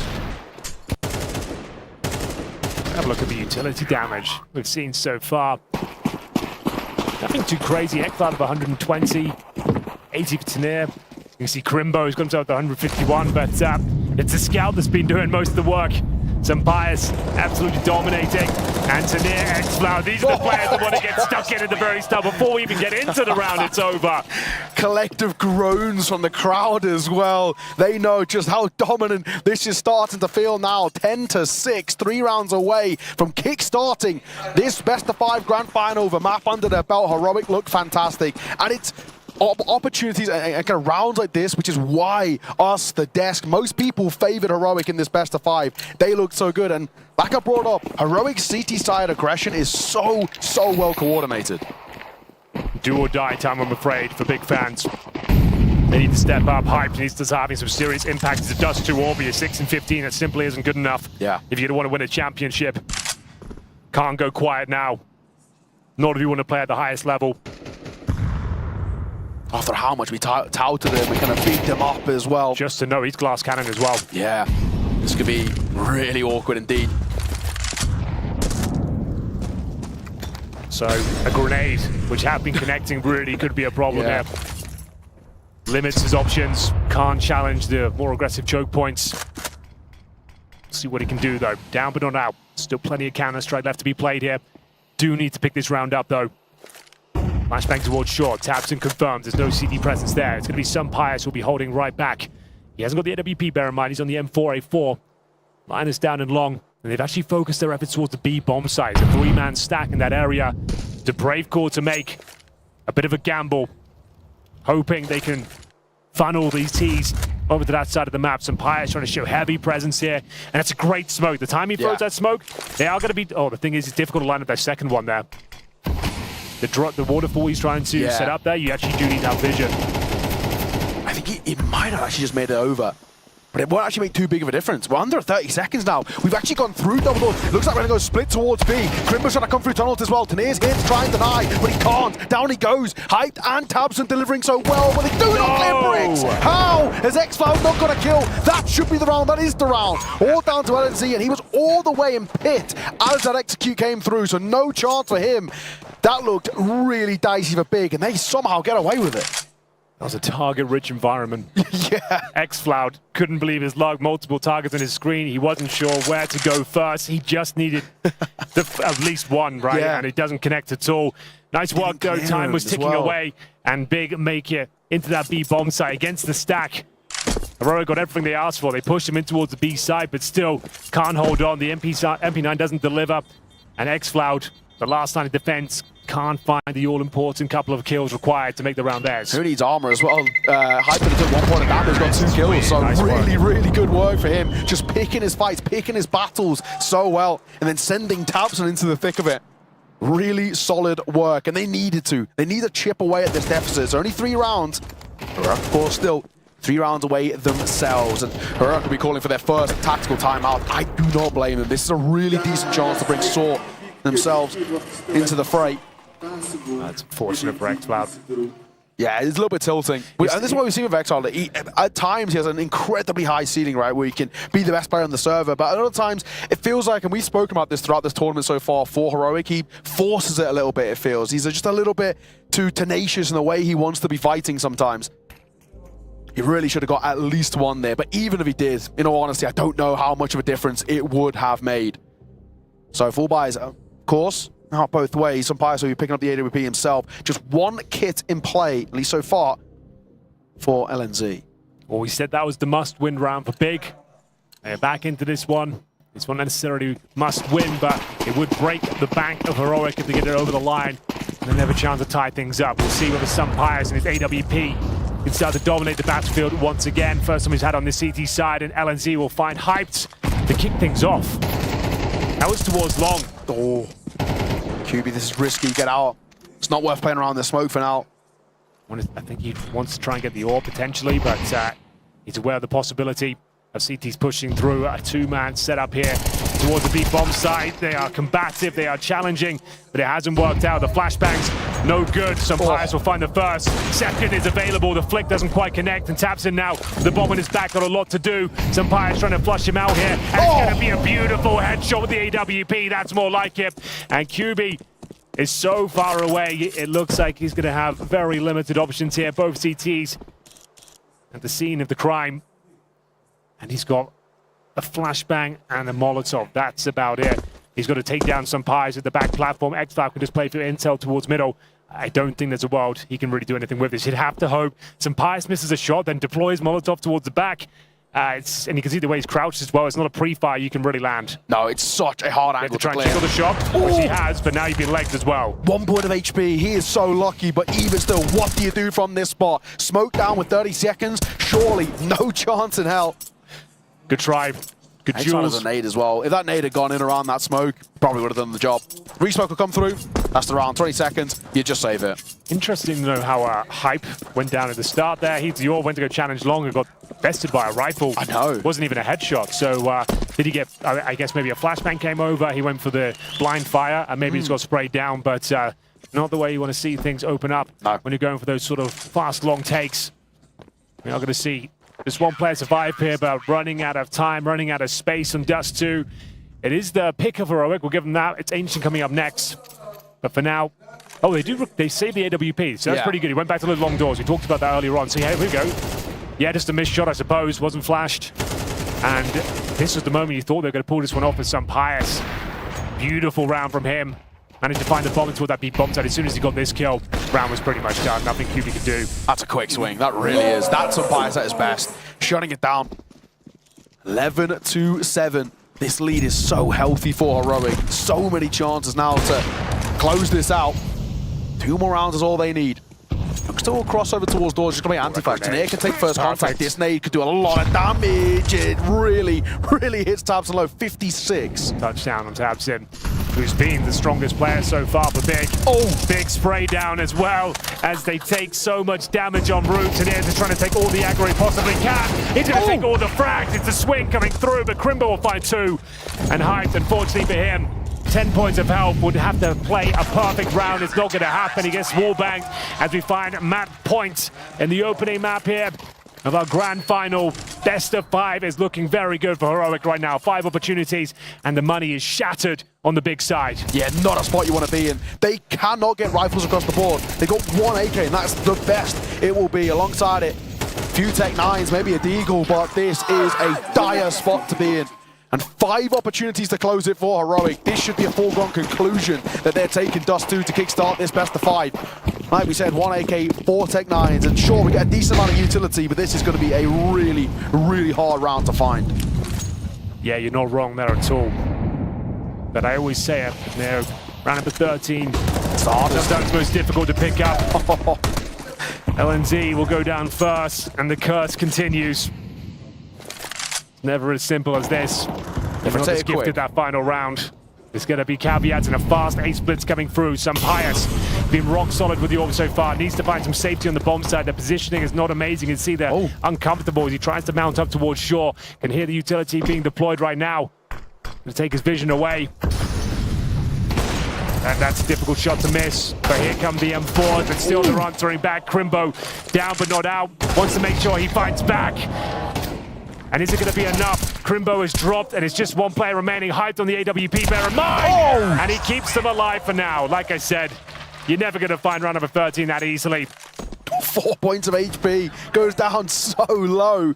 Attack ball's going to be caught by Heroic. I think they understand as much as we do how tough it is to close out and get this 13th round, and just a quicker play by Big, just catches them off guard. Really nice shots from Crimbo. He's actually had a very slow map, all things considered, but he stepped it up in this second half. He was coming into the second half with like 4 kills, and now he's starting to look a lot better, but it's still a long road. 4 rounds in a row needed, that's just to take us towards overtime. This is an incredibly tall mountain to climb. Well, it all starts here with the easiest round of them all. Nothing available really for Heroic. They have to take an eco. In terms of the loss bonus, they get 1900 into the next round. So it still won't be an amazing buy. It'll be enough. But yeah, this is a chance for Big to keep the game tight, keep them uncomfortable. Now's the best chance you're going to get to close it out. 4 Tech 9s, 1 AK. Couldn't do it. Maybe a little bit too segregated on the defense there. 1 player very close to the doors. Feeds the teaser rifle, and then the wheels fall off. Can't imagine this one is going to be too exciting. They haven't got any Kevlar, no nades, just a couple of 5.7s here and there. Xcloud, USP, nothing he can do. Linus would need to do something truly unbelievable. It's not a bad start. Gets 1. Gets out. QB going as well. Yeah, he's all alone here, though. They gamble stack basically over towards B3 in that direction, hoping for a fight there, and they just went quick up short. So even though Linus gets a kill, he's nowhere near in a spot to be able to really give this a go. Crimbo's holding for any rotations that come through short, but they're going the long way. Tabson, he's got the right idea. Should have a couple of fights given over. 3 Bs, there they are. The Shadow betrays them first. Nice swing and a find, though, from Youngster.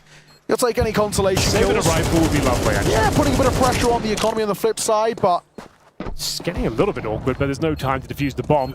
If they can take one of those AKs in the next round, that would be excellent. But it's Hype trying to deny that prospect. The ADC goes down low, but manages to get the kill. So Youngster saving the AK. Yeah, that will do nicely.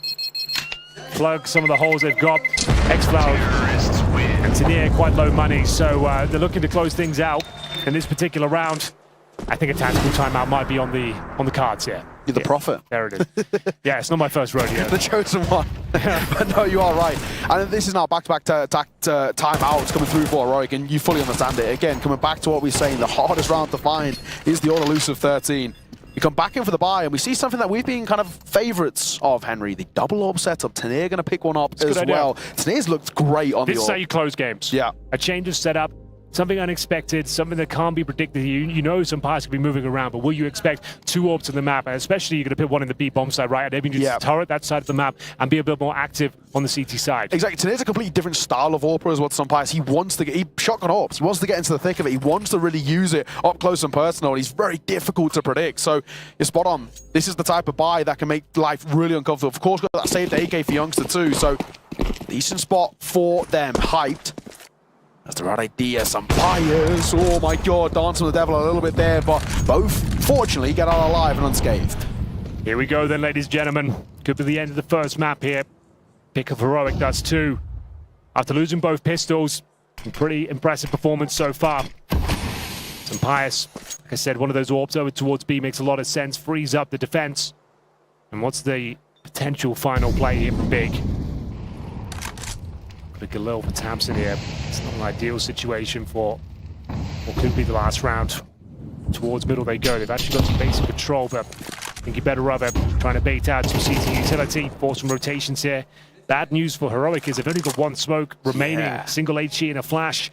No incendiaries to block out those choke points. We hit the 1 minute mark though.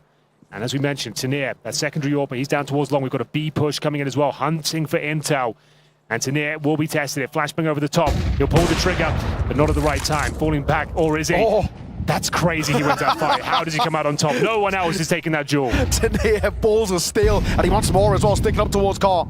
How good is he on this fight? Time is ticking and bodies are dropping. Tanir missed the shot. He now wants more, and Tanir hits it. He's still alive, and he's still trying to find. Tanir shutting it down. It's JDC with it all to do. Like you mentioned, bomb in no man's land. So Tanir tucks himself in towards Pit. This round, this map is done. Tanir, 3 kills, looking for the 4th. He misses the shot, but another opportunity to close it. A quad kill by the secondary AWP. Like you said, Henry, that's how you close a map. That's how you close it with style, my friend. 25 kills, 16 deaths, 116 ADR. Tanir is a world-class player in the making. Seems to get better and better, and he's not fazed by the big stage whatsoever. What a way to close things out. The one-man army in the AWP gets himself 4 kills like it's nothing. It didn't bother him whatsoever, and he sends a big packing here on Dust 2. What a map. We've got Ancient coming up next. The pick of Big to try and respond, but for now, we're going to throw it over towards the desk.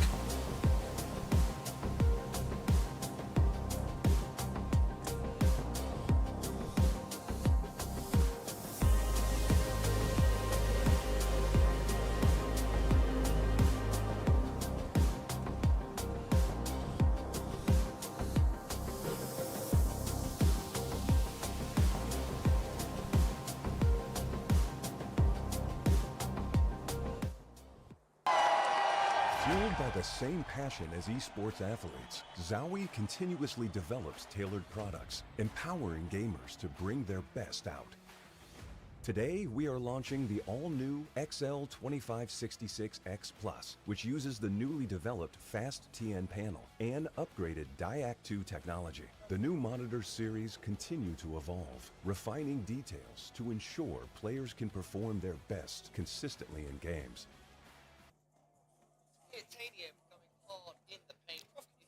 Not through That's the 1, 2. There we go. Titanium going hard in the paint. Heroic got off to a good start. Some momentum was then lost in the second half. And in the end, all that was needed was Tanir on that secondary AWP on long. What a shutdown at the end. Yeah, I mean, Heroic winning most of the gun rounds. You know, they started out down 3-0 after JDC's quad kill in the pistol. That was very, very contested. They tried to force buy their way back in. Big survived that, but they didn't really survive in the rifle rounds.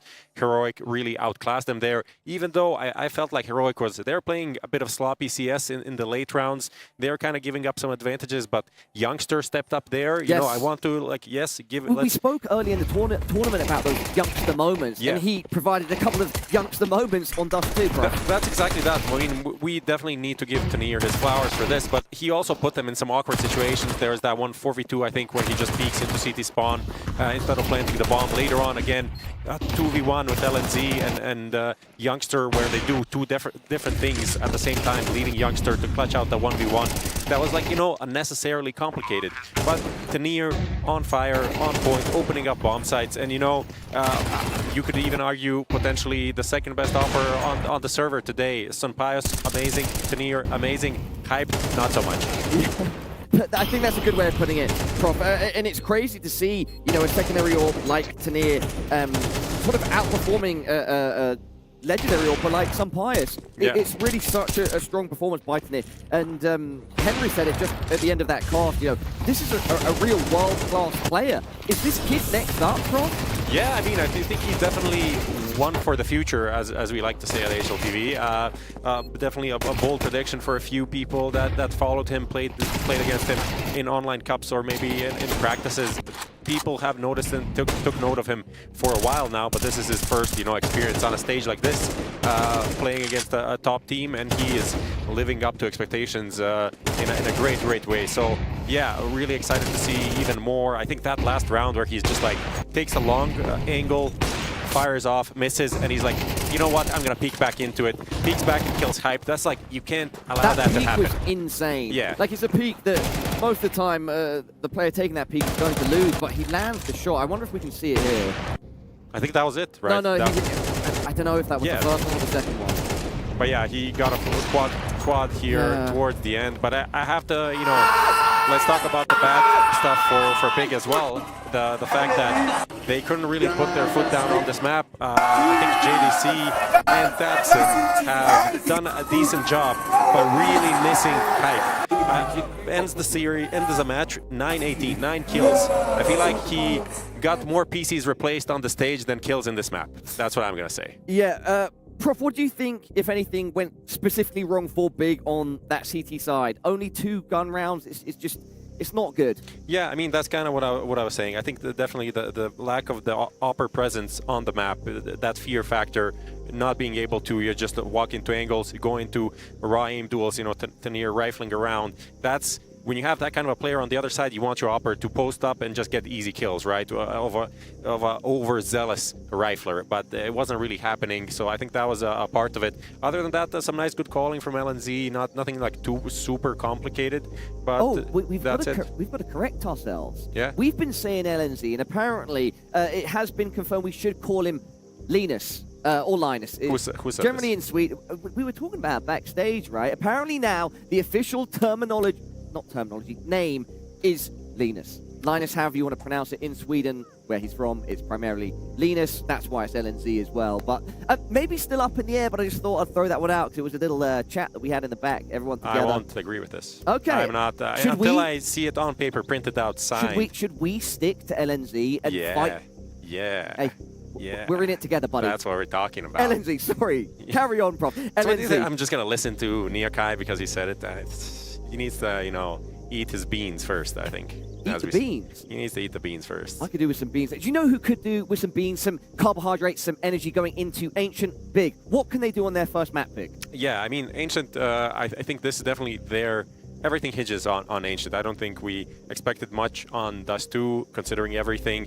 Ancient is a must-win to get them into the series and into like the 4th, 5th map where they maybe can, turn around the series, because Dust 2, Mirage, very strong for Heroic. So looking to this map, I think it's a really good map for Crimbo. Historically has been. Even during his struggles, he plays towards the A side on the CT and on T side, right? And then rotating into mid, combining with JDC. I think they have good synergy, and really the A side of Ancient is perfect for a player like Crimbo, kind of like an anchor, but a star, and he can do a lot in those positions. So, and combined with that, Hyped has also been this is one of his best maps. So I think that's those 3 coming together is the key factor for Big here. Prof, quick question. Okay, we've got an announcement going on behind us. Yeah, Prof, quick question. From the Crimbo to the Orps, Sun Pius versus Hype. Who's coming out on top? Sun Pius has been, even we didn't talk about him a lot, but he was really good, really consistent on Dust 2. It wasn't great, insane pop-up performance, but he barely died. He picked up the scout on the force buy, got like a few kills, then got a bunch of assists on the second round after that. Just helped him smooth out the game, and this is Sun Pius' effect on the server. I think he's just stable, consistent, providing what a team needs to be secure. Okay. With that being said, we can now go to a short break. Before we do that, however, quick shout out to our friend on the stage. We met him. I don't know if we can get any footage of that. We can move over slightly. There we go. So our friend on the stage, amazing announcer here in the ACA Arena, the ACA Arena, and also a famous actor in Mongolia and Japan. Yeah, that's a crazy story, and they also call him the Mongolian Paula.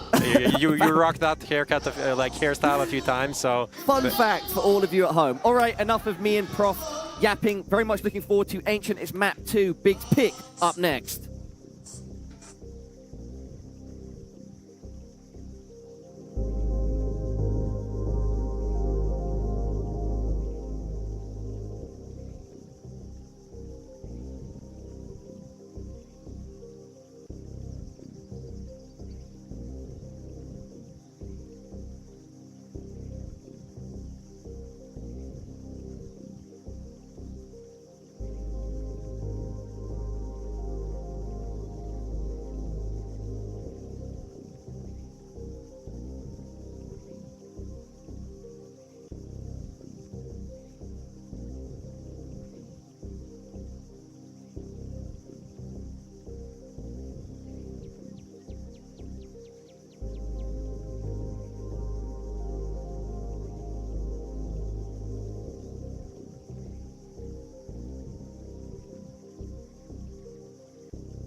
Off he goes.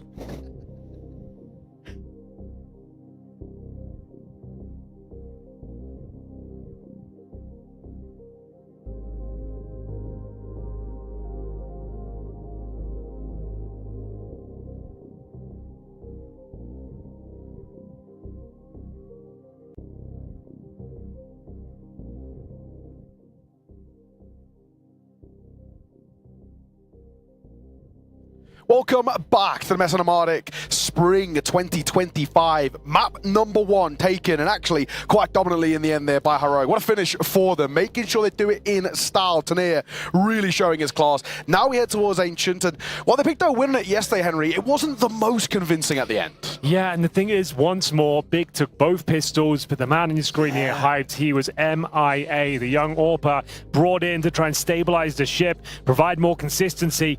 Anything there on Dust 2 had little to no impact. Can't really remember a sequence of hits. A couple of AWP shots connected. If he's going to take down the likes of some Pius here, a master of his craft, he really does need to step up. Choking on the stage a little bit right now, but still, early days here, they can bounce back. It's now Big's map pick, but still, Heroic no stranger to this one. Ancient is going to be the second battle place as we get into it, ladies and gentlemen. Welcome back to your best of 5 grand final. It will be Heroic starting on the CT side here, and Big, known for their executions, will be up against A main aggression. Lioness leading the troops towards this position. I'm going to shut down any sort of threat on the other side. This could be a bit of a bloodbath. First fight. Would swing off contact, but maybe X5 doesn't need any support. There's a bomb as well. Gets one. That is so big. Supply is still here. This is the correct call. You do not need to stick around here. Take the 5-on-3 and get out of that. And worst case, just leave one player there as an information gather, but this should be the round done already. With Hyped falling, no chance in hell. Tabson, how do we even safely collect that bomb? X5 is sticking around, Jiggle peeking on that corner. And if he takes a fight, he's going to get support too. You see Arraign some Pius waiting in the back of main. JDC's got in the back line. I think he should be spotted by some Pius. He is. Now you can just focus all attention towards Tabson. He will finally drop X5 and collects the bomb too. But a minute to work with, 1v4. All right, Tabson, time to roll back the years, my friend. 4 versus 1. It would be an ace clutch. Chances of winning this, about 1% right now. We'll see whether he can make a dent.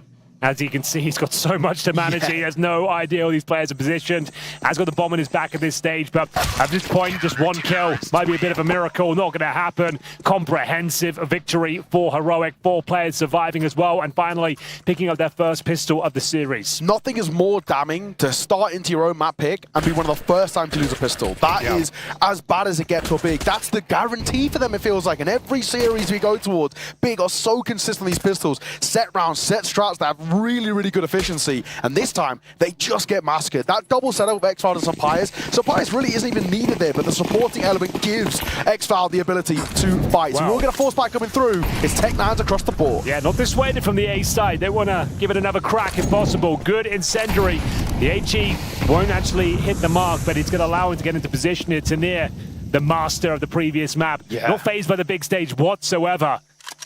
Speculation of start of the series, whether he could actually carry on his performances from the group stage into this sort of environment. My God, has he ever? He's tucked away the back boxes right now. There is no Molotov to flush him out. They're going to be dropping the flashbang, and here he comes, the big man himself, trying to mow them down. He's running the bullets on the Famous. I think that might be all she wrote for him. And now it comes down to a man advantage. Big are back into this one. 4 versus 3. Rifle in the hands of some Pius, but the bomb is planted. Famous recovered for JDC as well.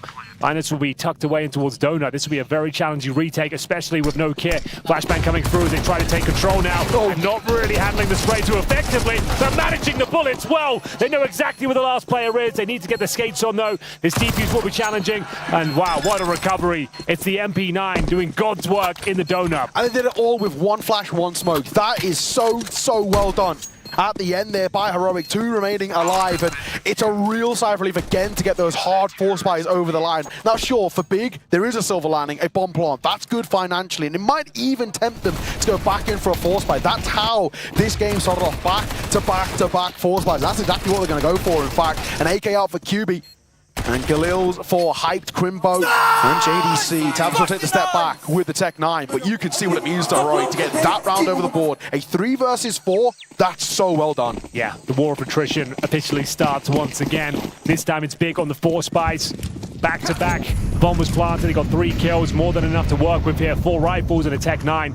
Limited utility, of course, but still, they can make this one happen. If they don't, they're in a lot of trouble, a lot of hot water, as they have 3 players outside the B bomb side round now. Crimbo patrolling A main, and JDC was watching Elbow. We're going to be joining the troops now. So it looks to be a B finish here. In terms of util, they do have smokes available. I assume they'll just be dropping the long, short smoke, Molotov potential. I don't think they have one, so the smokes have been deployed. See whether they can actually make a dent here. It's going to be Youngster. So sharp, so clean. Not particularly this round, I'm afraid. And now Big, once again, a 4-on-3 advantage. This gets a little awkward. Exfile, he might want to fight. There's a flash that comes around. He avoids it easily. Has the opportunity to get 2 there as well. The first, I think he knows. There's another, but he's on the reload. He does get bailed out. That's so well done by Tania.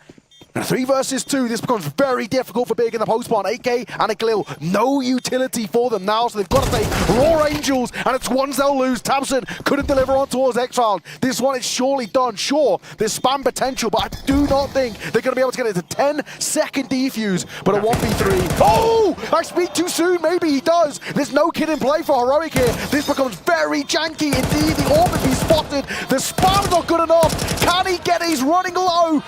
2 seconds, the clock pulled out, and he's going to get it! How in God's name has Crimbo pulled off that round? We've criticised him time and time again, but the Clutch King moniker is back. That was not easy. A horrible situation to find yourself in, a 3 versus 1. Bomb being defused, you've got a Galil. You're isolated in towards that K position. You need wallbangs to land, and my God, do they ever. Takes down 1, spams some bias down with the AWP as well. Runs out of bullets and has to pull out the Glock. The smoke is there, and he somehow gets it. 2-1, they are back. The 4 spies work in their favor. And now, a tactical timeout, a chance to work out how they're going to manage this financial situation. I take it back, it's technical, so there will be no discussions, actually. Oh, man, what a round for Big to win. Completely stacked against them. And it completely breaks Heroic's economy. You know, we've seen that previous round down to 2, the round before that as well. So they've had no real ability to build up any long-term finances for this round number 4. Looks like the tech pause is concluded as we can get back underway. But that is such a big round to be taking. Crimbo, what a time for him to step up. Wasn't exactly a brilliant first map out of him. He really struggled. Only 4 kills I think he got in that first half. He came a little bit alive in the second, but it was too little too late. Well, that certainly set a tone. If they don't win that round, the floodgates would have opened for Heroic. Now on the back foot, will have to step up and be equipped with a much weaker buy. They're going to have pistols, MP9s. Not really much to write home about. A shotgun's in the mix. Tania, love it. The auto shoddy. The noob tube. Exfile, what are we doing? How in God's name has he got away with that though? Some pious, 1 flash makes such a big difference. And there it is. Auto shotgun up close. Can do so much damage. Oh my God, Tania. Take a bow. A flawless round from Heroic, bringing in next to nothing. $2,700 farmed. The auto shotgun in close range. Up close and personal. This is a wild way to kick things off with the MP9. I was kind of sat down in my chair. I didn't expect this round to have any legs to it whatsoever. But my God, is the auto shotgun out there causing a ruckus. 3 kills, clean as you like, Tania. The MVP in this grand final so far, and then some. Saves the day, and it's such a gut punch, such a confusing round to give up. You get 0 kills against the shotgun. What is going on, boys? I don't know what happened to Big's flash in towards mid. It popped at the same time some Pius does, but it doesn't affect Exfile at all. I don't know what they threw, but it was wrong. Jumping MP9, Tobias going to get the second behind on towards QBs. They're shutting down the pistols here. It is a no-buy for Big, and there's nothing on offer for them. Another flawless back-to-back, but man, what a round to lose just when it felt like, okay, finally we can kind of start well, as we have been doing time and time again in towards many a half, many a start of a map, and instantly gets thrown back in their face. Sure, that round was nothing, but it's a 4-1 start for Heroic. So much money they built up as well. Not even just off the shotgun. The MP9s are getting that kill bonus too. They are sitting so pretty. And speaking of the auto shotgun, Henry G, there's one more out in play. I think that's the best sequence of an auto shotgun I've ever seen. It is the most underrated gun. And it's in the grand final. Like, I don't even think I'm being hyperbolic there. I don't think I've ever seen it do anything like that. It is my favorite gun to play in MS. That doesn't surprise me. Probably keep that one to yourself. What are you trying to say? Anyway, it was the ego in the previous 4-1, as Neo stated. It's going to be AK-47s and Galils at the very least, but a distinct lack of utility, I'm afraid. One smoke and an HE remaining. Linus will give the shotgun a go this time. They're passing it around. Tania providing the covering fire here as they get ready for a swing. This is looking quite good for Big, I was about to say, but they are losing a lot of manpower at the bottom of that B ramp. Sampayas, freebie, does he want to take it? He wants everyone. He's not happy with just a single kill. He wants to make sure he gets both of these, and will he deliver on that promise? He gets the intel into significant damage towards JDC, tickles him down to 17 as well with the HE, and looks like that's going to be all they can do in this particular round. Big are going to be left flabbergasted after the last couple of sequences. My God. The one silver lining about what has actually been a really bad round from Big is that I think now that they've noticed there is one clear gap that Heroic are actually on purpose sort of leaving open. They're not actually playing any mid control really. They're playing donut players, they're playing towards Shelf, but they're leaving Red Room every single round so far completely exposed. That might be something that Big tried to utilize in towards their next gun round. But the next gun round won't be this one. We'll get a timeout called by Big. No surprises that Zen wants to slow this one down. Oh, this is rough, Big. Yeah, they look so they had dejected. A lifeline with their forced by victory. He thought that would be it. It was the Crimbo 3 versus 1 clutch. Yeah. So that's not going to be sustainable. But this time it is a tactical timeout. Money is depleted. Averaging $3,000 per player leads us to a partial investment of Tech 9s and armor. Grimbo's had his moments for sure, but still by his standards, his high standards we hold him to. This tournament hasn't been great for him, but we'll see whether he can start to really get going here. They need him to bring more and more in terms of those clutches to the table. He's 3 and 5 right now. The only kills he got was the clutch as well. Yeah. We just need a little bit more of a man who's so important to this German lineup. This time, for the first time, and it maybe comes on the back of what we saw, they will start with somebody playing in towards Red Room. And NZ might be sent in here. It worked so well for them last time, so why not again? What's the play? Got the smokes. I guess they're going to create a reservoir of utility. 5 players outside these B doors. Waiting for their moment, and I guess that it's going to explode in towards the B bomb site, maybe splitting it through cave. QB will join the boys towards that excursion. Cave is wide open. Youngster just playing a pixel gap. Smoke at the top of B. I think things stifling. Don't need to overcommit to this fight, Youngster, for that reason. One would do nicely. Can they hold on? These rounds have been a little bit uncomfortable at times, but there it is. Linus will alleviate a lot of pressure. Still 1 more kill to go, I'm afraid. We'll be back and we go. And JDC, objective now, try and plant the bomb. He's got 10 points of health. That's really all he can do here. Grenade, thankfully, doesn't hit the mark, so they do get a plant out of this. Okay. They were going to buy next round either way, but it certainly gives them everything they need, and then the spam. 6-1. Just making sure. But yeah, you take a silver line in there. Bomb plant, a little bit of extra cash to go around. But Heroic, I mean, what a start for them. 6-1 out the gate on your opponent's map pick. And to make it even that much sweeter as well, you know, this is a side who did look a little uncomfortable, a little awkward yesterday. We'll have to see. But then again, it wasn't their T side that it looked bad yesterday. So this is actually par for the course. They had a 10-2 first half. Right. And then everything started to fall apart. And that's when we started to see things really get a little dicey. So you're saying there's a chance. Like you said, I'm a glass half full kind of guy. You are. Me, not so much. But let's see Really? what... I couldn't tell. Hyped with the 1-7 scoreline. Disastrous first map from him. Needs to start showing us that he's capable and managing to handle the biggest of stages. The AWP has to deliver. Sampayas 6-1. What a disparity that is. He's 1-7 hyped, and then your rival 6-1. It's going to be a difficult uphill battle. JDC has been good at finding this red room space. No presence there once again. You can see it's actually a very defensive hold from Tania. Watching the AK, this kid doesn't really miss. QB actually will find Youngsters having some troubles. Gone down a few times in a row now.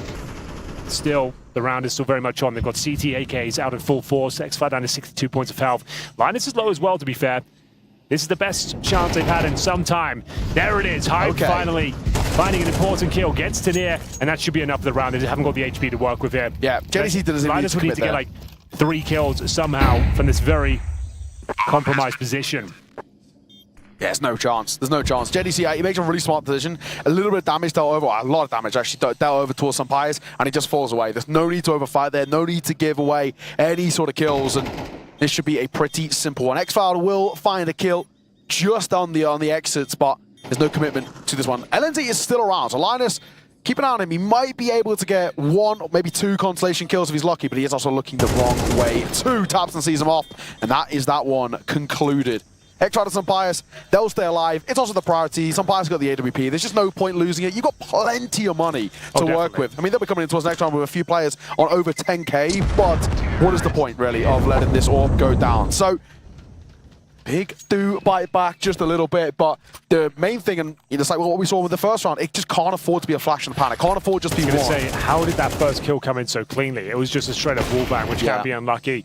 It's becoming a bit of a mainstay of Ancient. We're seeing many top teams really focus on those lineups and know where they can cause damage, make things uncomfortable, make some spots simply unplayable. From that one angle as well, so you tuck yourself on the right-hand side, there's 3 different pixels basically on the wood that you can line up, and they line up for 3 different angles, 2 towards pillar, 1 over towards long as well. And most players, you send just 1 rifler just to test the waters. Even if it just softens somebody up, it can make such a big difference later in the round.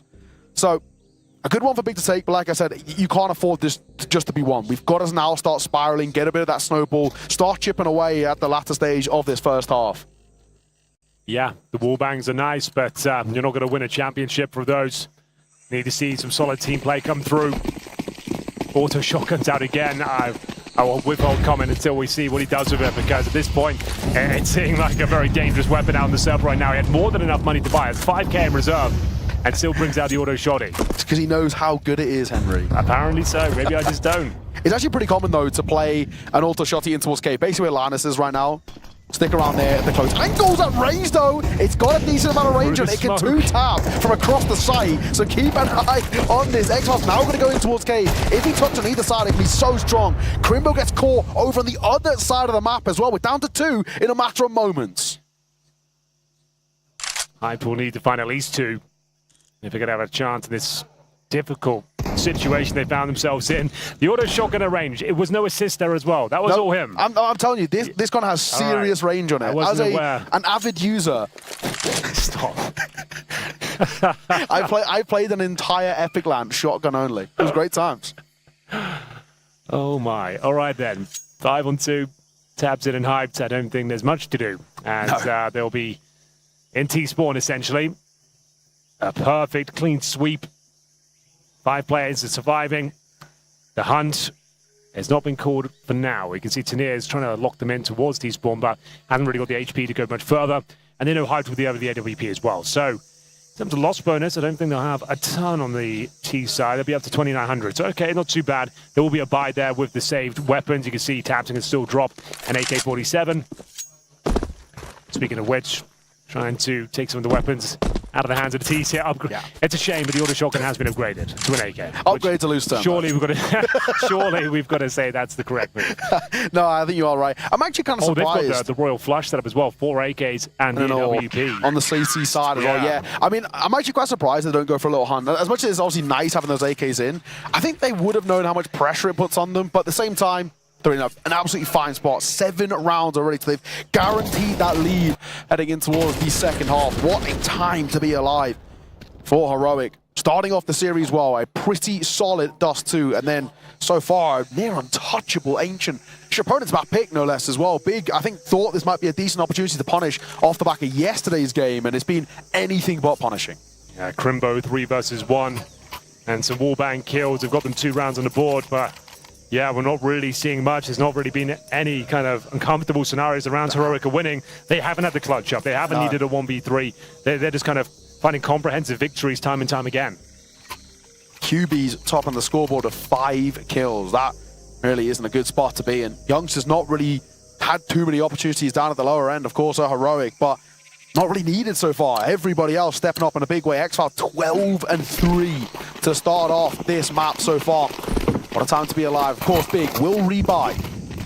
So just a little tabs on AKs for the rest. So much firepower. There's 4 AKs. Yeah. It's a real blessing. JDC is a master of middle, though. Always seems to have huge impact and got such crisp aim as well. We'll see whether he can actually duel up against the defensive AKs here. Kubi working through Cave. You've got Linus given the responsibility to hold that position. Some Pius, though. Not going to be Molotov now. Holding more defensive angle is Tanir. He'll just be holding towards CT spawn. Awesome Pius. Him versus Hype. He should have the advantage on this fight.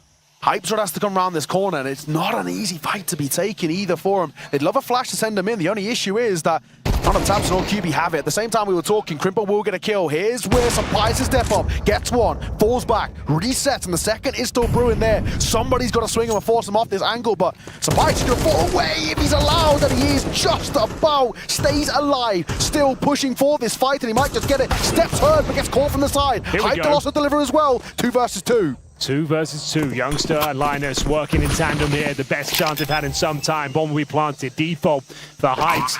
Double AWP for the clutch here. Crimbo, not... why would they go with those two orbs, bro? Yeah, I don't know. Crimbo, what are you up to? I really don't know at all. You're one of the best riflers on the team. You've already got an orb in play, and you go for the AWP? I think some Pius looks confused. What's he done that for? Like, if he had a rifle there, he gets a kill all day long. There was so much time there. Yeah. Am I missing a detail? I'm not sure. Like, that's bizarre. Really, I mean, honestly, it really does feel like it sums up slightly sort of big performance so far. He's got a rifle. He's got that kill. Yeah. Because he's looking in that angle. And he puts himself in a position where if you miss the shot, the round's over. And then Hypes, he was not going to win a 2v1 in the open. He's the one planting the bomb, bear in mind. Yeah, exactly that. Little tech pause. That is crazy. What a fumble. Yeah. Big. Fumbling this map massively. They are really in a really dire state right now. 8-2, a 6-round lead. That heroic hold. And, you know, sure, we've lost players. We can just keep buying back in. But for Big, they're not getting enough to convince us that they can make something, especially when we go towards that second half. I sort of tongue-in-cheek said they got a 10-2 yesterday. I didn't think they would have the chance of doing it in back-to-back CT side ancient halves. Heroic so far, though, do look absolutely fantastic. Never going to have financial issues for the rest of this half, that's for sure. We're going to big towards B, though. Youngster could be under a bit of pressure, and he will get caught. What a shot by Tabson. We needed that. Spam on towards LNC, will soften him off. X-Found is here. That one spam himself today. Gets one, but only. Probably needed a second to have a chance. This is so risky from Linus. And can get away with it. Gets one before falling, but still a 1 versus 3. X-Cloud, we need some heroics. We'll see where we can step up. Spots the barrel. Free kill. Gets the first. Smoke makes things very uncomfortable. Taps the bomb, suggesting it could be fully defusing. They don't take the bait, though. And we get the third on the board for Big. It's final round of the half coming up next. Money not going to be an issue. They can even go double orb on the CT side, which is Tanir's signature move. Yeah. And he's gone for it. Oh, yeah. That's what we want to see. Secondary orb in play. I mean, what a way that he closed it. Actually, no, they sold it up. They might have dropped it in spawn. Oh, true. Let me go. They got so much money, why not? Let me go investigate. Yeah, let's go fly over there. But you know, you are right. They got so much money. I didn't see it. Yeah, they must have just sold up. Yeah. Would have been a cool idea, considering what he did on Dust 2. I mean, especially as well, like, I feel like CT's had orbing on Ancient. It's one of the best sides to have a double orb setup in play. One of it towards Temple on the A side, one towards Ramp over towards B. I mean, it's a really, really effective play to play. Could even go Red Room as well, mid, however you want to play it. Timeout. I guess they're discussing all those options. They might just want to drop another aggressive strategy here. They've been quite passive. They've allowed them to have full control of middle time and time again. Maybe they want to try and go for another aggressive maneuver. They don't quite have the money for it, is the only issue, unless they want to drop like a FAMAS as a just in case. I guess they just probably want not to worth the risk. Every single grenade and defuse kit in play. They're rich, but they're not that rich. So, quad M4, and an AWP. Flip side, quad AK and an AWP. Need this one big. That's for sure. Aggression going to come through. JDC's been getting a lot of room coming through mid, and they've been given up to us. This time, double stacked for the CT side through Red Room, so a little bit of a change up. Behind the smoke, the spam! Oh, and it does so well. Well done for X-Cloud. You get completely wrecked through the smoke. Opening frag, JDC finishes his half 3-12. Linus has been such a nuisance as well towards Cave. Gets himself in the corner. Could be baited in by youngster as well. It's going to be very difficult to flush him out. They've got flashes. One Molotov remaining, but that's used towards the B bomb site itself. Oh, there it is. Actually does make things uncomfortable. Oh. No one there to trade. QB gets that one for free. Gets cave control as Tabson in support. Hype with the bomb. Looking towards ramp. Only 2 towards this B side. Crimbo's there to catch the flanks too. This could get really interesting. They can't afford to go through CT. They don't know it just yet. Tabson's been sent up on top of the box. They're still waiting. 45 seconds or plenty of time. A double stack deep long for Youngster and xFloud, and at range now, Crimbo's made his presence known, and QB gets another big kill. It's only Youngster here, and a bit of a slow start. Now will be a great time for him to step up. Crimbo, they know about him in towards Red Room. This gets really interesting. They have to prioritize getting him if they want any chance of really supporting Youngster. He's under pressure, and down he goes to Tabson. 2 versus 2, but Tabson's barely alive. Yeah, he gets things in the process. Hyde, you've got to hit this shot, my friend, finally. A beautiful one connects, and they're both tagged up, though, but it might not be an issue. Oh, it actually might be that Desert Eagle. We know he's strong with the pistols, but Hyde finally comes out on top against Sun Pius and finds the 4th on the board here. It's not a lot, but certainly something. 8-4. No one really stepping up in the frag department, but man, they really had to work with that last round. It comes down to the final kill. Hype holds his nerve. xFloud, this is the opening frag towards JDC, a frustrating one to give up. But good awareness to take down Linus towards that cave. Kubi really stepping up with the AK there. Some Pius, certainly a nuisance, but overall, Hype hit the shots that had to land. Yeah, so it's not all doom and gloom. 8-4 is actually recoverable, but it requires Big to go back to winning the pistols. And of course, that first one wasn't exactly fantastic. If Big can come in towards his second half, start well on this seat side, get a pistol out the way, force buy behind it, then we can start talking about the recovery. But I don't know, Heroic haven't really looked too weak in this map so far. And we'll have to bring it up once again, though. Their C-side yesterday was pretty rough, to say the least. So there might still be a little hope, a little glimmer of chance, maybe, for Big. Like I said, I mean, it all comes down to whether they can get this pistol. So far, today, no surprises to see him towards the top, being flying. Same for xFloud and Linus. And on the flip side, I mean, the best you've got is QB on 9, but it's really not good. Nobody even cracking into double digits for Big. They're not getting any individuals online. Exactly, that's the problem. And Tamsin was so good last map, and now he's the quietest, or one of. We'll see how this one transpires. Very important pistol. Switching over to the CT side. Big, we'll see whether they can actually find their footing. 1 pistol victory, fend off a force buy. They're back on target. They should be absolutely fine. Yeah. We've got 40 seconds until the next half begins. It's Tenier, though, once again, so strong. Ridiculous sequence of the auto shotgun. Unbelievable. Got to be the best shotgun highlight of all time. Yeah, it's up there, for damn sure. Apart from my own, of course. Apart from the Epic Lan highlights from you, yes. Obviously. That goes without saying. They all count the same. Right, this pistol, it is so important. I mean, Henry, if they lose this Big, I actually feel like it starts to crumble so quickly. Oh, yeah. But it has been one of their best consistent things across this tournament. They have been very good in the pistols. No one can take that away from them. Excellent, in fact.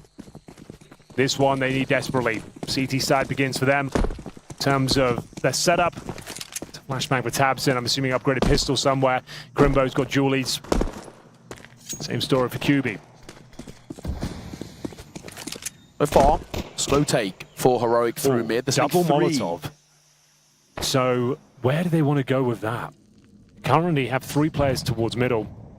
To double stacking towards Donut from the CTs here. So Donut Molly will go huge. If Molotov wants in towards B, now here we go. The action begins. xFloud knows the second player here, and he makes light work of him. Crimbo gets his head blown clean off there, and Linus will be shining in as well. That's round. He got rocked. Didn't even stop running once. Okay, that kill actually makes things a little bit more interesting. Dabson stepping up. All of a sudden, the round might be back on.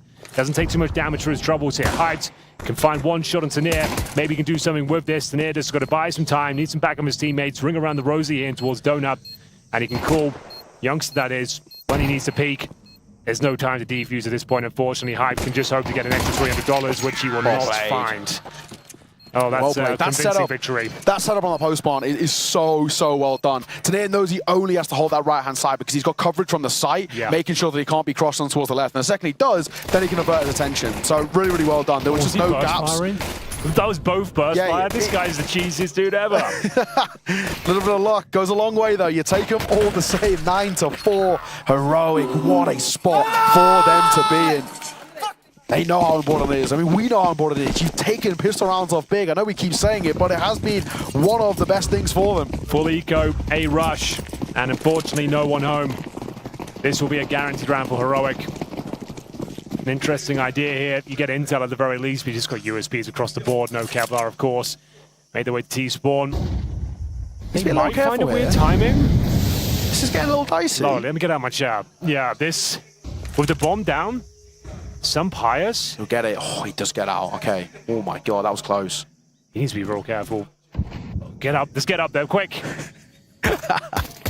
There they are. There they are. Down goes Youngster. Some pious, just go. We don't need to fight it. Go plant. Go plant safe. Leave it to the rifles. Leave it to the Mac 10. And thankfully, they will. There was a brief moment there where that was going to be potentially quite awkward. If they could have caught some pious trying to chauffeur the bomb towards ramp in transition, that could have really been quite spicy. Thankfully, crisis averted. Heroic, double digits. Certainly. That was the eco dealt with. Still going to be a pretty difficult purchase. They're going for the Furia buy. Yeah. On the CT side, meaning you get the MP9s out here, leave yourself around $2,000. Still gives you a fighting chance in the round. If you win it, amazing. If you don't, you still bring out rifles in the next round. Yeah, this is what I think is personally one of the best ways to play. The MP9 is so strong anyway. Getting them in a back-to-back round, especially on a map like Ancient 2, they can have a lot of proclivity. So, up in play for some pious. So he's got the advantage at range. Crimbo, he's going to come back over. Oh my. They're already out though. This is the big thing. A Molotov will just make his life so awkward here. I don't know if you're ticking that though. It might have got actually a little too deep, so it will. The thing is, his element of surprise is running out. The bomb doesn't go down, so he has managed to pull something out of the back here. Makes things a little bit more complicated, but ultimately still fine. We've got a CT rotating in. Oh, he's actually found a bit of a gap here. Uh-oh. They don't want to plant just yet. They are feeling uncomfortable. Youngster should be fine now getting that information. It's going to be a swing in from the rifles towards CT spawn. As long as they operate effectively, they should have no problem. And there it is. 11-4, but bear in mind, that was the Furia buy as mentioned. They still have enough resources to get a full buy going forward, but it's 11-4 now. Don't have much time and indeed space. It's basically now or never. This is the last hurrah for big. You lose this one, you're not going to have money in towards the next properly to have that super efficient buy. So, here and now, this is to deny map point over towards Heroic. Orb in play for Hype. Hasn't really offered up loads. 7 and 12 for him. And sure, he might be towards the top in damage, but at this point, there's no real saving graces for big individuals. Really do mean it now when I say now or never. Big, gotta step up, has to be your round. Can't go down 12-4, goes without saying, but he said it anyway. All for Hype, currently 7 and 12. Missed smoke there as well. There's a massive gap over towards Cave. Some Pius down to 1 HP. Should be dead. Oh, somehow Hype, I don't know how. 2 points of HP. Yeah. So lucky. Okay, spam's coming through. Got everyone feeling uncomfortable here. Hype will be patrolling towards Donut. Bomb for some Pius and X-Cloud with mid-presence. A push in Red Room here could do a lot of work. We're actually just going to pull back and fall back towards Elbow. That'll just try and cut off rotations. This double stacking towards Cave. A Tabs and a QB is so difficult to deal with. They don't have the right util for it. One molly can make their life very uncomfortable. Under a minute now, they're just buying time, but they do want to finish towards B. There's 3 players and Crimbo's not too far away, so it's going to be a pretty stacked big defense here. Let's see what they can do. They're currently in towards the cave. They will be isolated. The smoke goes down on either side of the equation, and JDC is calling that he's lost vision. He's going to need flashbangs from his teammates, and he's stepping up while blind to take him down. The trade's coming through. Bear in mind, some Pius very low. A light breeze would take him out of the round here. They're going to try and spam and deny the plants. Let's just spam. Here it comes. I think Youngster's got it. He somehow gets the bomb down, but it's certainly not clean. X-Cloud, if he gets dropped here, they're in a lot of trouble. Hyped, detects him, hits the money shot, and now this should be a big round. I say should with the most bated of breath. Both players pretty far from the bomb side. It is an open plant. Some Pius will need to deliver. Doesn't hit the shot, and that's going to be the end of his round. Has to pull back now. There's just no point. Does not need to give this a go. Sure, plenty of money to work with, but big, stay alive. It was a round that they desperately needed to find. You lose that, economy broken, map done, more or less. So I found it's still there. And hope is still there, but for Big, we just haven't seen enough just yet. It's a nice one that they get. Only the 2 casualties. It's enough to build off. But I really just feel like they need confidence in themselves. You even are seeing in some of these aim duels, maybe not so much this round, but Big are looking so shaky. It feels like, weirdly enough, the stage is getting to the better of them. And maybe it could be understandable for someone like QB. This is his first ever LAN environment, stage environment. He's never been in front of a crowd, in front of his, in his life. And I mean, Hype, the only experience he's really had is ISF, which for the most part have been smaller crowds. So, yeah. Until this year, that is, for Hyped. So he still is in his early stages. Linus for 2, though. Oh man, that is not ideal. That is not what you want to see when everything's on the line. But they do find 3 kills in response out of nowhere, seemingly. And all of a sudden, the round and the game is back on. They lose the first 2, and now Sampai's winged in the process. That should be enough. I don't see a world where he can actually pick this one up. QB will be in towards Donut, but such low AP flanked as well. How they recover that round, I'll never know. Massive shots being hit by tabseN. He steps up in a big way, and Hype's double actually makes a big difference. He even softens up the last 2, so the 2 of them makes a huge impact. Still got a chance, a 5-round deficit, but you can never say never in these situations, and I'll come back to it again. We saw how Heroic crumbled on the T-side yesterday, and it was really kind of ugly. 5-on-3 given up. tabseN full speed ahead with the MP9. Hyped actually looking pretty promising now. Really, it's a nice reaction. Quite abysmal, Dust 2 by his standards. This is looking much better in the CT half at the very least. It's going to be full investment from Heroic. Could come back to haunt them. Sure, they have a massive lead for now, but that 5-on-3 fumble, it's going to be a bitter pill to swallow. They can pull it back now, win over the Tech 9s and the AKs. A lot of pressure will be released, but we'll see whether they get past this initial smoke. Primbo calling the utilities coming over. Can he find more than one? He gets nothing. Smokes down in CT spawn. JDC can't connect the spam. That's a real issue here. But we open the smoke again. Hype continuing to apply pressure. Great shot towards LNZ. Trying to deny the plant. Youngster once again gets it down. This time doesn't get dropped. 4 versus 4 and a flank from tabseN coming in towards A main. They can buy a bit of time for tabseN to get up close. This could be really quite deadly. 2 through cave. They have no idea. Oh my god, tabseN. Oh, he does get both. For a moment, that looked like he had really fumbled the spray. Youngster needs to hit this shot on towards that CT man, but he will get spammed down big. That's actually a really effective retake. Like I said, they bought time for tabseN to get in behind. The smoke faded. He gets 2. Round over. A little bit scary for tabseN. Yeah. Not the cleanest. First 5 bullets, nowhere near. It was such a good flank. He could afford to miss those 10 bullets and still get both. Exactly. Oh god, it's quite ugly at the start. It's fine. It's fine. All wins the round. We forget about them quickly. Okay, that was the force fight. Bomb down. Crimbo, bit of a rough one there. Allowed them to get in. They had the advantage for a moment. We'll have to be a bit more of a partial approach now. The gap is closing. CT's thriving. AK's in their roster. And that mid-smoke coming in momentarily. It's just going to be smoke-graded pistols from Kevlar. 1 hero AK for Tanir, who has been playing like a superhero in this grand final. Last time they had this buy on Dust 2, he won it. He got 2 massive kills. They picked up a gun and another 2 that came through for Linus. So I'm not going to completely discount them just yet.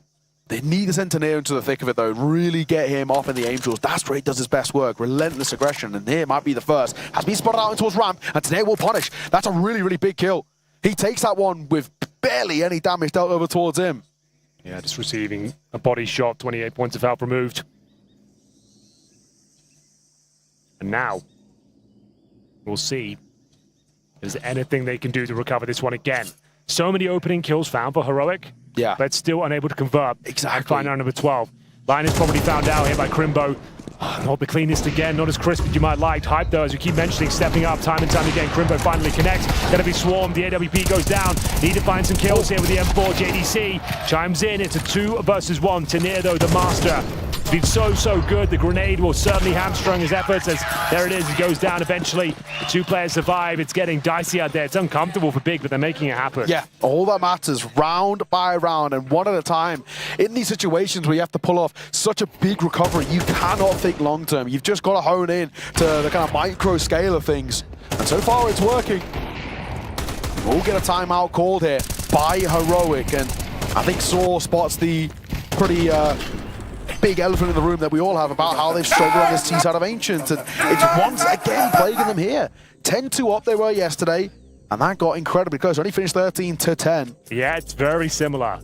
Even with the opening kills, they seem to just get caught with their pants down. They get like the A bomb side and no one's considering the flank. And then they get that 5-on-3 in towards middle. And then, of course, another flank from Cave and no one's ready for it. These are common maneuvers and they need to get their heads screwed on properly if they're going to convert this game. Fire comes out once more. Had a chat with them earlier as well. So, you know, what happened? And they were like, oh, you know, they were sharp, right? Which is true. They were hitting some nice shots. But when it happens twice in a row, it sort of starts to show that fundamentally there's something wrong about these T sides on Ancient.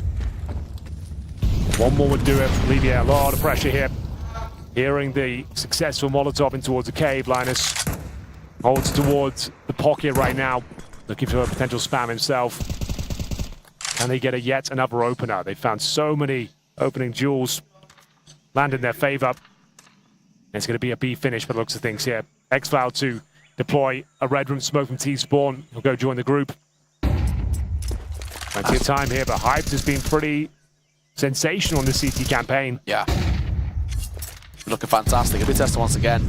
QB wants to get up close. If they can flash QB in here, he could deal a lot of damage. Of course, X-Cloud is holding from range, so it probably wouldn't affect him. He's the one with the bomb too.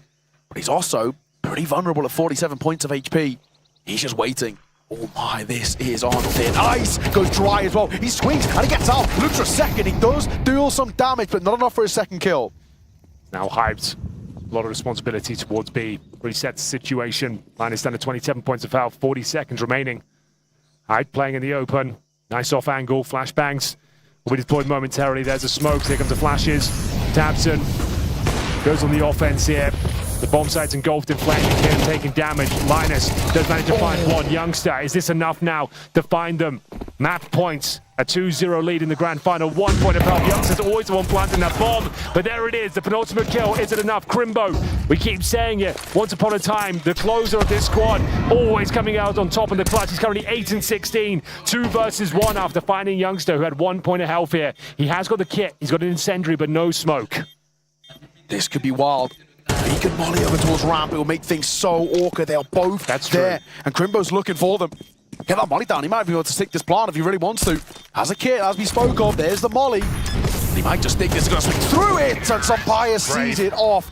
Oh my god. Crimbo, he was expecting the fight, but he doesn't win it. And finally, Heroic lock in map point on their opponent's map pick. And they've got 4 map points to close it out to. Should be enough. I don't think the money's going to be a problem for the CTs. Oh, actually, I take that back. Averaging $3,500 per player. Like, no wonder they call it boss. Yeah, they've only been keeping like 2-3 players alive in each one of these rounds. They haven't had many completely clean rounds, so they'll take a tactical timeout. It needs to be the perfect game from here on out, but this will be the most challenging round of them all. It's going to be a mixture of Famous, MP9, certainly no AWP. That won't be an option. Just got to throw it out there. This will be a great moment for an auto shotgun. What, on the CT side? Yeah. Okay, yeah, I it worked last time. It did work last time, you're right. Get it in cave. This will be a fantastic moment. I'm just going to throw it out there. The shotgun era, 2025. MP9's purchased for now, M4 for JDC. So like I said, it's going to be a majority of the little guns. Yeah, Crimbo might even go for an M4, but he wouldn't have any util. But I wouldn't even mind the firepower just on somebody like him. And he will go for that exactly. So just the smoke to support. But I like having that little bit extra bolster of firepower. You can rely on the util across the MP9s of Tabson, QB, and JDC. JDC as well has been a slow game for him. He's usually one of the most important players. You normally the best player on this big side, but he's been unable to get going. As we always say though, Mayo. Yeah. Round number 13. It's the hardest. The hardest one to get at them all. That's it. Heroic have kept that myth alive for now. Look at the space they've got in cave. They pushed all the way through. Here we go. So it is going down. And now the MP9 starting to thrive. Sampaya. Oh my god, there's a knife kill. There it is.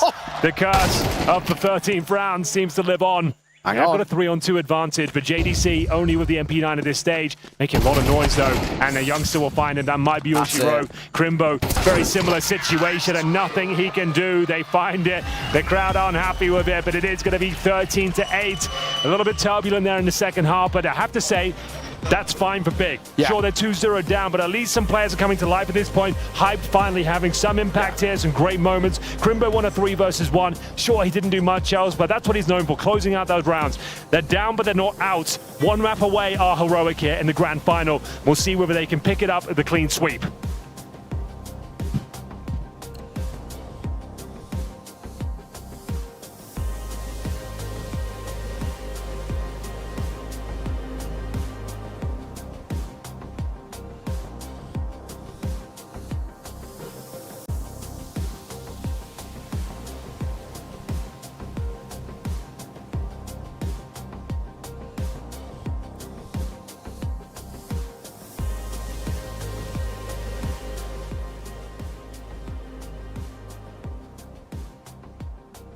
the tone for...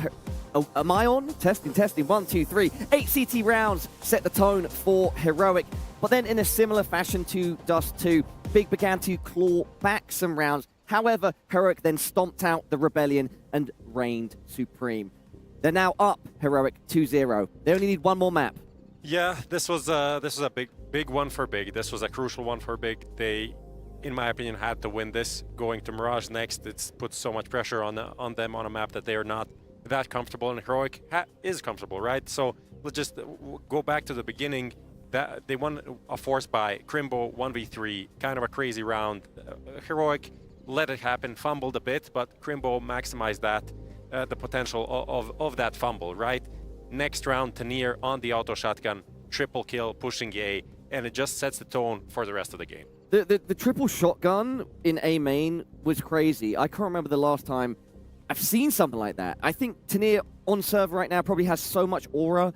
I imagine Big are going around the map, or trying to go around the map in a way to avoid him. Yeah, he went off. There was also a swing on mid where he wasn't even pre-aiming. Yeah. And he just swung, and then JDC was sort of like slight off angle, and he just insta-dinked him. He's on fire at the moment. Yeah, just that one tap was... You could see the confidence flowing. There are also some situations where in the default, like he just pushed A and caught off Crimbo. Like these kind of kills, maybe you don't even see them on the observing because it's like not where the main action is happening. But if Tanir can just do that, push, get all of that control super deep and allow Heroic to play like 4 guys towards B practically, then of course the B hits are going to be weak, and that's kind of the part of Ancient that you don't want to allow. You don't want to allow the CTs to be super comfortable and be able to rotate in such a fashion, right? So he was doing great. Can't really miss xFloud either. He was finding openings. He was very aggressive also, just like multi-fragging. Also picked up the auto shotgun at some point. The auto shotgun, I think it changed hands. It was LNZ a bit. You know, everyone had their go with it. Prof, should we reveal like our findings that we found out in the little break? We came back. All right, so 2 things, everybody at home. Very important things with regards to Heroic. So, firstly, from the horse's mouth, the mouth of the man himself, Linus, aka LNZ. It's official. He is LNZ. He's told us himself. Number 1, Prof, right? Yes, correct. And then number 2. I feel like I should wait for the replay so we can say this on camera because these are impactful. Okay, Let's hold off on the Let's watch some of these. Exactly. This is the one tap. This is the one tap right there. Big kind of tried to come back into it. There was a few rounds on B, but it's like just not enough. Not the trading wasn't that good. I feel like individually you can see, like, I think Senpai gets like a multi-heal. Here, this is like a weird round, the 2v2, where Crimbo gets they double off in a 2v2 post plant. Like Henry was kind of losing his mind. What's he done that for? In the famous word of Henry Greer, I don't understand either. And it was so comfortable on the CT side. Once again, the CT side proving dominant here in Mongolia. Yeah, 8 CT rounds. That was a burst. That was double burst. Double burst. And that was xFloud. We'll get back to him in a second. Yeah, 8 CT rounds for Heroic. As I said before, it really set that tone. And I know Big did claw back some rounds in that second half, but it wasn't, you know, in any way Heroic sort of like fumbling and starting to make really bad decisions. They still looked, it's a basic way of putting it, but they looked fine in the rounds they were losing. They're getting into the bomb sites. Like you can see a bunch of these situations where, you know, it was just like one trade goes the other way and it's over. So it wasn't looking too scary at any point.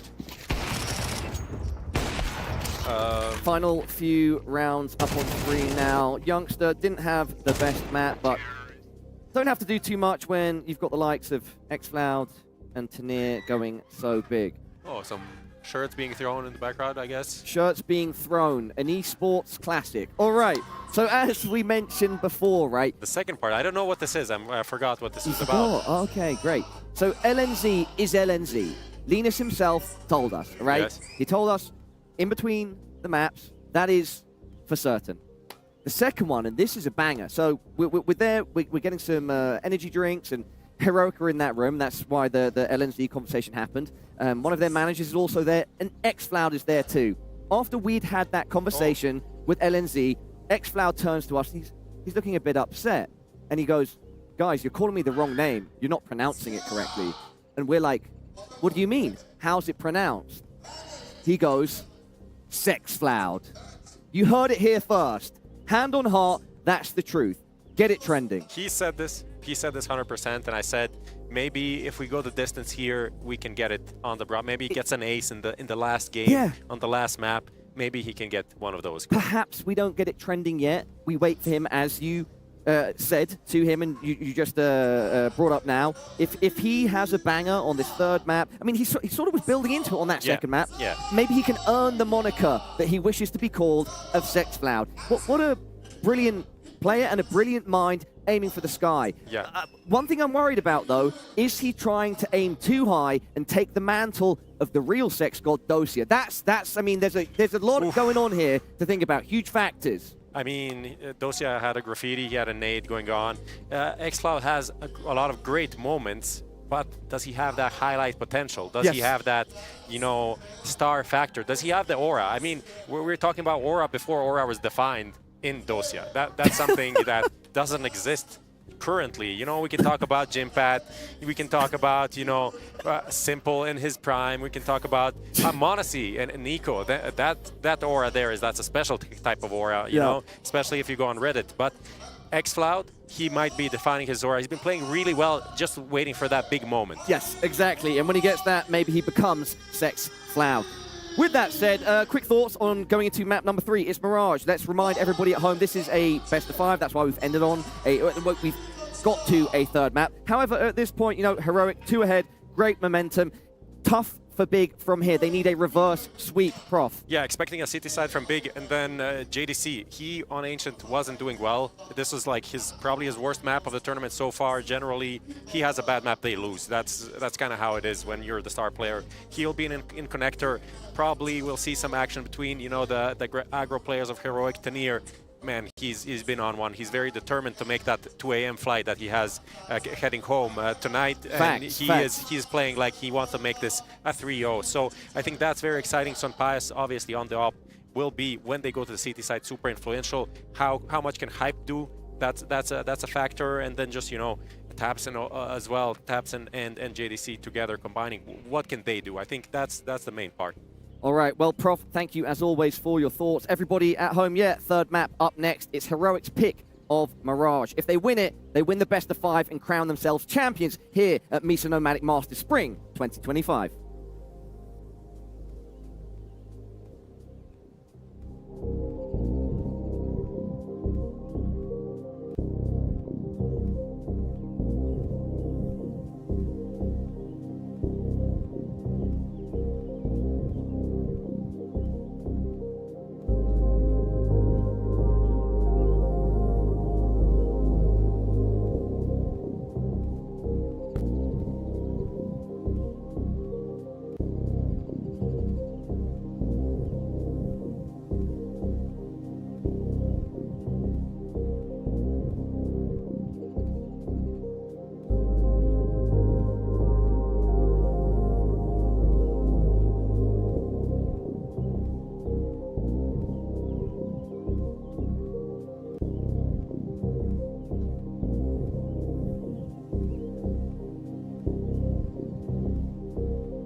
Welcome back, ladies and gentlemen. The grand final continues. We move over to Mirage, the pick of Heroic, and they need one more map to take the championship here in Mongolia. They are looking red hot, big, looking somewhat weak. They are missing some of their big names, if you'll pardon the pun. JDC 5-20 on Ancient. He needs to step up. They need him here if they're going to stand a chance to take us to a 4, Neo. And genuinely, you know, we all thought, I mean, Prof mentioned on the desk, it really felt like we needed that map. We needed Ancient if we wanted a chance to kind of extend this best of 5. It is Mirage up next.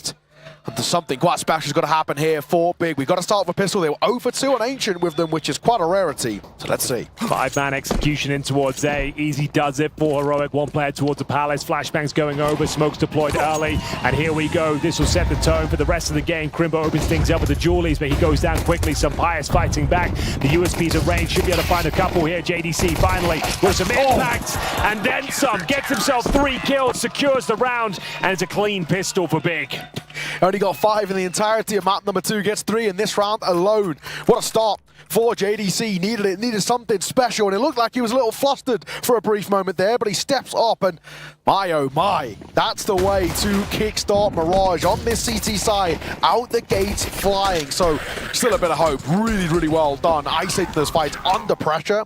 And nothing we can really do for Heroic in terms of a buy here. Upgrade a pistol is all we've really got, just one deagle for some Pius, that's about it. So it should be a pretty simple second for the German side. Should be. It's going to be a B focus here, nice grenade. Doesn't actually land any damage, but Tabson certainly does. He'll find xFloud. And at this point, just going to slow things right down, try and bleed out the remaining utility on the CT side. Try and damage the economy any way they can. Not let them take those bits of utility to the next round. We're going to have Crimbo top middle. And then we have it, 2 zeros locked in. Yeah, it's going to group up. They would love a bomb plant. That would alleviate some pressure, give you a little bit more finances in towards the next, but it's pretty unlikely for the most part. We go for a mid-take here. Hyped. He'd have to be flashed in, but he might be taking this fight dry, and it is a little dicey. He's a deagle there, so needs to be a little careful. There's the flash, though, and there the kills. Blows them down. That's money in the bank. 2 for him, 1 for JDC, 1 for Crimbo. Not bad. Flawless round. And that's what you want against a basically a nothing round. You don't even want a casualty. Yeah, and it's your author hyped as well, getting a double kill with the MP9 there as well, farming that cash, $600 per kill, of course. And there we have it. Easy as the first gun round. Bit of a bonus situation, though, for Big. If they can pull this one off and find success in round number 3, they'll be off to the races. But there's going to be an uphill battle against the 5 AK-47s. Lacking some utility, are Heroic, but it should be absolutely fine here. We'll see whether they can come out on top. It's going to be Linus challenging towards a ramp. He's going to be challenged himself. Taps it, full send. Round the corner, we'll find the in-game leader. Can't find a second, but definitely does enough to make things uncomfortable. It's going to be 3 HP for Tanir. Lucky man. He's on the bomb on his back now as well. Youngster's been pushed in towards Palace. And he actually has a decent gap there, Youngster, if he wants to kind of make a move in towards A, but it does look like xFloud's doing all the damage. Cleans out most of B so far. It's just a market player. Crimbo's making his way through door. xFloud util in hand, and a little labored, but Crimbo gets the kill. If he wasn't util in hand, he might have been able to fight that. Yeah, Crimbo not looking his best. Not as clean as you'd like from him, but still gets the job done. 3v2, but bear in mind, Tanir down to 3 points of health. Won't have much to say about this one. It comes down to some Pius and Youngster. That's a crazier maneuver for Crimbo. It feels so unnecessary. That's so all in. Don't need to be doing that. I think maybe with JDC pushed into mid a little bit, he thought he had the rights to do so, but that nearly going to become costly. JDC, a pretty doable 1v2 now. Look at with the HP of Tanir, this is actually on. Oh, absolutely. He's got a smoke and a kit. Oh, and a chance. 1 HP now. Both of them, the first bullet. Both of them super low. Tanir is going to have to play a thinking man's game here. It certainly is for now.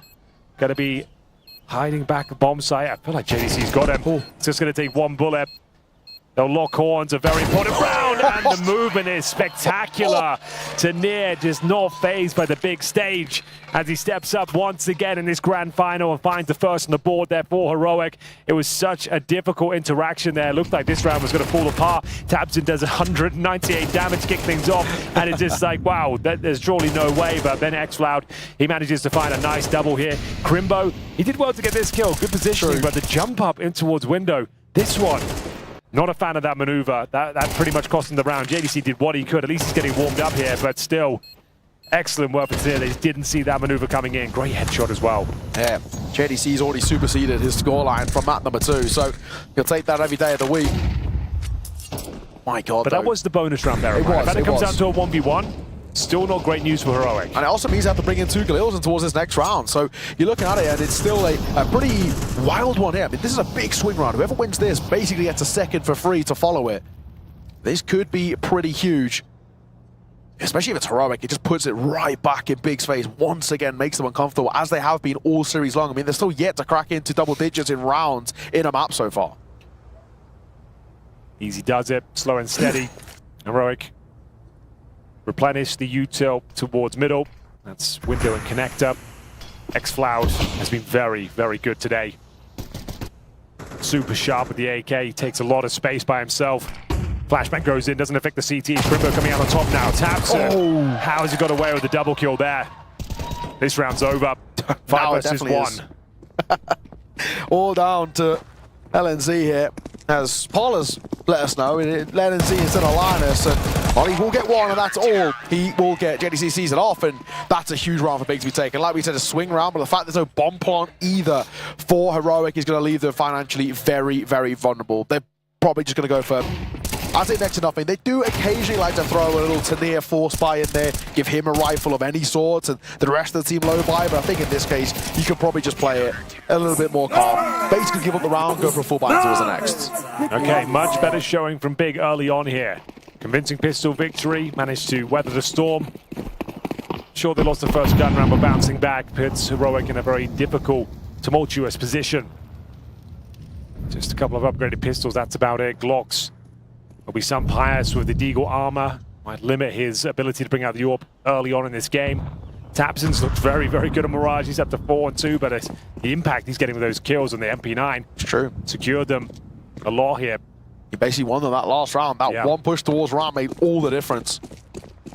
So what are we trying to do here? Looks like a group towards B is going to be the play for Heroic. Bomb on the back of Tanair. Grouping up with X-Floud and some Pius. Youngster and LNZ not too far behind. Yeah, Pop and out towards being a plant would be lovely here. It's actually only QB in this direction. Crimbo's close enough that he can fight through short, but he would need to be called over sooner rather than later. This is all going out towards QB. This angle, quite often overlooked because you're boosted up. Normally, doesn't get cleared, but he likes to get a kill. He's forced away now. Smoke down, he's spotted them out. Flash to try and give him a little bit of support here. Swing and a fine. Second, unlikely, running out of ammo. Down he goes. And now we have something brewing. Some Pius delete Crimbo with the D. 4 versus 3. Bomb to be planted momentarily. This round is on somehow. Yeah, you got Youngster with the M4. Bomb to be planted, but not feeling it. The utilities making things very uncomfortable. Round certainly not over. Youngster with the M4, the Deagle of some Pius has delivered a brutal headshot, and there it is, coming to life. This is the round they couldn't afford to lose against 4 Glocks and a Deagle. All it was the B play. Thankfully, Tabson continues that crisp aim, and we'll see whether this is going to be enough. The AWP and the retake, far from ideal. And that's really down to Tabson. He needs to find multiple kills here. Going to find LNZ. He had the Glock, and bear in mind, there's low HP as well. 4 Tanair. Bomb ticking at some pace now as well, and it's going to be a scramble to try and hold on to this one. Looks like they've done enough, though. A scary moment for Big, but it should be absolutely fine in the end. I don't see a world where they give this one up, and now it's the M4 of Hyped. Has he got it in the bag? It looks like he has. He's got the kit as well. He's absolutely fine. The fact that it comes down to one, though, and a bomb plant, that's a win in itself. You got to say, for Heroic, my God, they are so happy with how that round happened. I mean, sure, they don't end up winning it overall, but 4 kills and a bomb plant on Glocks and 1 Deagle. That's pretty wild. Really, really well done to White State Fights. Popping out, QB under pressure. He can only get 1 before he runs out of ammo. And there was just no one near enough in support. QB was over towards ladder, but then he then gets smoked off, so it becomes really, really awkward. Yeah, sigh of relief for QB. Absolutely. I can see how he feels. Okay. Great start. Fantastic almost for Big, but bear in mind they're on the precipice of being financially broken. There'll be a tactical timeout from Heroic. See if they can start to turn it on here. Mirage, a map that certainly suits their play style. What we're seeing today, pound for pound, they've got the better fraggers. Everyone's turning up. A rough start here, but early days, 4-1 down. AKs across the board. No Stumpius AWP as of yet. Can they close things out in a 3-0 fashion? Find a clean sweep en route to the trophy, the championship here in Mongolia. 3 players hovering on top of middle. Tanair makes his way towards underpass. No CT aggression detected, but that's going to change. See Crimbo pushing off of shore. Nice little grenade down towards that underpass. Tanair feeling a lot of pressure here. JDC looking much sharper here on Mirage today. Yeah, already flying up the gates, JDC. Exactly what we want to see. 9-2 for him. This is big. Bomb over towards apartments, but no real commitment just yet. Exile's trying to get a little bit of space through shore, and actually will be given quite a lot. Crimbo's being kind of pulled back towards the site here, and with flashes over towards him in Get Right, this could be a little funky. Up close is QB.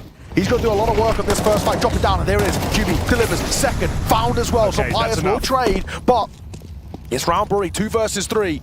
And some Pius wants more as well. I don't blame him. Bomb's going to go down momentarily, and it will. A plant 4 apps, a boost on towards the site on box. I kind of like it, because it kind of works. Youngster finds one of his own. 2v2. There's a flank brewing. Here we go. Hyped on the retake. Tabson, though, the old master, will be flanking in from the apartment position. Hyped has been getting better and better. First map was pretty disastrous for him, but Ancient much better. We'll see him now coming in slowly. AWP connects, and then some. Some Pius dropped, and it's going to be the flank around here. Going to find the kill, no problem. Youngster now knows exactly where Tabson is. One more player to find. It's going to be the in-game leader. Bomb taking at some pace, and Tabson once again pulls it out, picks up the AWP, and has got the defuse. No problem.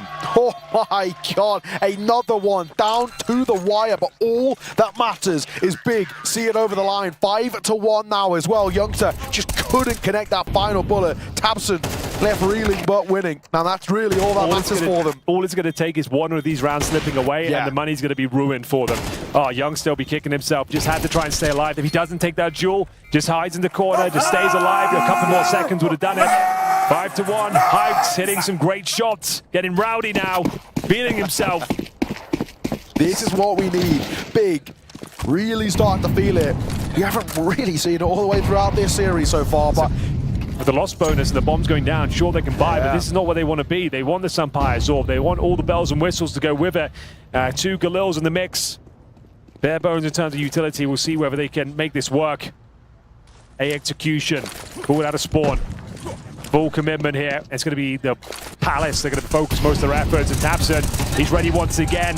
He'll get it while blind. Can he get a second? Certainly not. But Youngster, surely they can convert this one now. They've got everything they need. But here comes Hyped. AWP trying to pop open the smoke, but he's got his work cut out for him here. Who will he get the kill? He certainly will. Still alive for now.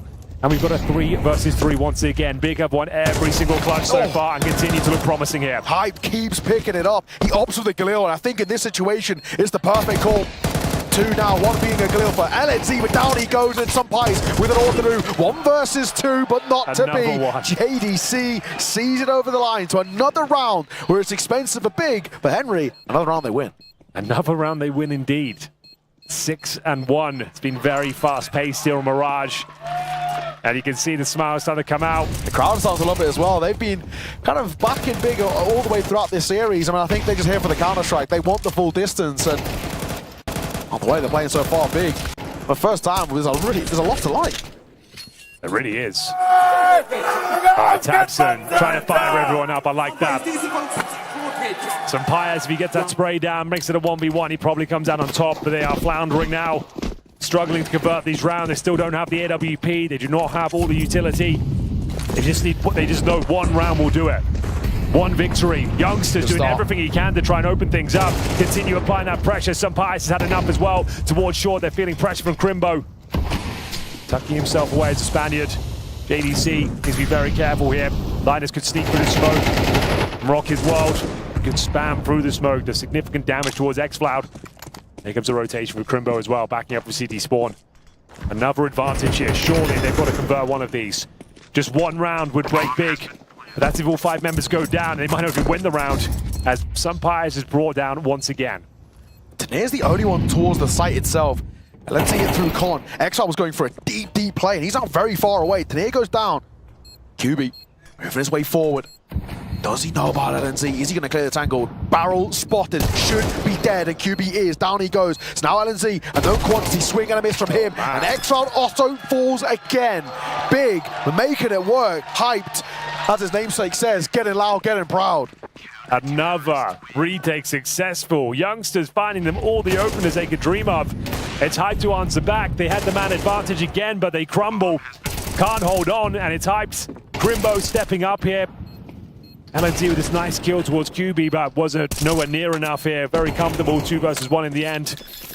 And we go 7 and 1, blink and you miss it. They've got to start thinking, are these force buys working? We're getting AKs and armor, sure, but we've got nothing to work with once the round gets going.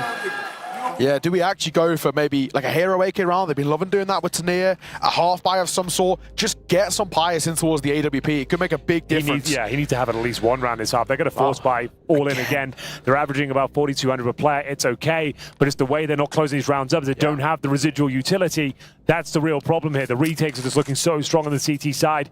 And it's only 1 round picked up. That was round number 3 against the bonus round, bear in mind. They're having to expend so much utility just for the baits, just for the executes, that it means in post-boss, they've just got nothing to work with. They're taking dry fight. And speaking of dry fight, Ekfal gets caught by an orb. The one thing we want to see out for Heroic right now, and oh man, and this, to make it even worse, at least consistently, they've been getting opening kills. This time they don't. This can be bold. Linus, do we need to be doing that? I don't think so. A freebie for QB. Small bit of aggression through B apps, and down goes the IGL. So Heroic down to 3. Goes from bad to worse. Youngster finds his kill as he seems to always do, but taking down solo 4 points of HP. This 3-0 was looking so locked in. Yeah. But now, Big finally have woken up in this grand final. 8 rounds, looking probable. Tania towards Sandwich, JDC above him. Takes a bite out of Heroic. And Tania hasn't really got going on Mirage so far. They had a great grand final. They can somehow make this 4-on-2 work in their favor. It would be a great asset as he does find the double. Back to a 2-on-2. Taps him down in spawn, who's been the danger man for Big. Smoke down towards Connector, High playing in front of it. No orb from this time. Gonna be weak, creeping through that smoke and coming out on top, and then some. The AK-47 with a stunning sequence and finds yet another round. This time I don't think the bomb got planted right, so yeah, now the money really is an issue. The A1 down and they have to take a partial at the very most. Force Spikes finally catch up to them. Starts with an opening kill that gets gifted over, and then a second behind the LNZ, just trying something a little cheeky through that smoke, and he gets punished. Fights right, says it's today, give it a great try, right? A real college effort, but unfortunately not good enough. So a double AK buy coming through. So 2 players full buy, the other 3 don't. A Mac 10, Tech 9, and a P250. So a little bit of a rogue investment for Heroic, but they're putting a lot of, I guess, prayer onto the shoulders of Tania and Youngster. And to be fair, if you're going to give it to anyone, you would have given it to those 2. Hyped really stepping up. He was nowhere to be seen. We've critiqued him a lot as well. Yeah. And he's got 11 and 3, and he's doing it all. Orping, right blink clutching, Tania trying to find his game, but Hype shutting them down. This guy is going above and beyond. Youngster slipping out of the Palace once again. He's been so good at finding these opening kills. Can he continue to apply pressure? Going to try and make his way towards Spawn, but his teammates are dropping. Sure, you've got the A bomb site, but there's no C4 there as of yet. Some Pies are going to have to leap out of the Palace itself, and Hype continues to frag, continues to dominate as he finds another fantastic sequence of kills. The frags are coming thick and fast for Hype. My God, already up to 14, already better than the entirety over towards Ancient. This is an incredible display. 9-1, third and final timeout for Heroic, and how flat they have fallen. Mirage, we always call it the Great Limbus Test, the map that everybody knows, nothing new, the map that's solved. And right now, Big have solved every problem thrown in front of them. They are looking unstoppable. The fact that you're getting everybody have moments here and there. Hype, Tabson, JDC, 3 players that are of crucial importance towards this big side. And actually, all 3, bar Tabson. Tabson's had his moments throughout the series so far, but Hype and JDC, that last map from them wasn't great. Map number 1 from Hype wasn't fantastic either. What a time for these guys to shine, to keep them alive in this best of 5. Certainly true. What do you say for Saw as well, by the way? Yeah, I'm not even sure, as lads. Well, we got all the opening kills. We had the space. We just couldn't win any of these clutches. The force buys haven't worked out for us. And it's round number 11. We finally get the sub-pious orb. Yeah. It's taken that long. And without the orb, Hypes has had open runway. Yeah. He's been dominating. A boost to look in towards Connector, but he can't play him through there for now. So run boost over. Oh my God, in the open. And how does JDC turn around and catch Tania? Winning out that aim duel, that is massive, and Hype will find a big flick through Connector, catching Exfil creeping up short. Heroic are just all over the place. Each and every fight is so easy to find, and touchdown nades towards top boxes. This looks like another guaranteed round. 4 versus 2, Youngster and LNZ. They'll give it a good go, but what have they got left? 0 utility, 0 map control, and 4 players against them. Where was this big in the first 2 maps? Literally. Ancient felt like such a good time for them to come alive, and, well, at this rate, they're going to be getting trained. Heroic. How the mighty have fallen. Down to 2. LNZ and Youngster with it all to do. 2 versus 4, 40 seconds, and they're starting to creep through. I like this move from LNZ. Might be able to get the drop on 1. It's just, can he get any more? Now he's been spotted. He gets spotted before even being able to confirm a kill. And speaking of, there is Hype, who has been ever present. His second in the round. Youngster with it all to do. A 1v4 that needs to be converted, but a bomb plant is a real possibility. And Crimbo's still lurking around kitchen. That bomb goes down. Youngster, gives him a buy. This needs to be a massive round for him. 1v3 makes it now to the 1 versus 2. Man of a charge! Youngster! Oh my God! How has he made that round stick? 1v4 and a hero steps up for Heroic. They desperately needed that. It looked like this game was over. They had nothing left in the tank. Another impossible scenario. The only player that's really been fragging is Youngster. He didn't look like he stood a chance here, though. 4 players to find, and he decimates them all. So calm in the clutch. He gets the int on his final player. He doesn't run from the fight. He lives up to it. Takes the duel to Tabson and finds the final kill. And only the second round for Heroic. Is it enough to inspire the rest of his teammates here? Time will tell. The problem is, for Big at least, they're going to have to end this final round for 2 SMGs. It's going to be Tabson once again. This time not the wide swing, this will be dropping the defensive utility. They were tempted to push that smoke. Smart decision not to. Exile to open things up. Heroic looked fired up off the back of that clutch. And he should have a freebie here. He should. He spotted the shoulder. He's going to need someone to either flush him out with the Molotov or just sit there patiently. He saw him go in there, so he knows all he has to do is wait. But he actually wants support to come through. There it is, given over. Youngster, ever present as we've seen from him. It's only the MP9s left as well, Henry. So the 2 guns that we were most worried about. 3 will do. I suppose it was looking like they were only going to get 1.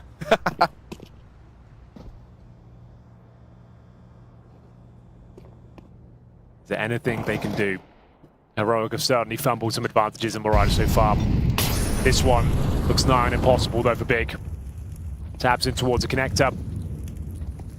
No util for themselves, cannot flash each other in. It's going to take something disastrous to occur, and I don't think that's going to be coming through. Kyobi will have the final opportunity in the 5 versus 1. Thought he got that kill. It's all for naught anyway. Somewhat of a recovery. A couple of rounds towards the end. Gives them a 9-3 score. They're going to have to win the pistol, build up their own momentum. But what a half from Big. Fantastic work from Hyped especially. Quiet this entirety of the grand final, and finally managing to have a decent performance. 16-5 in the first half. Yeah, that is absolutely unreal. More kills than he's had in the entirety of the grand final.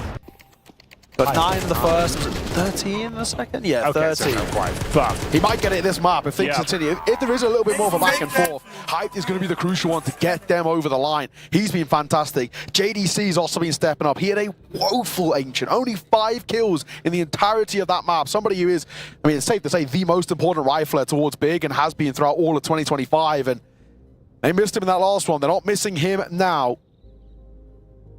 So hopefully we're getting on the way into the second, but I can tell you, we lost Crimbo. Oh, a chance to catch our breath. That 1v4 though, from Youngster. My God. Fantastic. I mean, honestly, without that, it generally would be something like an 11-1. This heroic side looks so dejected. You can see on the player counts. Well, they had to break through in one of the clutches. Yeah, exactly. Everything was going against them. But then again, map number 1, everything went against Big. Every 1v1, every 2v2 fell flat over on Dust 2. So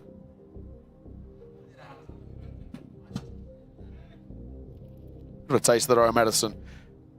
Can tell you, Crimbo's back in. Hopefully, back underway momentarily. Yeah, well, if you're just joining us, maybe you're just in the nick of time. It was looking like a pretty comprehensive grand final in favor of Heroic. They made light work of Dust 2 and Ancient here on Mirage. We felt like the domination would continue. Anything but, though. Of course, Big picking up the pistol is what they do best. They lost the 3rd round, but then it was nothing but one-way traffic. They were up 9-1. It looked like the game was over, it was done. Still kind of in that conversation, but the 1v4 from Youngster, and then a convincing final round where the money just wasn't there for Big. As left was a 9-3 scoreline, but an MR12, nothing is safe, nothing is secure. Yeah. You lose a pistol and you can't convert the clutches. You've been winning that first half. All of a sudden, they can catch you up. There's still a lot of work to be done here for Big, and it all starts here. Yeah, it's not impossible, but it's highly improbable, let's say. Let's say. So what have we got? Tannir and co. B's open.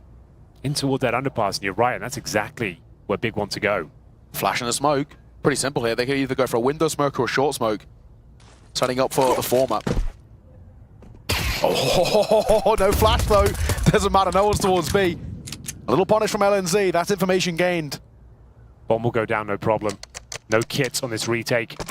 Still somewhat of an advantage for Big in that regard. Comes down to these key frags towards short, and Tannir hits an absolute showstopper. Finds Tabson, Hyped waiting for his moment. There's no flashbang for him. There is going to be the CTs though, and is it going to be enough? Apparently not. Hype continues to dominate the server as he gets himself the hat trick. That's pistol in the bag now. Tannir, nothing he can do. The bomb's ticking a way too quick of a pace. And he's been dinked in the process as well. 0 HP at this point. Does get one consolation frag, but that's double digits early on. And an advantage once again, fumbled by Heroic. They left the B bomb side open, and Hyped delivers the goods. My God, he is unstoppable right now. And it all looks so good. LNZ with that first, pushing through under. Tannir, as you mentioned, an absolute clanger in towards short. And then it all starts to slip away. He's so easily able to isolate fights up close, and Hype just doesn't crumble under the pressure. Something that we've questioned about him on this stage in this final. What a time. All it took was a few kills in quick succession in the start of this game. And he's fired up. Here we go then. Be open again. Can be a risky call, but they drop the Molotov. That's 7 seconds. The CTs can't flank them. An interesting idea. Crimbo aware of this prospect. We're watching with the flanks, and here comes that scout again. It's been a real talking point of this tournament. The Sunpire scouts. They have what a lot of these force buys, and it's going to be a swing around the corner. Two players will devour Crimbo in toward the apartment position. Another advantage, but still to be a very difficult and challenging retake here. Crimbo, Hype MESA should have a freebie here, and he will. There it is.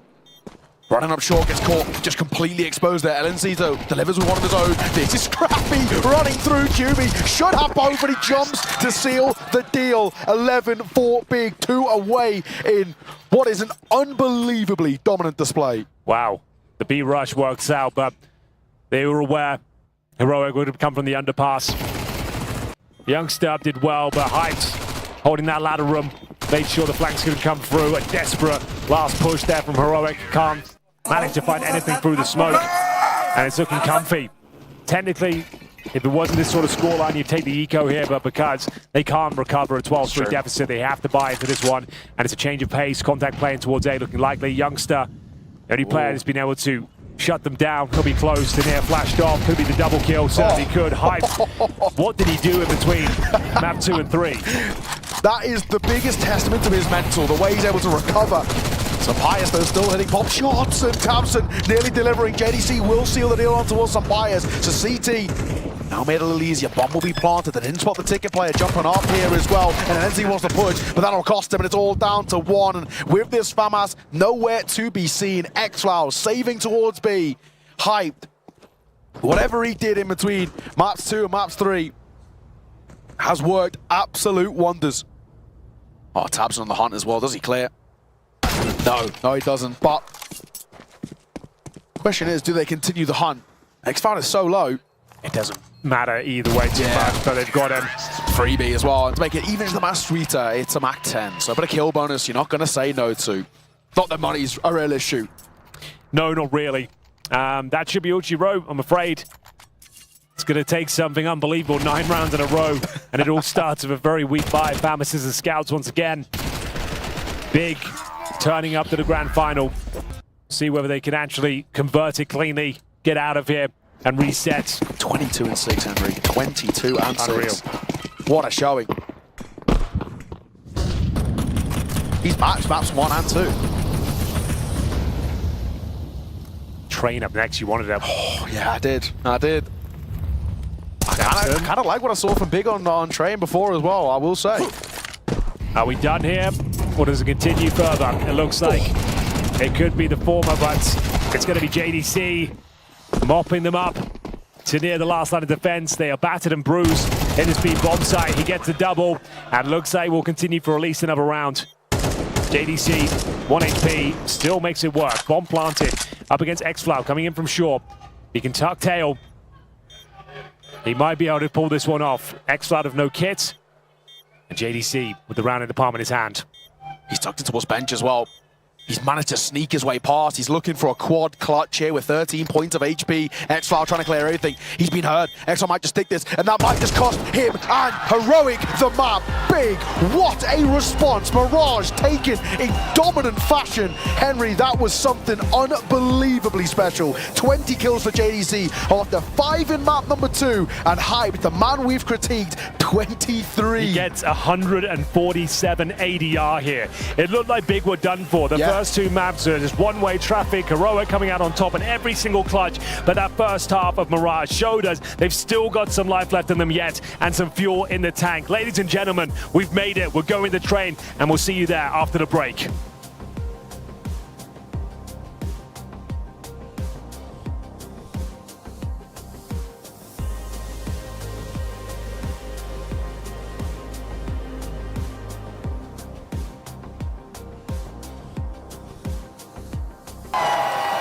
Fueled by the same passion as esports athletes, Zowie continuously develops tailored products, empowering gamers to bring their best out.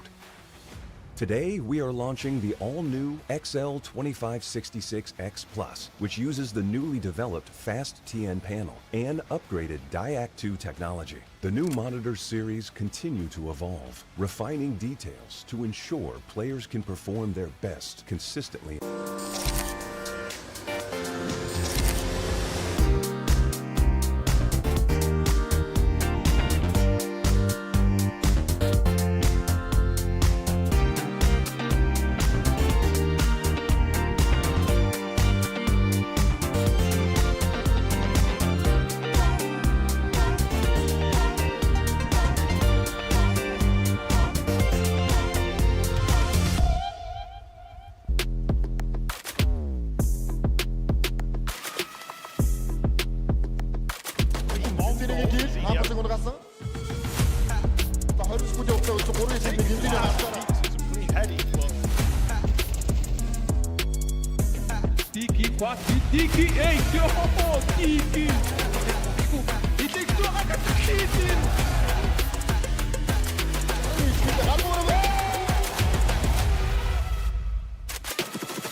Fueled by the same passion as esports athletes, Zowie continuously develops tailored products, empowering gamers to bring their best out. Today, we are launching the all-new XL2566X Plus, which uses the newly developed Fast TN panel and upgraded DIAC2 technology. The new monitor series continue to evolve, refining details to ensure players can perform their best consistently in games. Heroic finally signs of weakness, Big finally signs of strength. Big winning out on Mirage, which was in fact one of Heroic's picks. What a surprise, honestly, and what a great performance from Big, starting with that CT side. I mean, what to say? We criticized Hyped, we criticized JDC after Ancient, which was a complete disaster for him individually, and both of them stepped up massively. I mean, I gotta say, Heroic had their chances. There was a stretch of 4 rounds in a row where they got the bomb down, but they just couldn't hold the retake off. Hyped was key in these, like constantly finding like these impactful kills in 2v2s, 3v3s. Like really hats off to the guy that managed to turn around this series for himself and like really put Big back on track to like potentially even win this in 5, right? Yeah, just to mention, I'm kind of shocked that they managed to do this. I'm really shocked that they managed to do this and this convincingly as well on Heroic's map. Yeah, that CT side for Big was very successful, and we were talking about it when we were watching the match. The biggest issue were those post plants for Heroic. They got that bomb down consistently, but then things fell apart. And yeah, we have to give big props to Hyped. You know, he's been missing a bit over the course of this series so far, but coming into Mirage, all of a sudden he found that extra motivation, and he went off. Almost 150 ADR, bro. Yeah, I mean, simply after that, there was no way back. Like even after Youngsters 1v4, which is amazing. Tanir also had a 1v2. These are the first 2 rounds that Heroic wins actually. Then they close out with a 3rd. But after like winning the pistol and losing the pistol, it was game over, right? So very quickly fizzled out. CT side practically not played for Heroic. I mean, you gotta say, like, Heroic do have a tendency to be a bit sloppy in these late rounds, not coordinated sometimes, but they're getting away with it because that is loud, bro, isn't it? That is very loud, at least in our end. That is very loud. Yes. All I want to say is that the post plants weren't that coordinated, and usually they just get away with it on individual skill. This time that wasn't really possible. I mean, we see some frustration there. This was the pop-off from xCloud after the clutch for his teammate Youngster. I think he was really once again trying to keep them in it, trying to keep that, you know, the post plants, and just like on Dust 2 where he kind of smoothed things over, but you know, the rest of the team really wasn't showing up as they should be. Yeah, that Youngster 1v4, you thought maybe it could bring some momentum the way of Heroic, but it just didn't. Nonetheless, it was a great clutch by Youngster. And as you mentioned, Big, they won that 2nd pistol and then did not drop a round. Yeah, I wanted to mention something which is kind of interesting. When the game finished, we were looking over our shoulders to the stage, and we saw Crimbo was still on his PC. Yeah. Maybe fiddling with the settings a bit. You know, maybe a new crosshair, maybe some deathmatch. Like even though this was a convincing win for Big, he didn't really have a great showing. 7-10 after. I mean, this whole series not really showing up in the way that I would say, you know, today or last year he was the best German player, right? In his form, Tabson obviously historically with what he achieved, but his form and his future was like looking very promising. So they will need more from him if they want to close this out in 5. Prof, up next it's Train. We're going back to one of Big's picks. What are your expectations going into this map? I'd be surprised if Heroic were able to, you know, straight away bounce back. I think Big now have a lot of momentum. They've built a lot of confidence up over that map, you know, especially after the first 2 maps. I think that they're Big are going to be as, like, mentally as prepared as possible for Train, and they're not going to want to let that momentum go that they've now gained. Yeah, for sure. I mean, the thing is, Big have 1 map of Train played. in the last 3 months, so not really much to go off of there. It's kind of a question mark how good or bad Big are on it. Meanwhile, for Heroic, we know that's not the strong suit. 33% win rate out of 6, but one of them was also like 7 overtimes. I think that was against Bedboom when they played. Other than that, they weren't really. I don't think it's like towards the top of their list as a team. Ultimately, it is a map that favors a lot of aggression and a lot of like CT-sided play. Like as on the CT side, you have so many options of pushing up B, pushing up Pop Dog, taking control over Ivy. There's so many, I would say, plays that you can use to disrespect your opponent, and they will have to be doing that. And the question is, how will their mental be? Will they be confident enough to do these plays? I do believe someone like Tanir, regardless of how this map finished, he will keep playing on his own style. I think he will be maybe the guy that does these Pop Dog pushes and kind of tries to disrupt the T's. And if that works out, especially whoever gets rolling on the CT side, I think that after that it's going to be a hard one to stop, because the utility you need to actually get some control on Train is very expensive. Yeah, another way, another angle to that we can look at Train from, however, it is something that is like an observable trend. It's something that some pros have mentioned over time, which is if you're going to lose, sometimes it's beneficial to just lose a map pretty hard and fast and then just get to the next one. Yeah. So maybe a chance for Heroic to just quickly forget that memory and move on from it. Yeah, I don't think that's like too far from the truth, because realistically, after that first half, comeback was always going to be super difficult. If they got like 6-7 rounds, it's not like it's the first map of the series, so they need to like prove that they're not going to be blown out. Like they already won 2 maps quite convincingly, right? So they know that they can individually play with Big, and they know that their individuals are kind of on point. Most of them, they weren't in this map on Mirage. But I think it was more like the communication and the composure in the late round than anything else. Yeah, it's gonna be. I think it's gonna be a bit of a messy map now on Train. I don't think everyone has like all of the protocols super lined down. There will be some missed smokes, maybe. There will be some like weird post plans. Someone getting caught off guard by a lurk that they thought they were safe from. I think we'll see a bunch of that on Train. Yeah, we could see some chaos, and generally speaking, I think Train is hard to predict. With that being said, Prof, yeah, right now this series is 2-1 in Heroic's favor. Big need to win Train to stay in contention. If they lose it, then Heroic are crowned champions. We'll be back very soon with map number 4 shortly.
What's up, ladies and gentlemen? Can you hear me?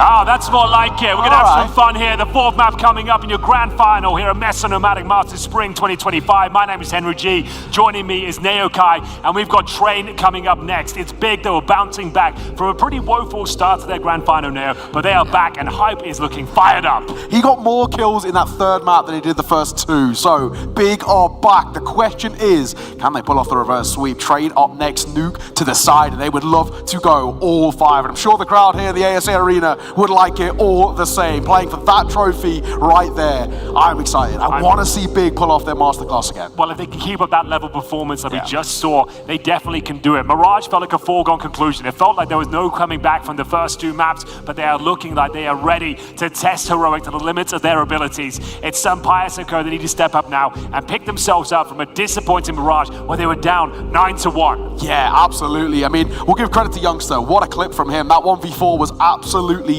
fantastic. The problem is the rest of the team fell very flat, and Mirage is what we like to always call the great litmus test, the map that everybody knows, everybody loves, and Heroic fell very, very short there. Train, of course, the newest addition, back into the pool, but the least played map in Pro CS right now, so I'm looking forward to seeing what we bring to this table. Yeah, a bit of an unknown quantity here. I'm not sure which way this one's going to go. We don't have a massive pool of information to pull from here, but I'm sure it's going to deliver. We're going to see some bias. This is where Orpers normally thrives, but bear in mind, before Mirage, it looked like he didn't have a rival. Hyped was barely on the server, but then he pulls out one of the best performances I've ever seen from him on Mirage. Stepped up, clutching with the rifle, finding impact with the AWP, and getting Big their first map here in the grand final. Yeah, absolutely. Another guy that I'm going to keep an eye on, Tania, right? This is a map in which actually does favor a lot of very aggro, aggressive riflers who like to get up in your face, and that's Tania's specialty. That is bread and butter. So we're hoping to see a little bit of more of a showing of what we saw from him, especially on that Dust 2. The way he closed it, quad kill with that secondary orb, that's what we're wanting. But we're just waiting to get this show on the road. Well, let's see what the crowd think. Guys, if you're here for Big, make some noise. All right, pretty good. Pretty good. All right. And what about Heroic? Any Heroic fans in here?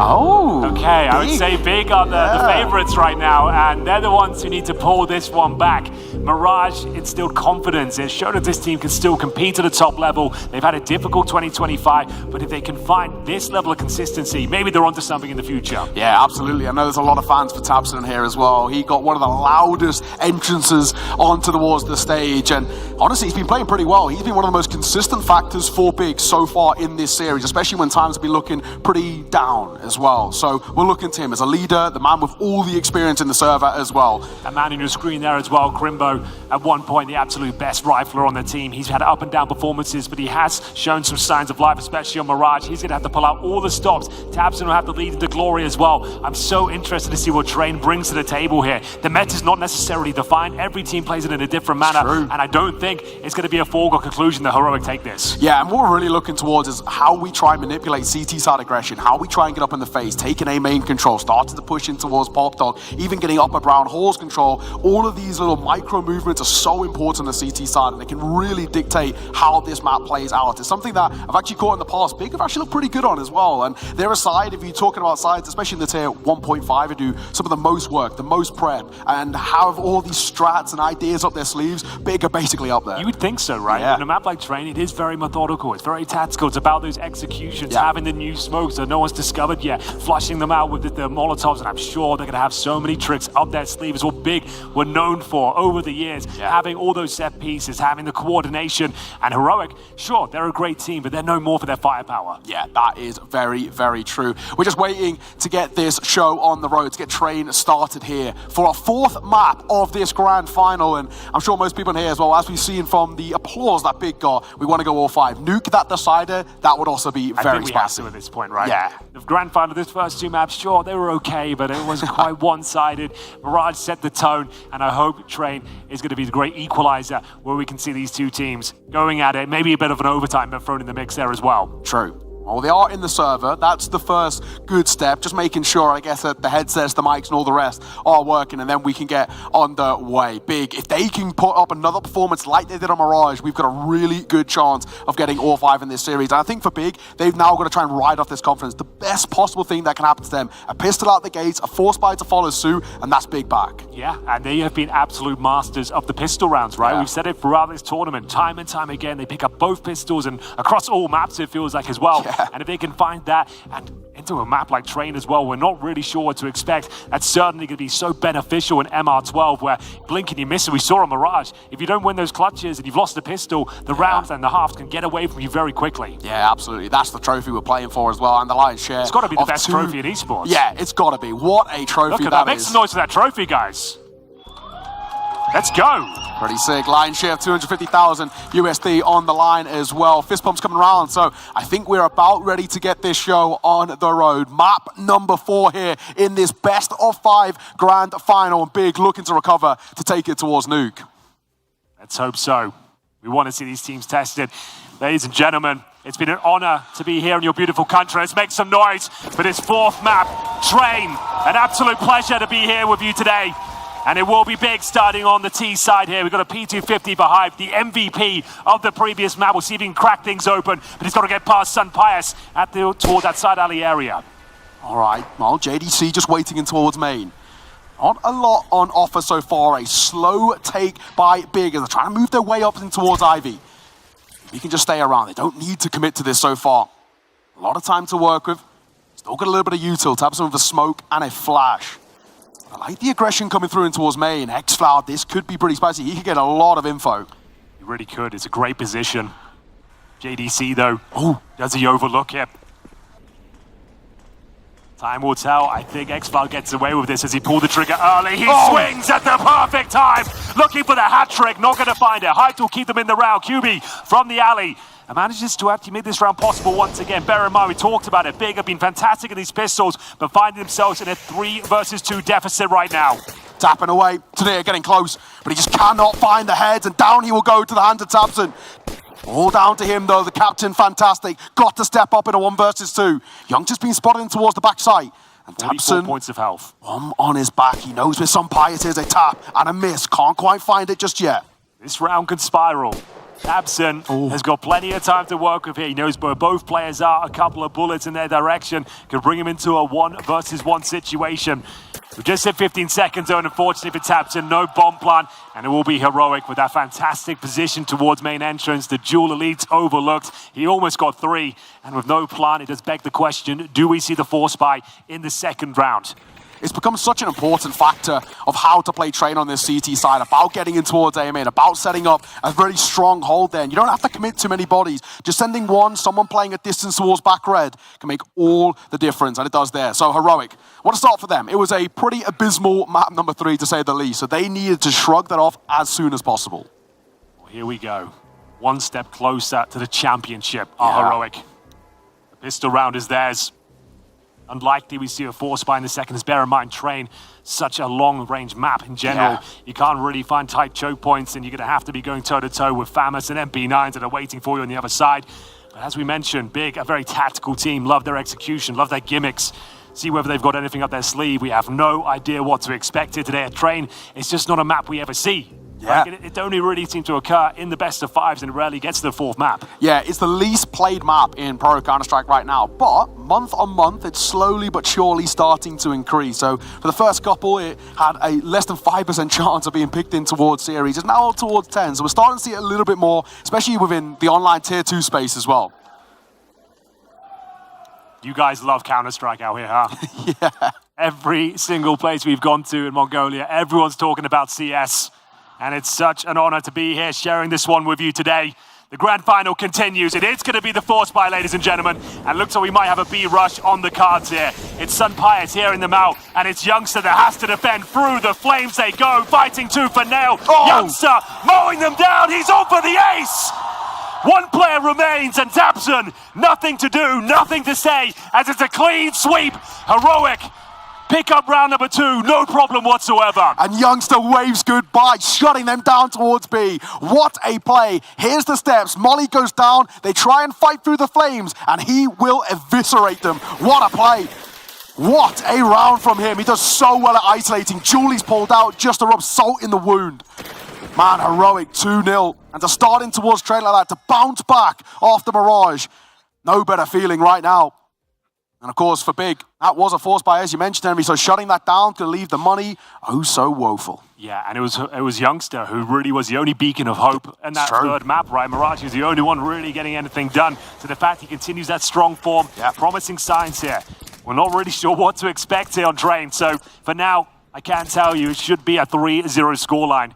Considered to be a very CT-sided map, but I don't think that will remain true for the entirety of the year. I feel like as the map gets solved, the meta is defined, we'll see these T-sides flourish. But for now, holding off towards the side alley, hoping to find a couple of kills with these Deagles.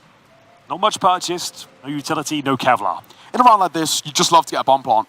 Bomb goes down, maybe a couple of constellation kills. Anything else feels pretty unlikely. But we hit the minute mark, and they're creeping their way forward. JDC gonna be that first. Gonna point of contact off, the hype goes down. Same for QB as well. So the opening double for Exile, given the chance of the reload too. Crimbo will still deliver one of his own. Deagle, not quite effective enough as JDC, Crimbo, and Tabson all four. One by one, the dominoes drop, and Heroic find a third. This is where the game begins, though, Neo. Yes. The first gun round will be indicative as to which way we're heading here. Will it be a stomping from Heroic on their way to the trophy, or if Big got a masterclass on T-side tactics for us? It's true. This is where we need Tabson to cause something a little spicy, get them in towards this series. Doesn't even have to be quick. Big like to slow these rounds down, try and piece together this puzzle. That was a low buy round, so you don't read too heavily into it. This is important. Hype's getting out that AWP as well. And we know how good he was in towards map number 3, so Hyped, he's once again called upon.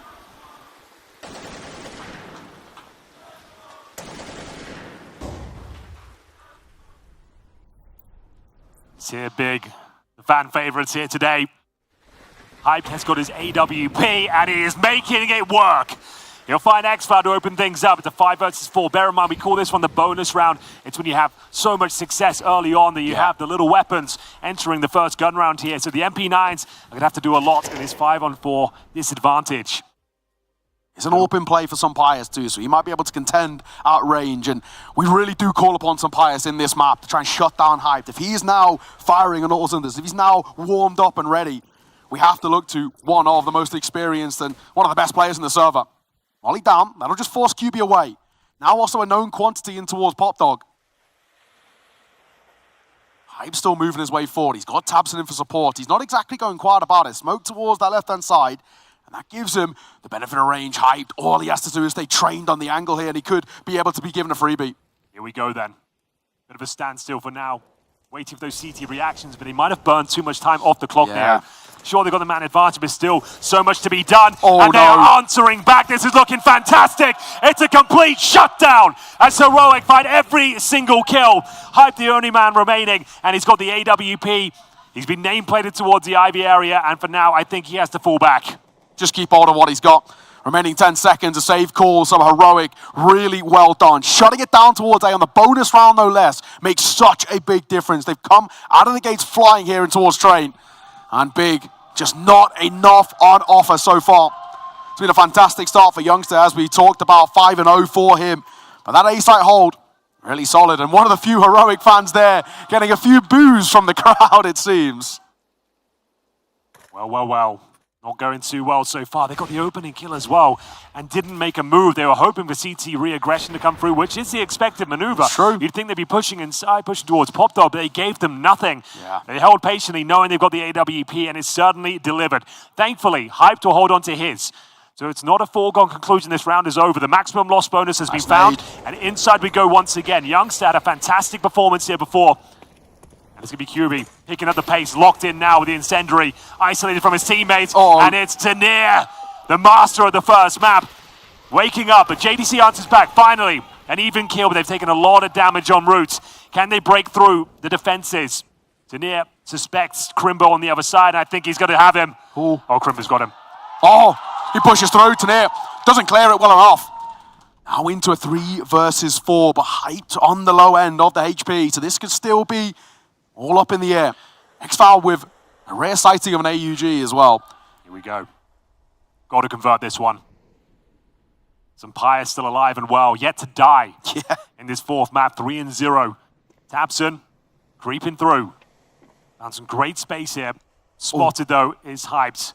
Sampaya's going to try and shut him down quickly. And Tabson has been found out. What do they do next? The bomb's down in no man's land. Time is an important factor once again. 40 seconds. Sampayas continues to find kill after kill. Crimbo drops, leaving hyped in JDC. The format with just 20 points of health, and he's the last player remaining again.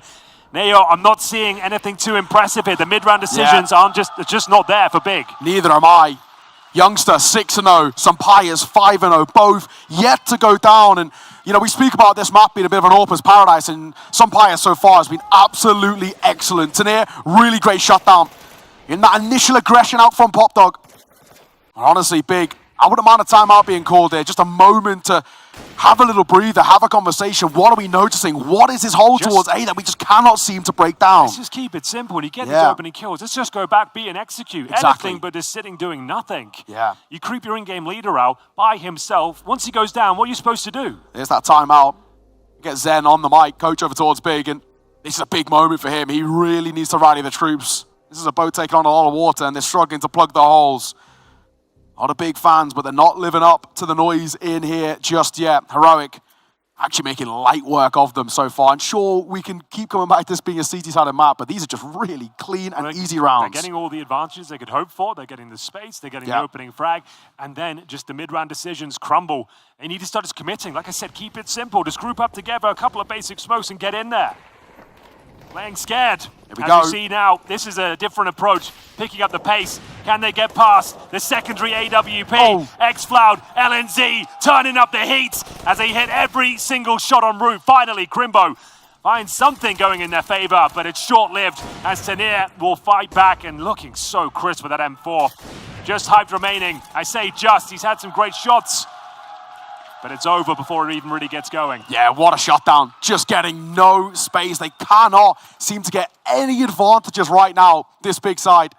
And heroic light work of them. I mean, you get to a point now we have to start to change things up for Big. How do we try and find our way back in towards this map? A 6-0 start. They've already guaranteed, at the bare minimum, a tied game at the turn of the half. This is a masterclass on display from Heroic, and I sort of bigged up Big a little bit on this map, but I'm yet to see any of it. Hey, they can still 6-6 this one. It's true. It's early days yet, Neo. You got to maintain belief, and Tanir wants to maintain aggression, pushing the Pop Dog, an inside split coming in as well. They've absolutely shut down the T offense here. It's the CTs bringing the game too Big. A pungent smoke makes things stifling towards those T halls. What are you supposed to do now? You just got to reset the round and hope they don't backstab any further. We like to talk about T-side pace changes and tempo changes, but they've been really effective from Heroic. For the first time in a while, they pop in towards upper brown halls. Now they shut down any chance of heading towards B without having to really fight tooth and nail for it, but they're going to double dip. QB sticking around and looking. And we've sort of fallen off the angle here, Heroic, so they're going to re-give back that space towards upper brown halls. And they're grouping behind it too. You don't know what's going on in the CTs in this area. You got U2. It's very nice position. LNZ's been playing up close and personal with defensive incendiary. Now a very powerful spot. It's upper ramp. It's so potent, so difficult to flush him out of it. And he's got Youngster, who's been razor sharp throughout this grand final. Here we come. Tanir will join them. He's caught by the flashbang. This is like the best possible chance they've had to get around so far. Well done. Good for one from xFoul. Youngster going to get one of his own as well with JDC 4-2. A swing and a miss from Youngster as JDC finds his third. And jumping in, QB delivers. Finally, Big on the board and now a chance to build in this first half. That's more like it. See what I mean? There we go. Everyone up, choose a bomb site and just get in. That's Stop it. sneaking around the map. Stop trying to find those gaps. Just get it done. Brute force into the B bomb site. JDC comes to life. His best sequence yet on train. Beautiful shots. QB with the final kill there.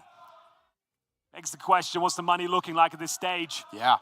Should be absolutely fine, but they don't have any loss bonus, bear in mind. Suffering from success once again.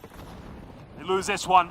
They're in a lot of trouble financially. Big have to convert. Nice damage and follow-up kill. Crimbo finds it. Down towards that lower ramp, they remove the AWP. That's such a big opener. On towards Sampayas too.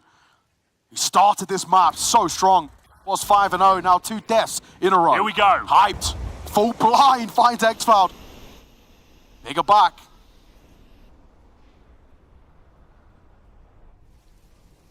It's the next maneuver. This is normally when they've given the rounds up. And they pump the brakes. They run down the clock. The wheels normally fall off, but this is looking just way too good for them right now. I can't see a world where they give this one up. Just go together to the inside bomb site, execute, use your numbers against them, you'll be absolutely fine. You don't need anything special in these sort of situations. That's what we're getting, okay. Yeah. Just trade. Stick together, play this pack mentality. You've got 50 seconds to decide where you want to go, and you're going to take most of it. As long as they just go somewhere together, they don't need any lurkers. Exactly. Just get the job done. Nothing too technical or flashy required here. Trade out your kills. Coordinate the timings. A lot of util make for sure you've big. got enough time to actually make this bomb go down. Oh, Henry, A-site's open, so... Perfect call then. Exactly. Smoke's come down just to secure it, but this will be a concluded round. Yeah. It will be big up to a second. If you're heroic here, you just save. Sure, money's not exactly bad on the CT side, but there's no point making it any worse. Keep hold of what you've got. It will be a second for the German side, and now, slowly but surely, starting to build in towards trade. They recover the AWP elites. Some players will have that going forward. A couple of M4s as well. This round's in the bag.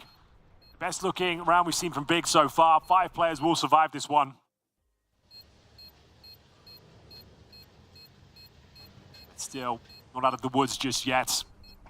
It'll be scary prospect with some pious in the AWP. Yeah. A lot more they have to do to prove to us. I'm expecting a tactical timeout from Heroic here as well. Yeah, I wouldn't mind it too. Just a moment, once again, to take a bit of a breather. Oh, did he survive? No, I don't think he did. That's not like the AK got the kill at the end there. And that's actually a good call to hunt too. Big fan, that's the AWP that went down, wasn't it, as well? That makes it all the more uncomfortable there. Great start from Crimbo, swinging a fine on the angle, full blind from height, just shoots on instinct. Spidey's senses were tingling, and they serve him well. Yeah, what a resurgence from Hypes. Looked like he was done in this grand final, bottled it in the first 2 maps. Mirage, though, brought his A game, 25 kills, and there's the timeout. Heroic desperately need it, especially if they've lost the AWP. It could be a real problem for them. That was the backbone of this round going forward. Yeah. They needed that AWP to stay alive to actually buy around it. AWP and a rifle with a little bit of residual cash makes it a lot easier. Now, when we look at the money for them, it doesn't really seem to be like it's, you know, we've seen in the past, and we kind of called upon this a lot in towards Mirage, right? It was the 11th round when we got Sampayas' first AWP inclusion. And by that point, it was sort of too little too late. Started well, but Big are ramping up. Of course, can buy back in, but it will use really all the reserves of the cash for Heroic. If they fall flat here, money should be broken. And here's some JDC. Oh, JDC to open things up. Good open up, 4-4. Certainly favors the T side here. LNZ will have his work cut out for him. Isolated at the back of the bomb train. X-Flout hovering around that Ivy position. See now whether he can actually get activated. The Molotov lands straight in his face. It's going to cause a swing. He has to go for the fight here. Not punished just yet. QB will be doing a boatload of damage, but it's going to be Sampayas. Only good for 1. 3 versus 3. And to get closer and closer to the bomb site. Nice change of pace here, but Crimbo's overlooking the back bomb trade. LNZ mowing them down. It's a 1 versus 1. It's Youngster, the inside player. QB should be aware of that. Does he detect the pop dog push? He doesn't, but he slips the net. The timing's working in his favor. A minute to work with here, and the bomb's down. Ooh. He knows, he knows! Oh! And it works, he delivers! What a time! Turning around perfectly, the instincts there serve him so damn well. And Big, another one to take down to the wire. Sure, made expensive, but all that matters they get over the line. And the fact that they do puts a lot of pressure now on towards Heroic. You call attack pause, and you fail to convert it. Oh, it was looking so good for a moment there. The lineup from hell. Tabson's loving it. He can feel this game coming back to life. It's very, very difficult on the T side to find these rounds. I'm sure the scoreline looks scary, but they've got guaranteed 4 here. They're up against the partial by the Pistols. I don't see a world where they manage to make this one work. The 5-7s, the MP9, it will take an absolute fumble from Big. They're a methodical team. They will take their time here. It's going to be a scouting mission from tabseN. He detects there's no presence towards the Ivy area. Starting to make his way through. If he can find the gap, maybe even get towards CT spawn, he can do a lot with this. The 5-7s won't be able to answer back. You can see jump spots coming through. I don't think they're aware. At least now they will be, because Hype finds some pirates on the jump peak. And there we go, back towards the A bomb site. Just making sure all the corridors are clear. What's the CT reaction? They pushed inside, but it's all for naught. Dropping like flies.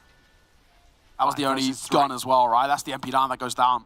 Hype given such a fine margin of error there, but right now, not missing. Really getting himself back in towards this map after a bit of a slow start. Rating 3. 5-5-7. Xfowl will get one, but should be dead and is. JDC trades, nice and simple. Keep the numbers in your favor. 2 versus 4. It's hard to lose for Big in this spot. LNZ, AK scooped up, but only briefly deleted. What a swing from JDC, and seen off by tabseN. Leading by example, Big up to 4, a 2-round game. Henry, we are back. Yeah, we're cooking now. Big starting to make a real go of it on the T side. It was a rough start. They were 6-0 down. He's had the breakthrough financially, stabilized the ship. They were finding those opening kills, but fumbling the advantages. And now, calming themselves down, a couple of timeouts. They've worked out their game plan, and it's looking solid right now. Money will be flowing nicely. They'll be absolutely fine with these last 2 rounds here. Yeah. Org is out for Xcloud. It's a bit of a mainstay of this tournament. Yeah. As we go towards inside, but looks of things here. There's thrown some initial utility, multiple players, and the bomb towards inner. Shooting out the little windows. Tricks and gimmicks on this map. So many wall bangs. Yeah. So many open skyboxes. Still being worked out. Umpires this time towards the Ivy position. It's going to be tabseN on the lock. He's going to try and hold players on this side of the map. Bait out util, make the retake towards B very uncomfortable. The tabseN's waiting for them to take the bait. If you can drag players on this side of the map, his teammates, you can see it towards upper. They're ready to pounce as soon as tabseN feels like he's done enough. Back in this angle, though, it's such a difficult one to clear. Youngster takes that first contact. He's ready for it, playing behind that smoke. This is risky. This could actually work against him, or it could work in his favor. Down goes the Org. JDC starts well. Ships in the night, they've walked past each other. They have no idea. Hype with a no-scope somehow gets it. Wow. Youngster, a great idea, an interesting concept. They bump into him in the smoke. They realize something's afoot. And Tanir has got his work cut out for him. Cut down the size, though, as Crimbo finds him, and Sun Pius would have to go Super Saiyan if he's going to stand even a remote chance of pulling this one off. I don't think he has it in him. He'll need that all for the final round. 6-6 looking very likely now. All but no utility, no defuse kit, and the hunt is on. Crimbo has been let off the leash to try and find him. JDC in towards CT spawn as well. Being painted into a corner. Sun Pius now hoping that the IV position is clear, but it's not. Crimbo smells blood in the water, can hear the footsteps. Should be a shutdown here, and they recover the AWP out of Sun Pius' dead hands. Ah, well, what a time. Hunt successful. All in all, who complains? What a round, though. A real shutdown. Just such a good job at isolating fights and making sure there's really nothing to work with. That has got to be a gut punch. It's got to really hurt for Heroic. Not a lot for them to work with heading in towards the next, and not a good spot for them at all. Big. This recovery, so far, so good. I have no complaints. And we come back to it, Henry. This is generally seen as a CT-sided map, so you've got to be loving life. Oh, yeah, absolutely. It's not looking too good after being up 6-0. Yeah. A landslide of rounds fall in favor of Big. They're getting fired up. The momentum's on their side of the server, and then some. The auto shotgun's out again, Neo. Bit of a crowd pleaser. My favorite. It's going to have to go above and beyond. You managed to have some amazing sequences on Ancient. Whether you can do that on Train, I'm not so sure. JDC willing to pop this smoke open. Crimbo fighting 2 for Nail towards Pop Dog. Tanir gets 1, but only 1. And Sun Pius now in a lot of trouble. Can QB find him? Certainly not. Looking for the double and delivering on all fronts. Oh my. X-Flower close. Auto shotgun.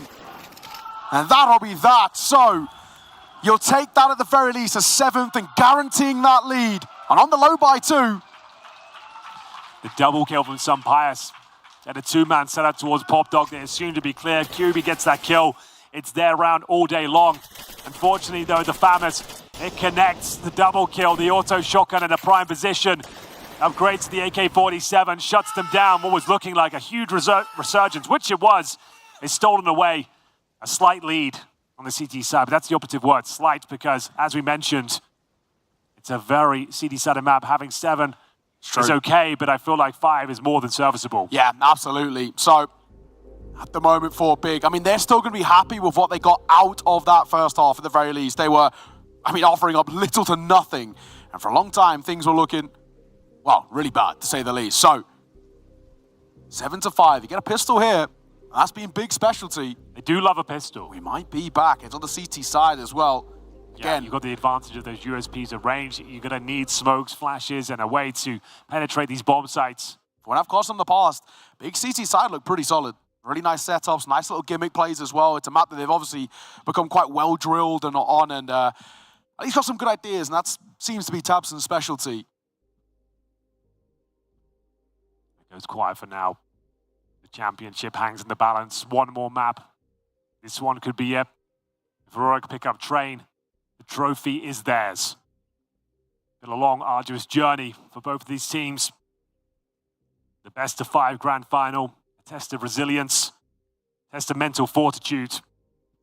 Both teams have had their moments, and both teams have had desperate times and fumbled rounds, disastrous sequences. But Big picking themselves up, dusting themselves off here. They've got a real chance to take us to a 5th and final map. Yeah, Nuke, of course, being that decider. And I think we all want to see it too. In this series, could be very, very spicy. 7-5, and a good opportunity as well for the coaches. Saw Zen, just to take a bit of a breather and say, right, this is the game, but this is how we need to start. And but out of all the maps, this is where your team's going to feel the most uncomfortable. Oh, absolutely. That guiding voice. Yeah. And we really need to see something quite special. Saw, all right, he's got a tough task. Yeah, make some noise, guys. This could be the final half of Counter-Strike we see here. Let's give it everything we've got. Outside rush. And Tenier to open things up. Glock headshot connects. Can he find the second? You better believe he can. Crimbo's got to do something quite special. Only good for one. And now the Dual Elites in a desperate situation. Hunted down. He'd like to survive if possible, farm as much cash. Has no kit, of course, to work with. Needs to reload here. The Dual Elites are going to have to step up. Mistakes will have to be made by Heroic, but if you ask me, this is a done deal. There won't be time to find all 3 and defuse that bomb. But to see if he can farm some cash, not going to happen. The outside rush is very effective, and Heroic run away with him. Yeah, what a way to start as well, especially off the back of the way that first half finished, where you were letting this game sort of slip away from you a little bit. They're only a half away from lifting that trophy, and things are starting to look quite dicey. That's a perfect way to start. In towards this second half, recovering well, and now dictating how this T-side's going to start for them. And giving yourself a decent lead too. 3-round buffer zone. No buy for Big either. So Heroic should have a 9-5. Should be in the operative word. Yeah, the operative word for sure. Only USPs on the other side. There is a Zeus in play for Crimbo. This one should be pretty simple. X-Cloud starts with the devil a little bit. Peeks his head up above that smoke. Thankfully, comes out of it unscathed. Back 10. We'll find the first. Not only good to get the kill, but good for the bank.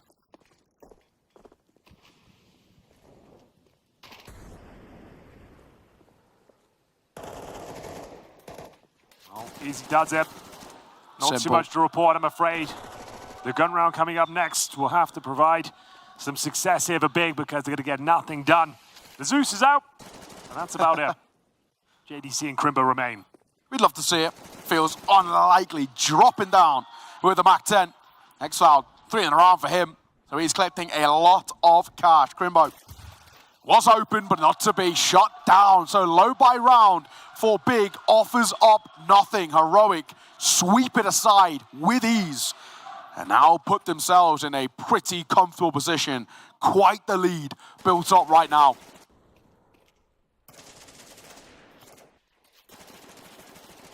The all-important first gun round. This could be make or break, Henry. Bear in mind that's both pistols in the bag, of course. Heroic in a prime position. They win this first gun round. It might be enough to guarantee the trophy. They've got all the advantages they could ask for here. Money flowing nicely. No AWP for Hyped, who was instrumental in the success of Mirage. Gubi feeling pressure. Nice smoke. Fantastic damage. Unconfirmed, though. Yeah, absolutely. QB just trying to tap away, hoping that something works in his favor, but it doesn't. Tanair, extra for the first, but Hyped and Crimbo answer back. 3 versus 3, damage dealt towards some buyers. This round's still on either way.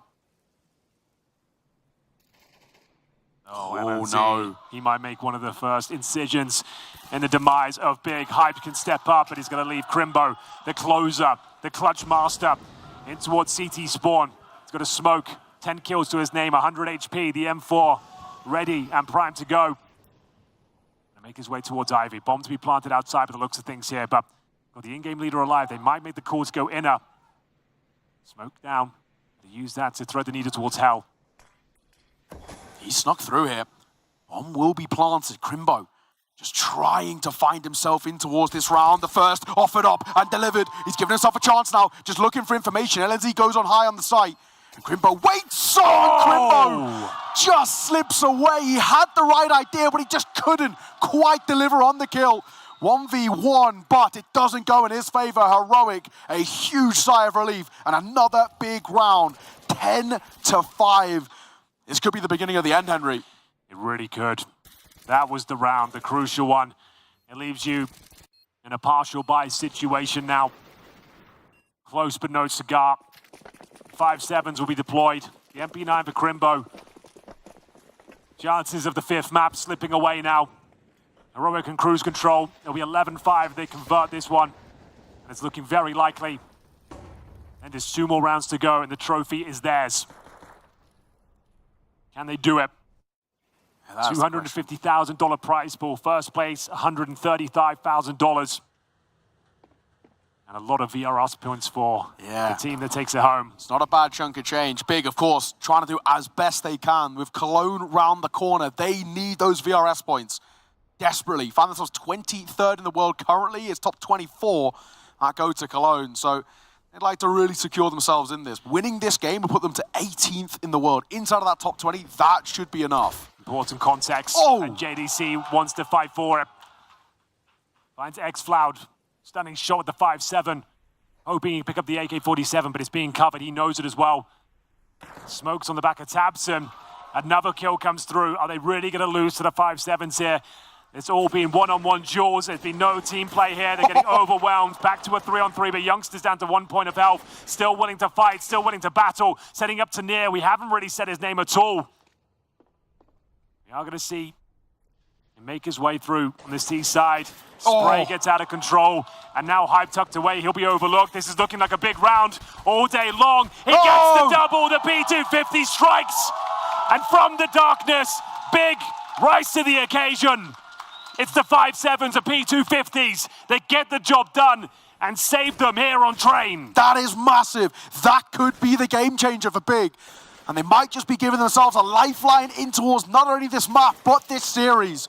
What a time to step up in a round that is completely against the odds. A ridiculous one to take, and they overlook one of the easiest angles to clear. P250 for a double to close it, and look what it means to them. Big, not dead just yet. They're not going to go down without a fight. Heroic, don't squander this chance. You've built up such a lead. They know it as well. Yeah. We'll drive the point home one more time. It's a very CT-sided map. 10-6 now. Money in favor of Big. Nice injection of cash there, winning the half by recovering AKs. Tactical timeout will be called. They do not want to let this one slip away after losing to the Pistols. Need to answer back. The money is tight though. Some Pius with just the Tech 9. They lick their wounds and enter round number 17. Can they bounce back? Hyped. Hits himself towards that Ivy position, looking to open things up. Utility being exchanged towards main entrance. Smoke goes down from the CTs. X-Loud respecting it. Ooh. And this is the all-important interaction. They're going to run boost Youngster across. How's the reactions? He spotted them. That will do. Smoke to deny any access for the AWP. Speaking of smokes, they're being deployed all over the shop here. A lot of AWPers on the angle, double scope into. The run boost is actually really strong. You don't see them go over. Thankfully, Hyped only singles, so he knows 2 in that direction at least.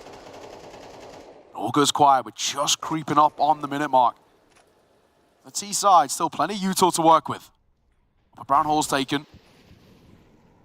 Could be a big pop here. I mean, we're looking at this defense of QB and Crimbo. Hype not too far away either. The inside play. Everything on the line here for Heroic. Loses round here in hot water. Crimbo up a platform position. They've broken through more ways than one. xFloud and co. Flood the bomb site. It's down to Hyped now to find the close range shots. He gets one through the smoke. Advantage Heroic. Can they find another rifle here? Certainly can. ADC has been razor sharp this grand final. Can he step up once again? The CTs are going for this one. The kits are on Hyped and JDC. Youngster to defend with Galil, but he's overlooked the close range position. Some Pius makes it work, and Hyped continues to find frag after frag. He needs to find 2 more kills, doesn't fancy it. He knows his options very limited. The money pretty tight for Big as well. I'm going to say that. It's 11-6. It's the 4 spy that works out for them. AKs, bare bones utility, a Some Pius, Tech 9. They managed to make it work, and they're 1 step closer to the championship. Yeah, and unfortunately for Hype there, as much as you want to give it a go in a 1 versus 2, with the time ticking so far down, he has to commit. Tail between his legs, get out of there. This is getting ever close now for Heroic. 3-1 in this series and taking this grand final. And with the favourites coming in, Henry, and most of us touted them to be our champions at the end. And well, the first 2 maps, everything was following the script. Exactly. It's Mirage where things went a bit skew-whip for them. I'm not really sure what happened to Big in between maps 2 and 3. They came back revitalized and fired up. But now, once again, it's slipping away from them. It's going to be a difficult uphill battle now. The money is not going to be there. It did save the AWP at the very least. But is it enough? Going to have to be perfectly positioned. Hyped will have a lot of pressure on his shoulders. He knows it as well. Yeah. Ladies and gentlemen, Big will need you. Make some noise. Fire them up. Because there's not much left. Running out of time, space, and cash. They make the buy. Worked as an MP9 for Tabson. He's currently 5-13. M4s otherwise, they have 1 kit. The Hyped Orb, he was able to drop a couple of weapons. And he is committed. He knows he has to step up here. I like that. He wants to get into the thick of it. Hyped so far been the best player on the server for Big, and he wants to continue making that difference. On the flip side, look at xFloud, 20-11, flying with the rifle. We haven't even needed to call on Tanair all too much, but we know he's got a lot of tricks up his sleeve. Last chance saloon here. There'll be nothing left if they give this round up, and Hyped, we said he had to find a good position. This looks ideal. Can he find one and retreat? He misses the shot. Now they know where he is. Does he want to go at it again? The smoke comes down. The Molotov at his front door. Needs to be very careful here. He is the linchpin of this round. Takes a huge risk and takes a lot of damage trying to find one as they flood through to the inside bomb site again. xFloud will duel Crimbo and come out on top. Tanair, 1 step closer to the round, and look at the HP, Dio. Yeah, they have to save. That's it. They have to get out of there. Oh no! It's going to go from bad to worse, down to 2. 20 points of HP between the remaining big players in this round, and if you're Heroic, surely you call for the hunt. Surely you go and try and find them. You know that their money's got to be feeble in some way. You know that this side have been struggling on the CT. So make matters all the more worse. Young's going to go have a look. Of course he is. JDC, is he aware? He has to keep this rifle alive. 1 point of HP and a tag coming through. Somehow stays alive, Youngster. He'll retreat himself for now.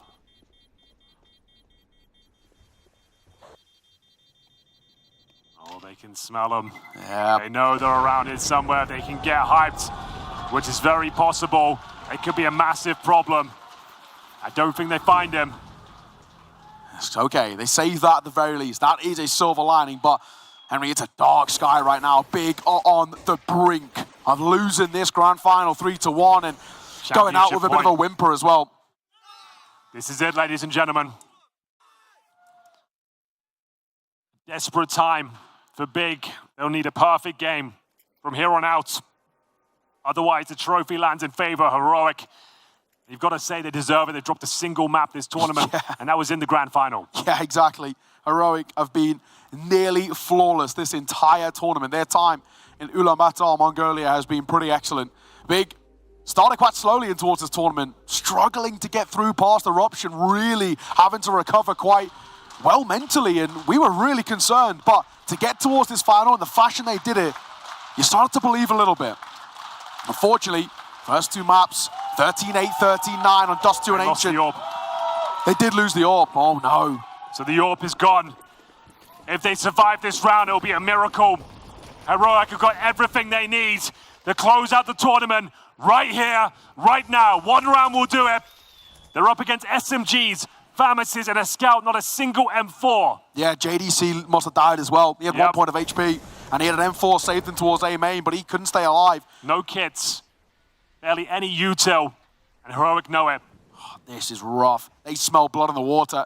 The Sharks are circling, and Heroic want to close this here and now in a dominant fashion, responding off the back of a pretty abysmal Mirage. What a bounce back. It's X-Floud. Continues to be excellent. Yeah. With 21 kills here. The difference maker in this grand final. Hyped. Have you got anything left in the tank? Completely blind.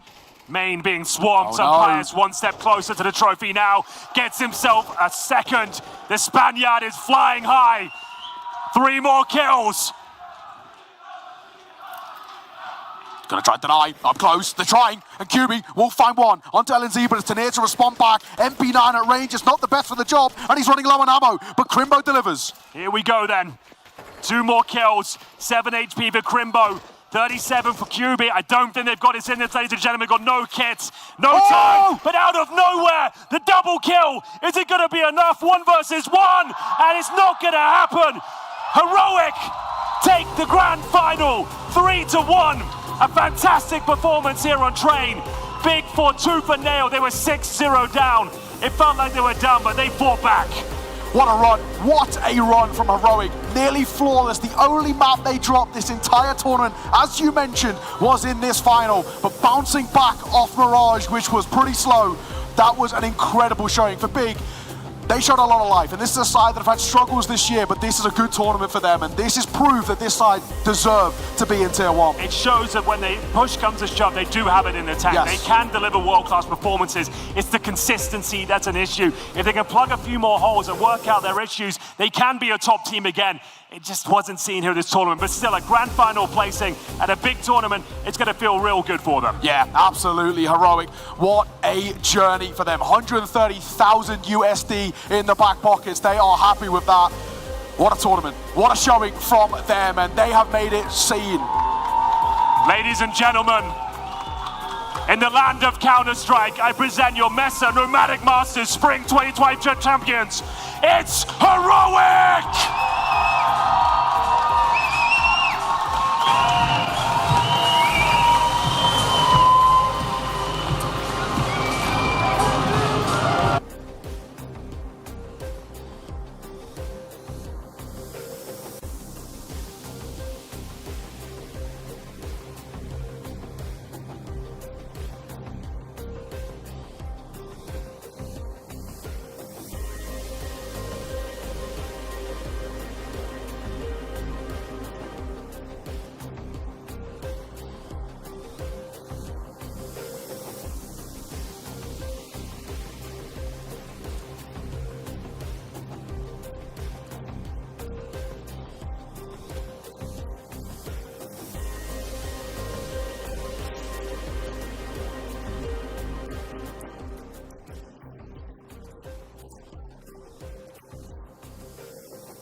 There we have it, ladies, gentlemen, everyone at home. MESA Nomadic Masters Spring 2025 concludes with a strong, heroic victory. Prof, very impressed by what I've seen in that best-of-5 grand final. Yeah, great bounce back there on train. Started really strongly. There's a fight back there from Big as well. It wasn't just cruising all the way to the victory. Really like a good comeback, a good calling from Tabson, adapting to that CT side that was coming out of Heroic.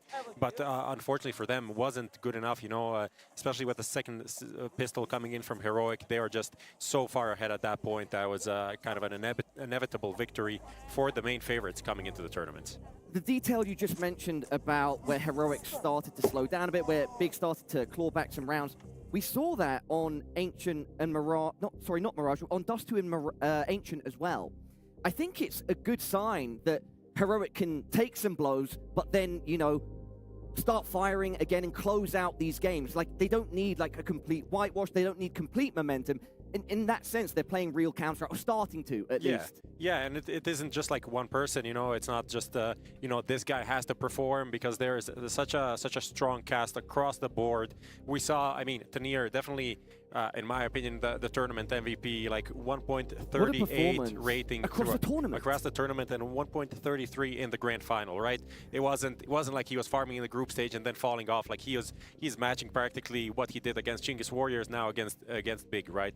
Which was a fantastic thing to see. I want to give a shout out to Youngster once again, 1.20 in the grand final. Wow. You know, he's supposed to be the supporting cast on this this lineup, but you know, we saw the 1v4, we saw how much skill this guy has, and yeah, definitely contributed to this victory. $135,000 for Heroic, and they came here to Mongolia to do a job, and they did it quite impressively. Yeah, Youngster and Tanir, like, they should be on everybody's radars now. And I'm excited to see what this lineup can do next. You know, if Sunpice is to stick around and lead this team, and of course with the coaching of Saw, there's definitely a lot of potential here, Prof. Yeah, for sure. I mean, just for a second to rewind the last month, they qualified for the major.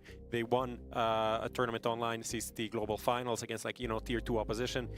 Get a nice check from that. Come here, drop one map, this Mirage that we saw. That was kind of a surprise and kind of a weird map from Heroic, seeing how many like post plans they had and then kind of threw away. I think that's going to be something they need to tweak and like kind of sharpen. I think Saw, maybe not tonight, but you know, in 2 days when they're back home, gonna have some nice you know, theory crafting and going back to these games and being like, hey guys, we can't allow this to happen, and also talk through the experience that they got playing on the stage, because for a lot of them, this is their first time dealing with, you know, the crowd noise being kind of there, you know, the headphones being, I mean, they're still noise canceling, but it's not the same effect when you have casters, you have music going on, you have the sound effects. It is a kind of a different game. And we also saw, I think it was Youngster being caught off kind of in a situation where he's trying to play in the smoke, and you know, you can't really do that on LAN because the crowd is going to give it away. He got no scoped by Hyped, but I want to give some credit to Big, and especially Hyped. You know, critical of him. He came into this grand final and he put on a show. Yeah. It wasn't necessarily enough, but it was good to see him reach a level that we've not necessarily seen. Yeah, ended the series as the highest rated player for Big. You know, I think the main issue for them is like, it was kind of all over the place in terms of player performances. QB was actually kind of the consistent one, not like stepping up insanely, but he was 0.998 rating. That was kind of okay, actually. I saw him after the game. He seemed pretty distraught, I think, by the loss, but I don't think he was necessarily the problem. It's the fact that one map you have JDC performing very well, second one he's like 420, right? Then on the next one, Tapson is playing well, then he is on train kind of dropping the ball, not really doing anything individually. So Crimbo was struggling throughout the series. I think on train he did kind of have some moments. He had that clutch on Ancient, but not really up to the par from what we expect from him and what Big need to, you know, win a tournament like this. Yeah, I mean, of course, every team comes here to win. Big were one of the, you know, bigger teams in our field. They didn't win out, but I don't think it would be fair to say that it's a bad result to come second. No, not for sure not. Like they picked up a few land wins which are very important for VRS. There's I think $60,000 for second place, which is also going to boost them quite a bit. Some experience gained, some, you know, matches to go back and also look at and be like, okay, how can we stop these games from getting out of hand too much? How can we start games well and not have to adapt after 6 rounds being down, right? Because that's always going to be a hard job, especially in MR12, to be like, okay, let's lose all the pistols and follow-ups. That's also a thing, like they can't break anyone on force buys. It's like seems very impossible for them. Very rarely do they actually do, you know, lose pistol, win second round, and that can be very, very successful, you know, to convert into a map win. With these things in mind, then, Prof. Yeah, Big comes second. I think an okay result for them, an acceptable result. We still need to see more from them in whatever is next. But I have hope, at least. Yeah, definitely. They're going to Astana next. I think they're going straight from here, so it's going to be a good opportunity there, back to back. Yeah, but also a long trip. Going to Melbourne before this, you know, Melbourne, Mongolia, here in Ulaanbaatar, and then next to Kazakhstan.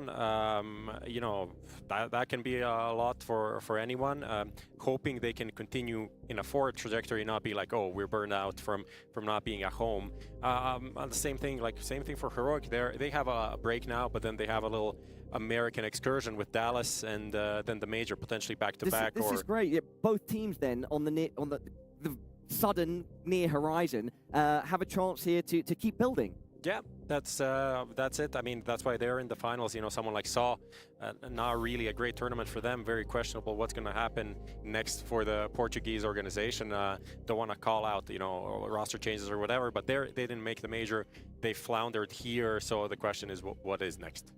Well, what's next for us, Zvone, is to head home ourselves. Maybe quickly some final thoughts. So yeah, Heroic are our champions. Big come second. It's been amazing to be here in Ulaanbaatar, Mongolia. I think that, if anything, that should be the very final thing we speak about. We've mentioned it over the course of the broadcast, but the whole tournament. But the love that Mongolia has for Counter-Strike is unreal. Yes. I fail to think of another place I've been to where you go around and Counter-Strike is in many of the corners, or every corner that we've been in, of like public space. People recognize us. People, of course, recognize all the players. You've got Counter-Strike playing in bars, in pubs, in restaurants. And Counter-Strike players on billboards. Yeah, we had our MongolZ past versus present Showmatch. This is truly a country that embraces Counter-Strike, and I can't wait to see what's next from this region. Of course, we've got the Mongols storming in global Counter-Strike, and yeah, we have to say a big shout out to Mongolia, to Mongolian CS, and of course MESA themselves. Yeah, just adding to that, thank you for having me here. Thank you to Mongolia. It was a unique experience. Never really expected to be invited to come to Mongolia, you know, and when the opportunity came, really happy I said yes to experience this. Zvone, it's been an absolute pleasure. With that said, everybody, MESA Nomadic Masters Spring 2025 comes to a close. It's been an absolute pleasure to see and live the CS culture of Mongolia. And let's all look forward to the next time we storm through the steppe together. I've been Parla, he's been Prof. Much love and peace.